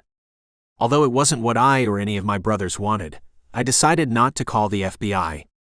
It was the only thing I knew that Hill wanted. She was adamant about it. That meant that there was only one option. I was going to have to figure out who her family was and tell them. The only problem was that Hill had been very tight-lipped about her life before meeting me. I knew she was from New York. She had once mentioned a brother. And there was something important about lions when it came to her family. Did Mafia families have crests? I knew nothing about them. Organized crime wasn't something you'd find in a town like Snowy Falls. Nor was it something that appeared on an internet search. How had I not learned more about her? It felt like I knew exactly who she was. Yet, I didn't even know her last name. A part of that was because I was a horrible person who didn't deserve her. The other part, though, was that she didn't seem interested in sharing. I wasn't the type to ask a lot of questions. So, after she told me that her family was involved in organized crime, I stopped asking completely. What was I supposed to do now? It was as I considered all the ways I could research New York's Mafia families that I heard the phone ring. It was the business's phone connected to the landline in my mother's room. Before I could make a move to get it, the ringing stopped. And when I heard my mother's bell requesting that I assist her, I hurried in. I might have failed Hill, but I wasn't going to continue to fail my mother. Rushing up the stairs, I entered her room. She was looking at me with frustration. Having placed the call on hold, she asked the question I had been avoiding answering. I've been patient. I figured that when the time came you would tell me. I thought it had to do with your football team or something, so I wasn't going to pry. But now this, she said, holding up the phone. I need an explanation right now. I stared at the phone confused. Who's that? Hill, my mother said, filling my forehead with cold sweat. Before my mother could object, I rushed to her and took the phone. Where are you? I said in a panic. I am home, she replied with sadness. I don't understand. What happened? The guy you saw taking me was my brother Remy. He needed me home, and he wasn't in the mood to debate about it. So he just took you. Are you all right? I'm pissed off and furious, but physically I'm fine. I still don't understand. Why did he take you like that? When are you coming back? The silence between us drew out. When I heard her crying, I spoke up. Hill, when are you coming back? Sounding like she was gathering every ounce of courage she had, she said, I'm not. My chest felt like it was on fire. What do you mean you're not coming back? I have already put you in enough danger. Your mother was in that accident because of me. You could have been killed by a bomb because of me. Previously, I could have fooled myself into believing that somehow it wasn't my fault. But it was. I understand now. My brother explained it to me. I am not safe to be around. And I love you too much to put you in danger, she said, breaking my heart. I don't care if being with you is risky. I'll take that risk. You're worth it, every second of it. You say that, and I believe you. But would you be willing to allow your mother to be hurt again? She said, causing my eyes to bounce to the woman who was still recovering from her accident. And what if the next time it's one of your brothers or an innocent bystander who didn't ask for any of this? How would you be able to live with yourself then? I know I couldn't. And that's the reason I won't be contacting you again. The blood rushed out of my face having heard what she had said. I couldn't believe it. She was breaking up with me. I didn't want her to go. I would have done anything to be in her life. But a part of me knew that she was right. I would do anything and go anywhere to be with her. But did that give me the right to put everyone I cared about in danger? I love you, Hill, I told her, struggling to stay upright. Hill exploded into tears. I love you too, Callie. I can't let you go. Then I will let you go. Bye, Callie. I will never stop thinking about you, she said before the line went dead. I couldn't believe it. Hill was gone. All I could hear was a loud buzzing. I couldn't see what was in front of me. The only thing I could picture was what I had just lost. I'm so sorry, Mama said. I looked at her. Tears were rolling down her cheeks. She had heard everything. I didn't know what I was supposed to say to her. So instead of saying anything, I handed her the phone and walked out. Once in the hallway, I continued walking. Descending the stairs, I headed for the front door. Callie, what happened? Where are you going? Claude asked as I continued onto the porch. Without saying a word, I walked down the driveway and onto the street. Still in a daze, I entered the woods. When I stopped walking, I was in front of a creek. It was the one where Tim and I had skinny dipped all those years earlier. Stripping off my clothes, I got in. It was cold. That was fine. And releasing the grip I held tightly for so long, the dam broke. I sobbed. I don't know how long I was there. I know that it was longer than I needed to pull myself together. I could have stayed there forever. I might have, if it wasn't for my mother. She needed me. I had to fix her dinner. I wasn't going to let her down. She had also asked me not to let my education slip. I had. If nothing else, I could fix that. I just needed to show up. Wasn't that the case? Wasn't showing up half the battle? Getting out and getting dressed, I walked back home. When I was there, I started making dinner. It wasn't anything special, but it was all I could manage. Would you like to talk? My mother asked me as I set the tray down in front of her. It wasn't that I was ignoring her, I was just tackling everything I could handle at the moment. Even shaking my head would have been too much. So instead I looked at her. When she understood, I left to start cleaning up the mess I left behind. The next morning, I drove to campus and attended class. I took notes. I participated in the discussion. And when the campus bell rang, I packed up my stuff and headed to the next one. For the following days and the next 2 weeks, that was all I did. It was during that time that I told Mama everything that had gone on. I told her about Hill's family, why someone had run her off the road, and the surgery that she needed. She took everything well. When she asked about the things we could do to get the money, I told her about Hill's gift. She wasn't sure how to respond. Mama had always raised me to have a respect for the law. It wasn't that knowing Hill's background had tarnished her view of her. She still loved her like a daughter. It was that she considered her family's money to be ill-gotten gains. She wanted you to have it. She was very clear. She thought that something good had to come out of the things her family did. And I want you to take it. It would make me feel like I wasn't going through all this pain for nothing, I admitted to Mama, sharing more with her than I had since Tim died. It took a long time for her to speak again. When she did, there was sadness in her eyes. There's a reason I've never told you about your father. Having not expected this, my gaze flicked up at her. What is it? I asked, having suddenly lost my breath. Your father wasn't on a good path, she admitted, not being able to look me in the eyes. I was desperate to know more. What do you mean? When you told me about Hill, I had to wonder if the reason you had fallen for someone like her was because of who I had once fallen for. She looked up at me, offering a sad smile. There are times when you remind me so much of him. He was so determined. He could be so charismatic. But he was also secretive. He had a dark side. Obviously, I wasn't the only one who had fallen for his charms. I had no idea about them, your brother's mothers. That was as much of a surprise to me as it was when you found out about it. I guess I was embarrassed that I had been seduced so easily. He really was so handsome, though. That's where you get your good looks from. And you turned out to be the best thing that ever happened to me, she said with a smile. Who was he? I asked, not wanting the conversation to end. A guy they first met.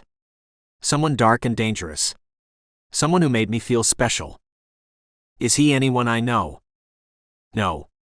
And I'm hoping he's someone you'll never know. What if I want to know him? My mother didn't respond. Instead, she said, I've begun to wonder if I've made the wrong decision with him. After he found out that I was pregnant with you, he did ask me to stay. I didn't want to raise you in that world, though. I didn't think you would make it past 20. What chance does someone have growing up with a role model like that? I wanted you to be able to choose the direction of your life, not have them chosen for you. And I never second-guessed that decision until you told me about Hill's family. Was there a path somewhere in there where you could have become Hill? Could you have been happy? Could you have turned out all right? Who is to say? But one thing I do know is that Hill is not your father. There are some risks that, no matter the consequence, is worth taking. Sometimes you have to ask yourself, is she the right risk for you? I stood stunned. In those few minutes, I had learned more about myself and my mother than I had my entire life. I had given up Hill for her as much as anyone. In a roundabout way, had she told me that she had regretted her choice to leave my father? I wasn't sure. But what I was sure about was that she wanted me to be with the woman I loved. I had tried to live without her. But what I had been doing these past few weeks wasn't living. I was alive, but that was it. Was there another way? What she had said was true. Being with her was a risk to everyone around me. But what if the only one around me was Hill? Was I willing to give up everything to be with her? I still had 3 years left at school. I had my mother who would need help even after surgery. And I had my brothers who I was just starting to get to know. But Hill was my girl. I was sure of it. I didn't want her to go through everything she had to alone. She hadn't asked to be born into the family she was. She didn't do anything to invite the danger that surrounded her. She needed me even more than my mother or my brothers did. I needed to be there for her whether she asked me to or not. I loved that girl. Her pain was my pain. And I wasn't going to take no for an answer. Deciding that nothing was going to stop me, I first considered how I was going to contact her. She had never given me her number. She didn't have to. We had been living together. The only time we had spoken on the phone was when she called to break things off. It was on our landline. Did landlines work like cell phones? Could I get a list of every call that was made or received if I looked at the bill? Knowing the day that she called, I signed into our account online and found it. I was stunned. I had the number she called me from. I could call her back. What was I going to say? Calling her from a cell phone, I listened as it rang. When she saw my name, would she pick up? She had made it clear that she had wanted things to be over between us. But hadn't she also said that she loved me? Hello, Hill's beautiful voice said, making my heart melt. Hill. Callie, I don't know if you should be calling me, she said with an all too familiar sadness. I had to. I know what you said. I remember. But please hear me out. Will you do that? For a moment, there was only silence. Yes, she eventually said, giving me a hint of hope. This was it. This could be the last time I ever spoke to her, or it could be the beginning of the rest of our lives. I couldn't mess this up. What could I tell her that would change her mind? I didn't know. So all that was left was to speak from the heart. You know I love you. You know I would do anything to protect you. So that's not what I want to say. What I want to say is that I don't want you to be alone. On the days that you're sad and you need someone to hold your hand and just be there for you, I want to be the one. When you're feeling cranky for no good reason and you just need to be picked up, I want to be with you. During the times when you're thinking about how unfair life is and that you got put into positions that no one should have to go through, I want to go through it with you. You don't deserve to go through this alone. Any of this. You are the most incredible girl I've ever met, and you deserve to be with someone who sees it and loves it and can't live without it. If it's not me, it should be someone else. I'm hoping it's me, though. Because the idea of sharing a life with you makes me happier than anything I can imagine. You are the star I sail towards. You are my reason to wake up. Will there be risks? Yes. But aren't there always? Relationships are nothing but risks. I could end up hurt. So could you. So could everyone around us. But that shouldn't stop us. We'll do everything we can to keep the ones we love safe. I could move there. We both could move somewhere else. But whatever it takes, I need you. I love you. I want to be with you. And if you would consider being with me, it would make me the happiest guy alive. So what do you say? Will you give us a try? I said for the first time, speaking entirely from my heart. Every second that passed in silence was a century. I aged waiting for her to speak. When she did, I didn't know what she would say. So when she said, "I could never live without you," I remembered how to breathe.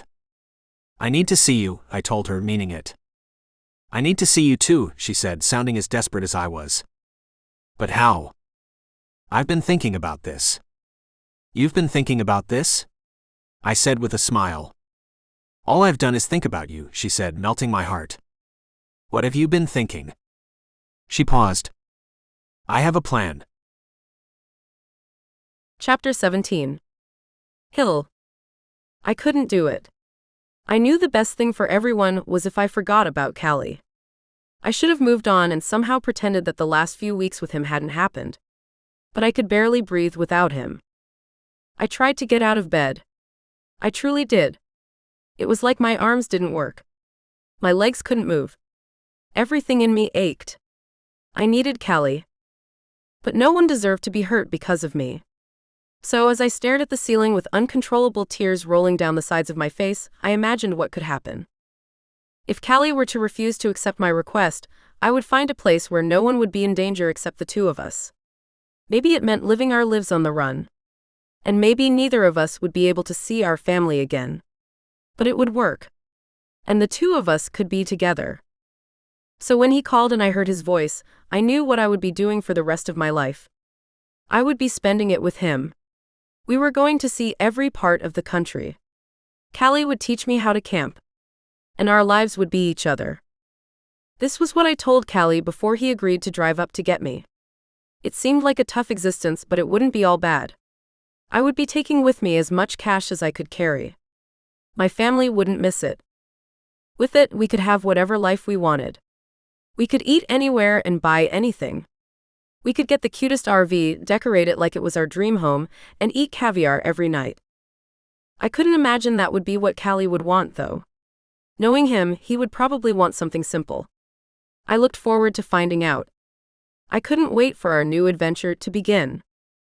With him already on his way to our meeting spot, I waited for the perfect time to leave. I would escape the way I had before. After I did, I would head to the home of my best friend in the world. It turned out that Dylan hadn't been the one to tell Remy where I was. Remy had figured it out on his own. I could trust my best friend. And when Dylan agreed to do everything she could to help me with my plan, I knew I would love her forever. I was so happy that I would be able to see her one last time before I left. For our escape to be successful, Callie and I would have to cut ourselves off from our families entirely. When the reality of it sank in, it became harder for me than I thought. As much of an asshole my big brother Remy was, I also loved him. I couldn't have survived my penthouse prison sentence without him. For a guy covered from neck to wrist in tattoos, he was surprisingly funny. I often wondered who he would have become if he wasn't saddled with the responsibilities of this family and our father. He might have ruled the world. I was going to miss him. I was also going to miss my parents, but in a different way. I was never able to fully embrace who they were and what they did, but not everyone got to grow up unquestionably loved like I was. I was never going to forget that. But however I felt, I knew that what Callie was giving up was so much more. When I asked who would take care of his mother, he said his brothers would. They, like everyone in town, loved his mother. She would always be well taken care of. I also asked if he thought his mother would understand us leaving. He said she would. He told me that it had something to do with his birth father. I didn't quite understand it, and he didn't go into details, but he seemed confident in his decision. He loved me as much as I loved him. I was the luckiest girl in the world. When it became time for me to leave, I looked around at my room for the last time. I was not going to miss this place. Yes, it had everything a person in confinement could dream of. But being here wasn't living. I was choosing life. Slowly crossing the penthouse, retrieving stacks of cash from their hiding places, I filled the duffel bag that I carried, tossed it across my shoulders, and caused the brief power surge that would give me the time I needed to get onto the elevator and escape without having to turn off the alarm. It had taken me years to put together my first escape. I had made mistakes, though. The biggest was using my phone. That had been how Remy had tracked me down. I had kept it off for weeks, and during that time Remy had thought that he had lost me. He had given up checking my phone's tracker. But as I got more comfortable talking with Dylan, Remy had logged back into the app. It showed him my location down to the inch. That's when he came and got me. This time, however, I was leaving my phone in my bedroom. I just had to get from downtown Manhattan to New Jersey without it. That was easy enough, right? After all, hadn't people crossed the city before Google Maps? Sure, it was probably by riding one of the dinosaurs that roamed freely back then. But I could do it too. And considering I was carrying more cash than most people made in a lifetime, it would be easy. I couldn't imagine how I wouldn't be able to cross downtown New York City with a duffel bag of cash over my shoulders, especially since I was taking the subway. Having researched the metro routes before abandoning my phone, I memorized all of the trains I had to take to get to New Jersey. I kept a few dollars in my pocket for the ticket. It was going to be a breeze. At least I thought it was. That was just the first thing I got wrong. Never in my life had I seen a place like a subway station. It was insane. I was going to die. Was it because I had more money than most people would make it a lifetime strapped across my shoulder? Surprisingly, yes. Who would have guessed? Should I have just taken a taxi? Luckily, I didn't have much time to think about it. With my ticket in hand, I scurried to the platform and my train quickly pulled up. Rushing in, I found a seat. Hiding in the corner, I witnessed a guy rapping, someone else dancing, I think someone was being mugged, and another person who pooped in the train. Was I making a mistake? Practically running off of the subway as soon as I arrived at my stop, I went over the map that I had burned into my brain. Deciding that it would be harder to find a taxi than just to walk there, I put on as much attitude as I could and marched forward, barely looking around. On my way, I thought about how this was going to be my life from now on. Unfamiliar streets, people pooping on subway trains, being lost and kind of terrified, this was my new normal. The thought would have pushed me to step into the nearest store and call my brother to come get me if I didn't then think about the man I was doing all of this to meet. If this was all I had to do to spend the rest of my life with Callie, I would do it forever. He was worth it. There are times when you can imagine what your life would be if you spent it in someone else's arms. I wanted that life to be my future. I would want a life with him, even if we began it with nothing. I didn't need fancy restaurants or penthouse suites. All I needed was him. I relaxed as I thought about it. Knocking on Dylan's door, I was ready. "Hill," she said, seeing me in person for the first time in way too long. We threw our arms around each other. She really was the greatest best friend I could ever have. I wasn't sure what I was going to do without her. Tears filled my eyes thinking about it. "When you told me you would be taking the subway, I wondered if you would get here in one piece," Dylan joked as she ushered me in and chain-locked the door. "What are you talking about?" "It was nothing." She looked at me doubtingly. "You took the train from downtown to New Jersey and you didn't see anything out of the ordinary?" I remained poker-faced. "No." "Like what?" "Lying does not look good on you. Does your boyfriend know that you lie like this?" "He knows everything about me. And whatever he doesn't know, he is about to find out," I said with a hint of nervousness. "Are you sure about this, Hill? You will be giving up a lot if you go through with it. He's coming here, so you're gonna meet him. You can see for yourself if he's worth giving everything up for," I said confidently. "Well, I hope he is. And don't forget, if it doesn't work out, you have a home where people love you," she said sadly. I threw my arms around her again. "Thank you. But I promise you, he's worth giving everything up for." Sitting on the couch, we leaned against each other. Dylan sniffed. "I can't believe you're leaving me." "I can't believe it either. I love you, Dylan. I'm going to miss you so much," I said, sniffing as well. "I would say that I'm just a FaceTime away, but..." I swallowed, trying to hold myself together, and then impulsively, I threw my arms around her neck. This girl had been everything to me. For so long, she was my entire world. I probably wouldn't have survived without her in my life. And now I was leaving her. Was I making a mistake? Hearing a knock on the door, I let her go. Glancing between the door and Dylan, my heart hurt. That's him. That's my man, I said through a tearful smile. You're at least going to introduce me, right? Dylan said, wiping her eyes. Of course. I want the two most important people in my life to meet each other, I said, straightening myself up. Then go do it, Dylan said, gesturing towards the door. Let him into our life. Gathering myself, I stood up, made the short walk to the front door and threw it open. Terror filled me as I stared through it. Standing on the other side of it was not Callie. I didn't know who it was. The one thing I did know was that I had made a horrible mistake. This man was not here to help me. This was the man who had wanted me dead. Chapter 18. Callie. Driving into the city was unlike anything I could imagine. Everything was overwhelming. But without giving it a second thought, I left my entire world behind. I didn't worry about Mama. Thanks to Titus and Claude, she would be in better hands than she would have been with me. But Mama had made me promise that I would finish getting my college degree. I couldn't do that now. Even if I could somehow do my classes online while we traveled to wherever we ended up, I couldn't afford to attend because I was only there on a football scholarship. That was another thing. People were starting to talk about me going pro. I wouldn't have been the first from my small town to get that opportunity, of course. Cage had the chance to go pro and he turned it down for Quinn. His brother, on the other hand, was playing for the NFL. And after the damage he did this past season, Titus would also have that option, though I think he'll turn it down to be mayor of Snowy Falls. So that brings it back to me. This year as a freshman, I broke records as a kicker. The college ranks had never seen anything like me. Cage was my high school coach and had helped me get my scholarship.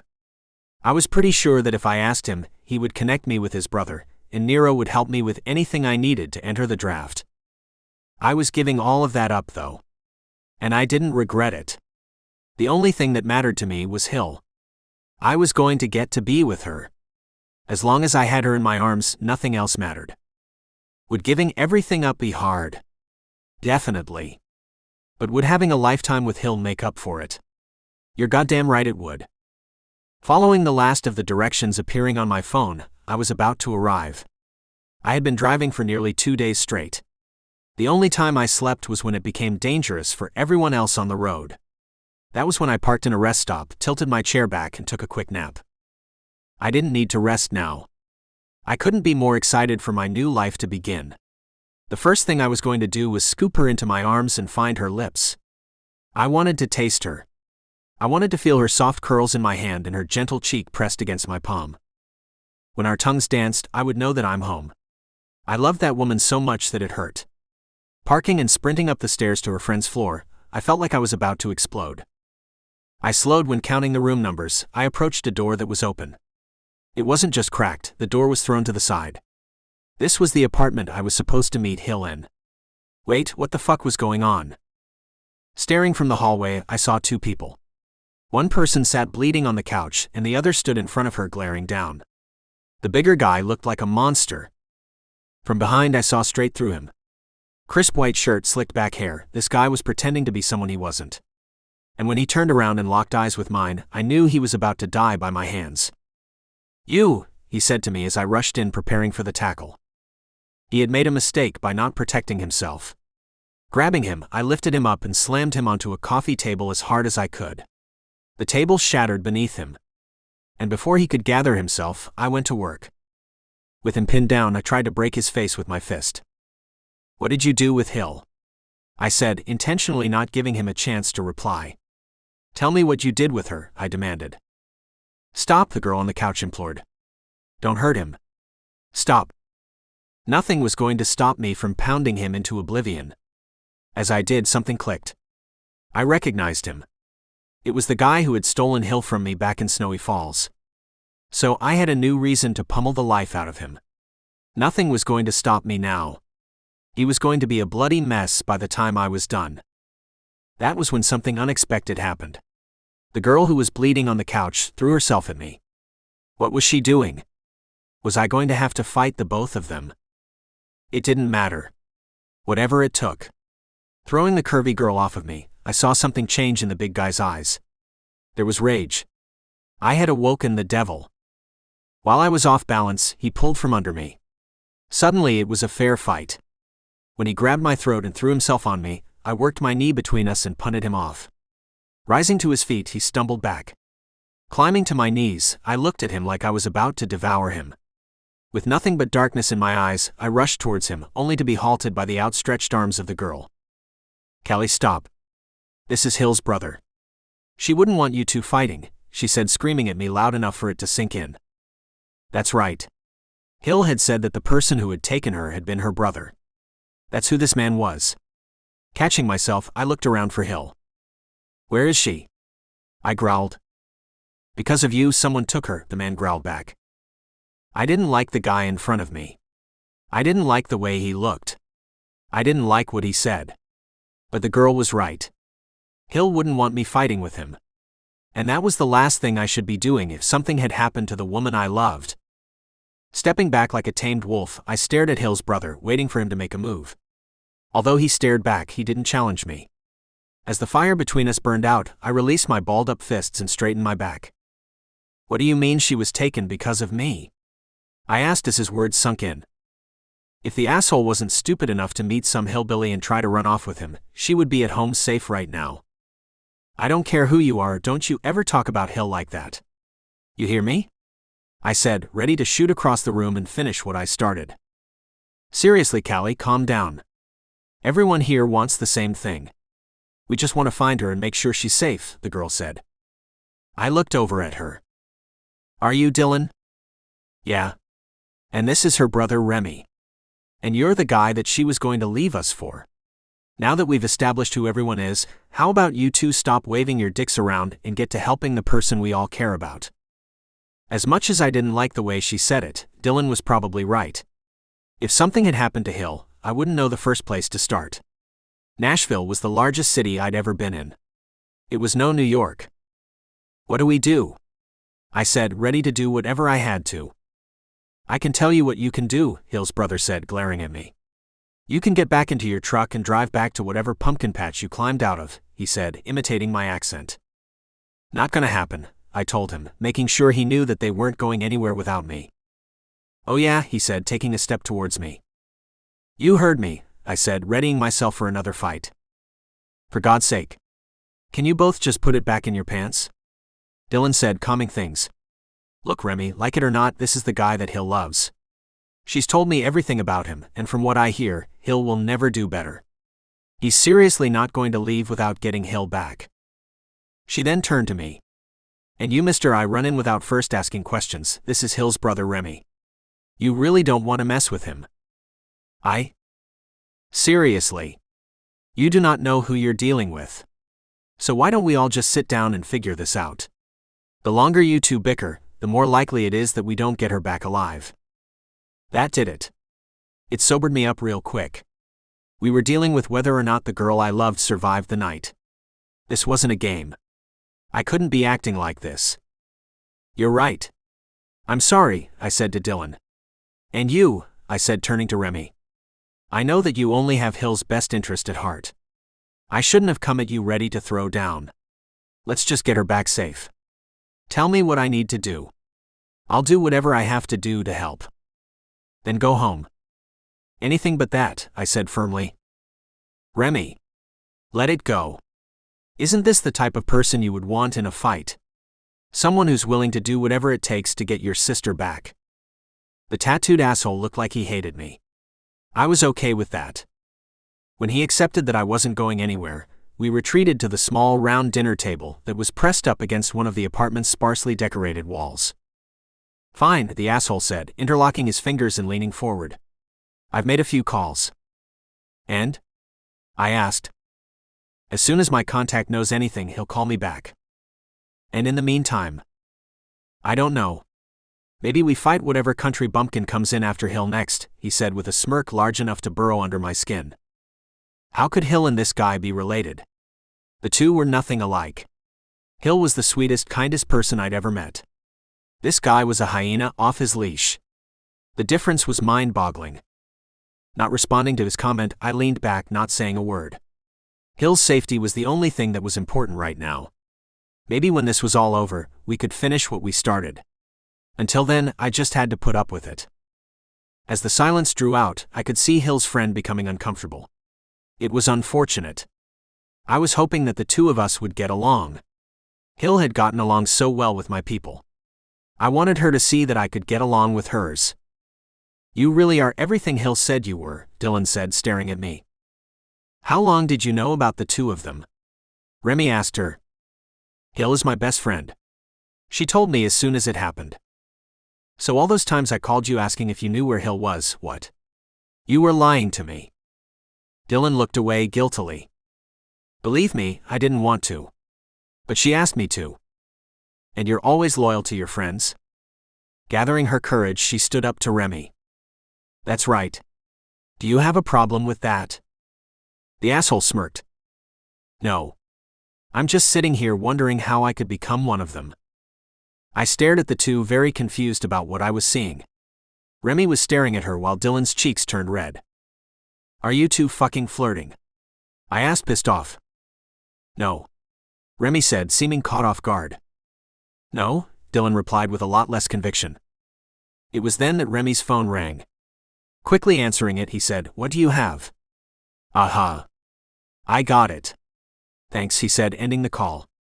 She's still alive and she's being held by one of my family's rivals. It's the guy who tried to kill her, I said. Yeah, I heard about that. That was probably the guy who took her.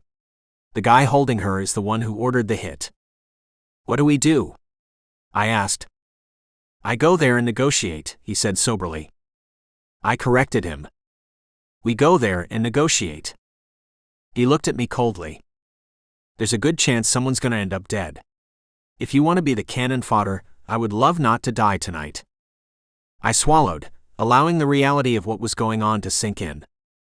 Whatever it takes, I told him. Damn. My sis really did find a crazy one, Remy said, almost sounding impressed. I wasn't going to acknowledge the asshole's bullshit. If I was gonna die tonight, I didn't feel like wasting the words. Turned out his plan really was to get me killed.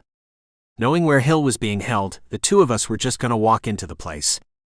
And after I told him how good I was with a shotgun, he looked at me and laughed.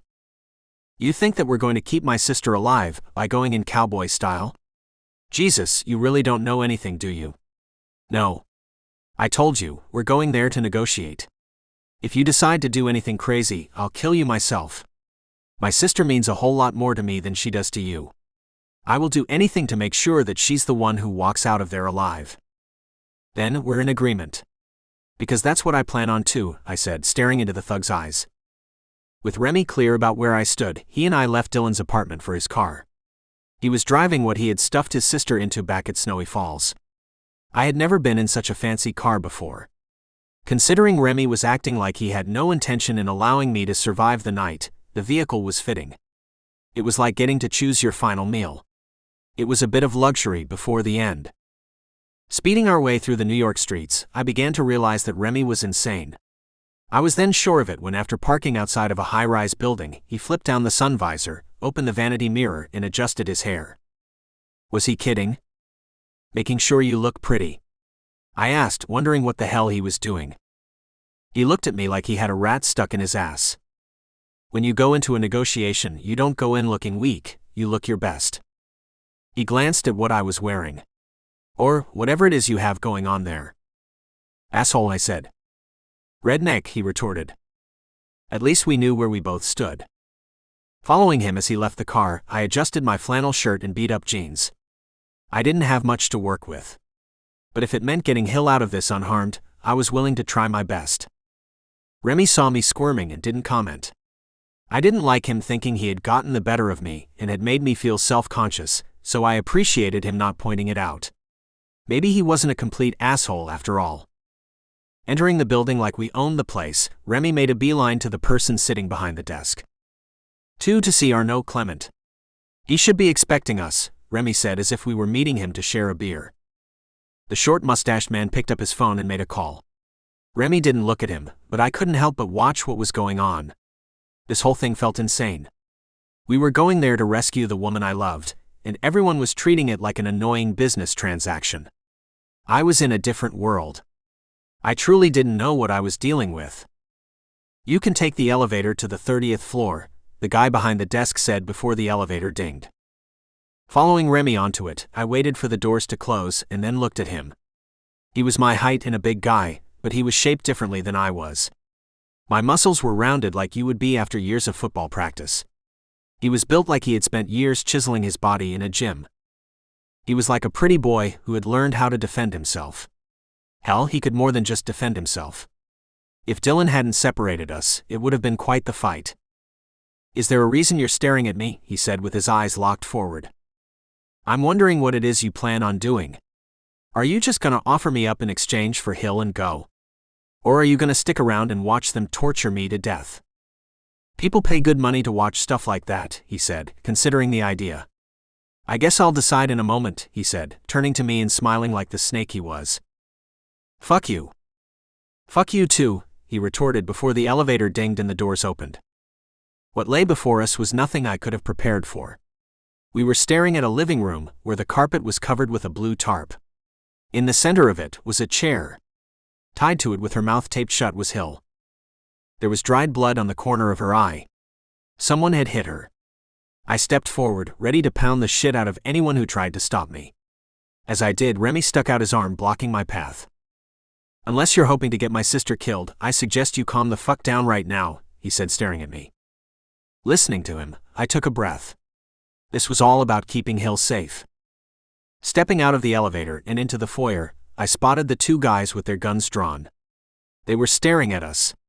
Yep, I had been seconds away from getting myself killed. The asshole had just saved my life. "Mr. Leone. So nice of you to join us," an older menacing guy said. Although the man couldn't take me in a fight, it was clear that he had been in many of them. With a face full of healed scars and a body rounded from indulgence, he wasn't someone to be messed with. "Mr. Clement. Your invitation was hard to ignore." "I see that you got it," he said, looking across the room at the love of my life. "And who's this?" "Don't you know it's rude to invite the uninvited?" he said, giving me the once-over. "Well, there are some things that can't be avoided. You know how that goes." I do. "So shall we get down to business? I have something your father wants. And your father has something I want. What do we do about it?" Remy looked at his little sister strapped to the chair and then turned to the guy who put her there. "Well, the first thing you can do is untie my sister before I reach in your throat and rip out your tongue," Remy said with a darkness in his eyes that I couldn't have imagined. The guy stared at him, measuring the situation. I thought we were about to be shot to death until the guy said, "Come now. You can do better than that. Sit, share a drink with me," he said, gesturing to the couch casually. I seriously did not know what was going on. Was that how these people said hello? The crazier thing was that Remy went to the couch while gesturing for me to stay. They were actually going to share a drink together while Hill sat covered in blood and scared out of her mind. With the two of them sitting on the couch, one of the guy's men came over with a bottle of wine and showed his boss the label. His boss nodded, and as the two watched, the guy opened the bottle and poured 2 glasses. As if it were the most normal thing in the world, Remy took a sip and complimented it. "Chateau Margaux 2014. 2015, actually. You know your wine," the man said, impressed. "I know the things that are important." "Then I hope you know what's important to me." "You want what you've always wanted, to control my father's territory," Remy said casually. "No, I want the territory your father took from me. And I want compensation for the trouble." Remy swirled the wine around in his glass as if it were the only thing in the room. "I'm assuming you've heard about my father's condition." "I might have heard something about it," the older man said with a smile. "You do know that I am more than capable of defending everything my father has built." "That I don't doubt. What I doubt is your willingness to sacrifice your sister to do it. As you see, I also have a knack for knowing what's important." Remy conceded with a shrug. "Then how about this? I acknowledge our defeat. I will let you take over all of my father's off-the-book activities. That includes his protection routes, backroom bars, and his numbers businesses." "In exchange for what?" he asked, having Remy's full attention. "In exchange for letting my sister go, and guaranteeing us the protection that such a gesture would earn. I want no one coming after me, my sister, my mother, or any of our remaining businesses. And I want you to treat us like a member of the family." "A distant member," the older man clarified. A member that you know could slice your throat if ever you backed out on the deal, Remy said calmly. The man thought about it for a second. Then it's a deal. Excellent. You do understand that none of this will kick in until my father, God rest his soul, is no longer with us. Of course. I would never want to insult family, he said with a smile. Excellent, he said before swigging the wine and getting up from the couch. There's only one more thing to deal with. What's that? Remy said as he was about to approach Hill to untie her. My compensation for the trouble, he said, pulling out his gun. Remy stared at him like a wolf about to pounce. Don't do anything stupid. You got what you want. Walk away. Come on, Remy. You know that's not the way this works. Your father insulted me. I can't let him die thinking he got the better of me. I demand my pound of flesh. Don't do this. Remy demanded. I demand my pound of flesh, he screamed like a madman. Take me. I yelled, drawing his attention. He relaxed. What? My heart was beating 1,000 miles an hour. You heard me. If you need to take flesh, take mine. The man looked at Remy confused. I'm sorry, who is this? He's the man that loves my sister, Remy told him, catching me off guard. Looking at Remy for a moment, I turned back to the older guy. That's right. I love his sister and I'm not gonna let you do anything to her, I said, ready to die. He looked at me trying to puzzle everything together. So this is someone who means something to your family? Remy wasn't quick to answer, but soon he nodded his head. Yeah. He means a lot. Good enough, he said before lifting his gun and shooting me. Chapter 19. Hill. The explosion that followed the gunshot ripped through me like I was made of paper. The man I loved and who I would do anything for moved in slow motion. Every painful twitch that rippled through his body tore through mine. Swept off his feet, he hit the ground in anguish. Callie had been shot. I had gotten him killed. This is why we lay the tarp, the murderer said as he casually turned to a henchman. Now he is going to get blood all over my carpet. Fire burned through me hearing his heartless words. I wanted him dead. I wanted everyone dead. He couldn't be allowed to get away with doing this to someone as good and kind as Callie. There had to be consequences. And when I looked at Remy, I knew he thought the same thing. Stunned, my brother stared at Callie. I don't know how they met or ended up here together, but Remy reacted like Callie meant something to him. When he found my eyes, I realized that it was because Callie meant something to me, and he felt it. Staring at me, it was like he could read my mind. I never approved of my brother's acts of violence, even when they were in my defense. But here and now, they were justified. He could tell what I wanted him to do, whatever the consequences. Hardening his jaw and reaching behind his back, I was about to get what I desired when I heard the only voice that could bring me back. I'm okay, Callie said, drawing my attention. I didn't see where the bullet had hit him, but as he attempted to get off the floor, it became clear.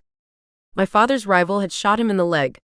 Callie was a football player whose specialty was kicking the ball. The bullet might have ruined his life, but it wouldn't take it. I think I'm fine, he said, bringing tears of relief. I could breathe again. My world wasn't coming to an end. All I wanted now was to get out of here and take care of the person I wanted to spend the rest of my life with. He had taken a bullet for me. I could never have imagined anyone like him. The pain I felt from my love for him was overwhelming. All I wanted was to climb inside of him and warm myself with his heart. For that to happen, it meant that Remy couldn't get us all killed. I quickly whipped my gaze to him. He still had his hand behind his back.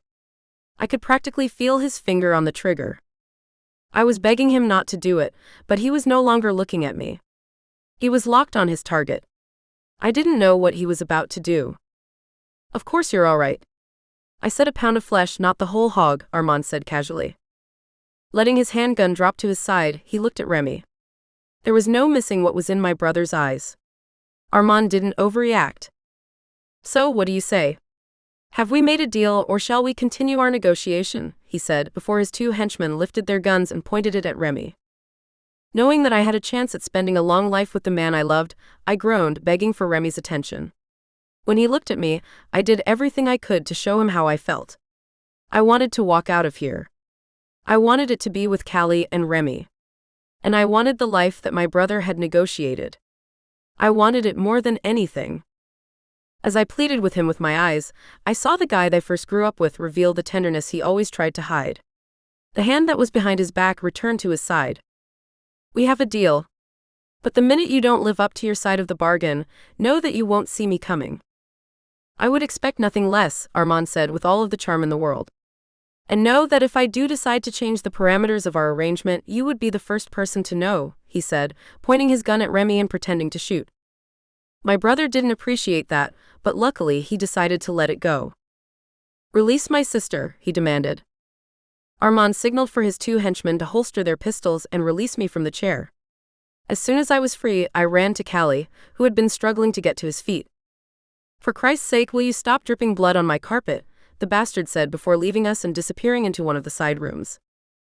Throwing my arms around Callie as he balanced erect on one foot, I never wanted to let him go. I love you. I'm sorry, I kept repeating. I can't believe this happened to you because of me. I'm willing to go through this and more to be with you. I have no life without you. When I found you, I found the other half of my heart. I will never let you go again, he said until I stopped him with a kiss. Fireworks couldn't outshine the majesty of our kiss. I lost myself in the moment.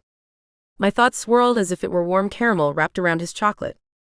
I could have stood there holding him forever if I hadn't heard. Now you're just rubbing it in, Remy said, drawing me back to earth. How about we get out of here so you can keep all of that behind closed doors? Still holding Callie, I looked back at my brother. He had that devilish smirk on his face. I couldn't tell if he was trying to be an asshole or sweet. But he was right, we did have to get out of here. So, helping Callie up, I stepped under his arm to take his weight. When Callie struggled, Remy rolled his eyes and said, "Fine." And then he displaced me and wrapped my boyfriend's arms around his shoulder. It was Remy who helped Callie out. I could barely express what I felt seeing it. This was my family and I was so grateful for it. Remy never liked anyone. So for him to treat my guy like this was beyond my wildest dreams. Opening the elevator and later the door to the building, I led my 2 favorite guys out. Are we going to Dylan's place? She got hit pretty good fighting the guy who took me. Is she all right? She's fine, Remy replied quickly. She's quite the scrapper. Who knew she had that in her? I did. You just don't know because you haven't been paying attention. Maybe I need to rectify that. I turned to my brother, scanning his face for what he meant by that. The last thing I wanted was for my womanizing brother to hurt my best friend. I knew Dylan had a crush on him. I guess I could see why. My brother was pretty great. But Dylan was a lot of things, but being a good judge of character wasn't one of them. She made the worst choices when it came to men. Don't play with her heart, I said sternly. Hill, I thought you knew me better than that. I do know you. That's why I said it, I told him, not liking the look on his face. Putting that aside, we helped Callie into Remy's car. Applying pressure to his wound, we drove back to my family's penthouse. We had a medic on staff to take care of stuff like this because, of course, we did. And he was waiting for us when Remy and I helped Callie out of our elevator and into my room. So, this is where you grew up? Callie asked, scanning the embarrassing posters on my walls. If I knew you were coming, I might have moved a few things around, I said, hiding my humiliation. No, it's good that I've seen the boy bands plastering your walls. I was worried that you were perfect, he said, teasing me. I chuckled. After dressing his wound and putting him on painkillers, I knew he was mine for the night. I had to take off his pants for the doctor. So now there was a hot, half-naked man lying in my bed. Considering how many times I fantasized about exactly this as a kid, I could barely tell if I was dreaming. When I cuddled up next to him and gently rolled my fingertips over his rippling muscles, I knew that I wasn't. When my hand found his hardening. Hi, this is the author. Yep, more steamy things are happening. And just as a reminder, if you'd like to get a version narrated by me with the steamy bits still in it, you can get it for free by clicking on a link in the description and signing up for a free trial. Please check it out. You might enjoy it. Callie was all man, there was no doubt about it. As my thoughts swayed as if adrift on an ocean, I imagined our life together. I knew I was going to be happy. We both were. And as we grew up and grew old, there was no doubt in my mind that the 2 of us would live happily ever after. Epilogue. Callie. With Hill sleeping in my arms like she was always meant to, I considered where we would go from here. With the deal Remy made, Hill and I no longer needed to go on the run. We could be together. Our lives could be whatever we wanted it to be. Waking up the next morning, I was grateful for the painkillers. Unfortunately, it hadn't a clean shot. The bullet had nicked my bone as it tore through my thigh. I was going to need a lot of rehab if I was going to play football again. Luckily, football season was still months off. I would have the end of the semester and all summer to recover. Staying in bed for the next few days, I made sure to catch everyone up back home on what had happened. Although I still couldn't drive, I assured them I was coming back. Meanwhile, my professors forwarded me my schoolwork, and my brothers continued to hold down the fort at home. The first day I was able to get out of bed, Hill introduced me to the other important man in her life. It was hard to say whether or not her father liked me. He seemed to just tolerate me until Remy told him what I had done. After that, the dying man was certainly grateful, even though he made clear that no one would be good enough for his daughter. Watching the two of them, I wondered what having a father would be like. Hill's dad was definitely full of flaws. But it was clear that he loved Hill. He accepted Hill for who she was. Would my father have done the same? I was thinking I would never know. I need to tell you guys something, Claude said the next time the three of us were on FaceTime. What's up? Titus asked from our dorm room. I just got my mother to talk. My whole life she has avoided the subject, but this time when I brought him up she spoke. I froze, suddenly awash in panic. Was Claude saying what I thought he was? Did he find out who our father was? What did she say? I asked hesitantly. She gave me a name, he said, stunned. What is it? I asked, starting to tremble in fear. I wrote it down. I want to get it right, he said, looking at a piece of paper. When he said the name, the blood rushed from my face. I recognized it. Does that mean anything to either of you? Claude asked, staring back at us through his phone. Titus thought for a moment and then said that it didn't. They both then looked at me. No. It doesn't mean anything to me either, I lied, hoping that neither would realize it. Well, I typed it into the internet. Nothing came up. I didn't say it, but I knew there was a reason why it hadn't. Listen, I have to go. Hill needs me for something. I should be heading home in a few days, though. We can talk about it then, I told them, trying to get off of the call as quickly as I could. Alone in Hill's room, I dropped the phone and pressed my palms against my face. Claude had to have heard it wrong. Or maybe it was my memory that was off. Either way, something wasn't right. That person couldn't be my father. I refused to believe it. I refused to even think about it. So instead, I turned my attention to everything else I had going on. Staying only a few more days, I drove home as soon as I was able. Hill needed to stay and spend whatever remaining time she had with her father. I needed to get back to Snowy Falls in preparation for my mother's surgery. She had set a date, and with the money Hill gave me, everything was good to go. With Dr. Tom reassuring us that she would eventually make a full recovery, we both felt that Mama was in good hands. But that left me with only one thing to think about. There was no way that man was our father. I was going to wait and see what else Claude found out before saying more. But if he was the man I was thinking he was, God help me. God help us all. The end. I hope you enjoyed that story. And here's something else you might enjoy. Would you like to talk to one of the characters from this story? You know, the sexy one? Well, I've created an AI chatbot for my sexiest characters, and you can now chat with them or flirt or have him treat you like he did that character in the story. And you can do it by following the link in the description to either my author website, which is alexandersbooks.com, or my website, bookishboyfriend.com. You should give it a try. It's pretty fun. Also, as a reminder, if you would like to listen to another of my audiobooks, this time with the spicy bits included, you can find the books on Google or the version of the book with a premium narration on Audible. And if you're in the US or UK and have never had an Audible account, you can use my links in the description to sign up for a free trial and get the books for free. Free is always the best option, but if you're not eligible for the free trial because of where you live or because you already have an Audible account, then by far the best option is to become a member of this YouTube channel. Here's why. Not only is the price of membership cheaper than buying one of my books on Google or Audible, but you will get access to all of the audiobooks previously added to the membership program, as well as the new ones I'll be releasing every month. I've written in a lot of genres: male-male contemporary, male-female contemporary, male-female wolf shifter, male-male wolf shifter, male-male-female, which is reverse harem menage, and a lot of extreme spice, if you know what I mean. There's so much steamy stuff, and that doesn't include the 12 new books I release every year. As a member, you'll eventually get access to all of it, and you'll get it at a price cheaper than you can get anywhere else, while directly supporting me, the author, instead of giving most of what you pay to Amazon. So consider clicking on the join button on any page on my YouTube channel to learn more about it.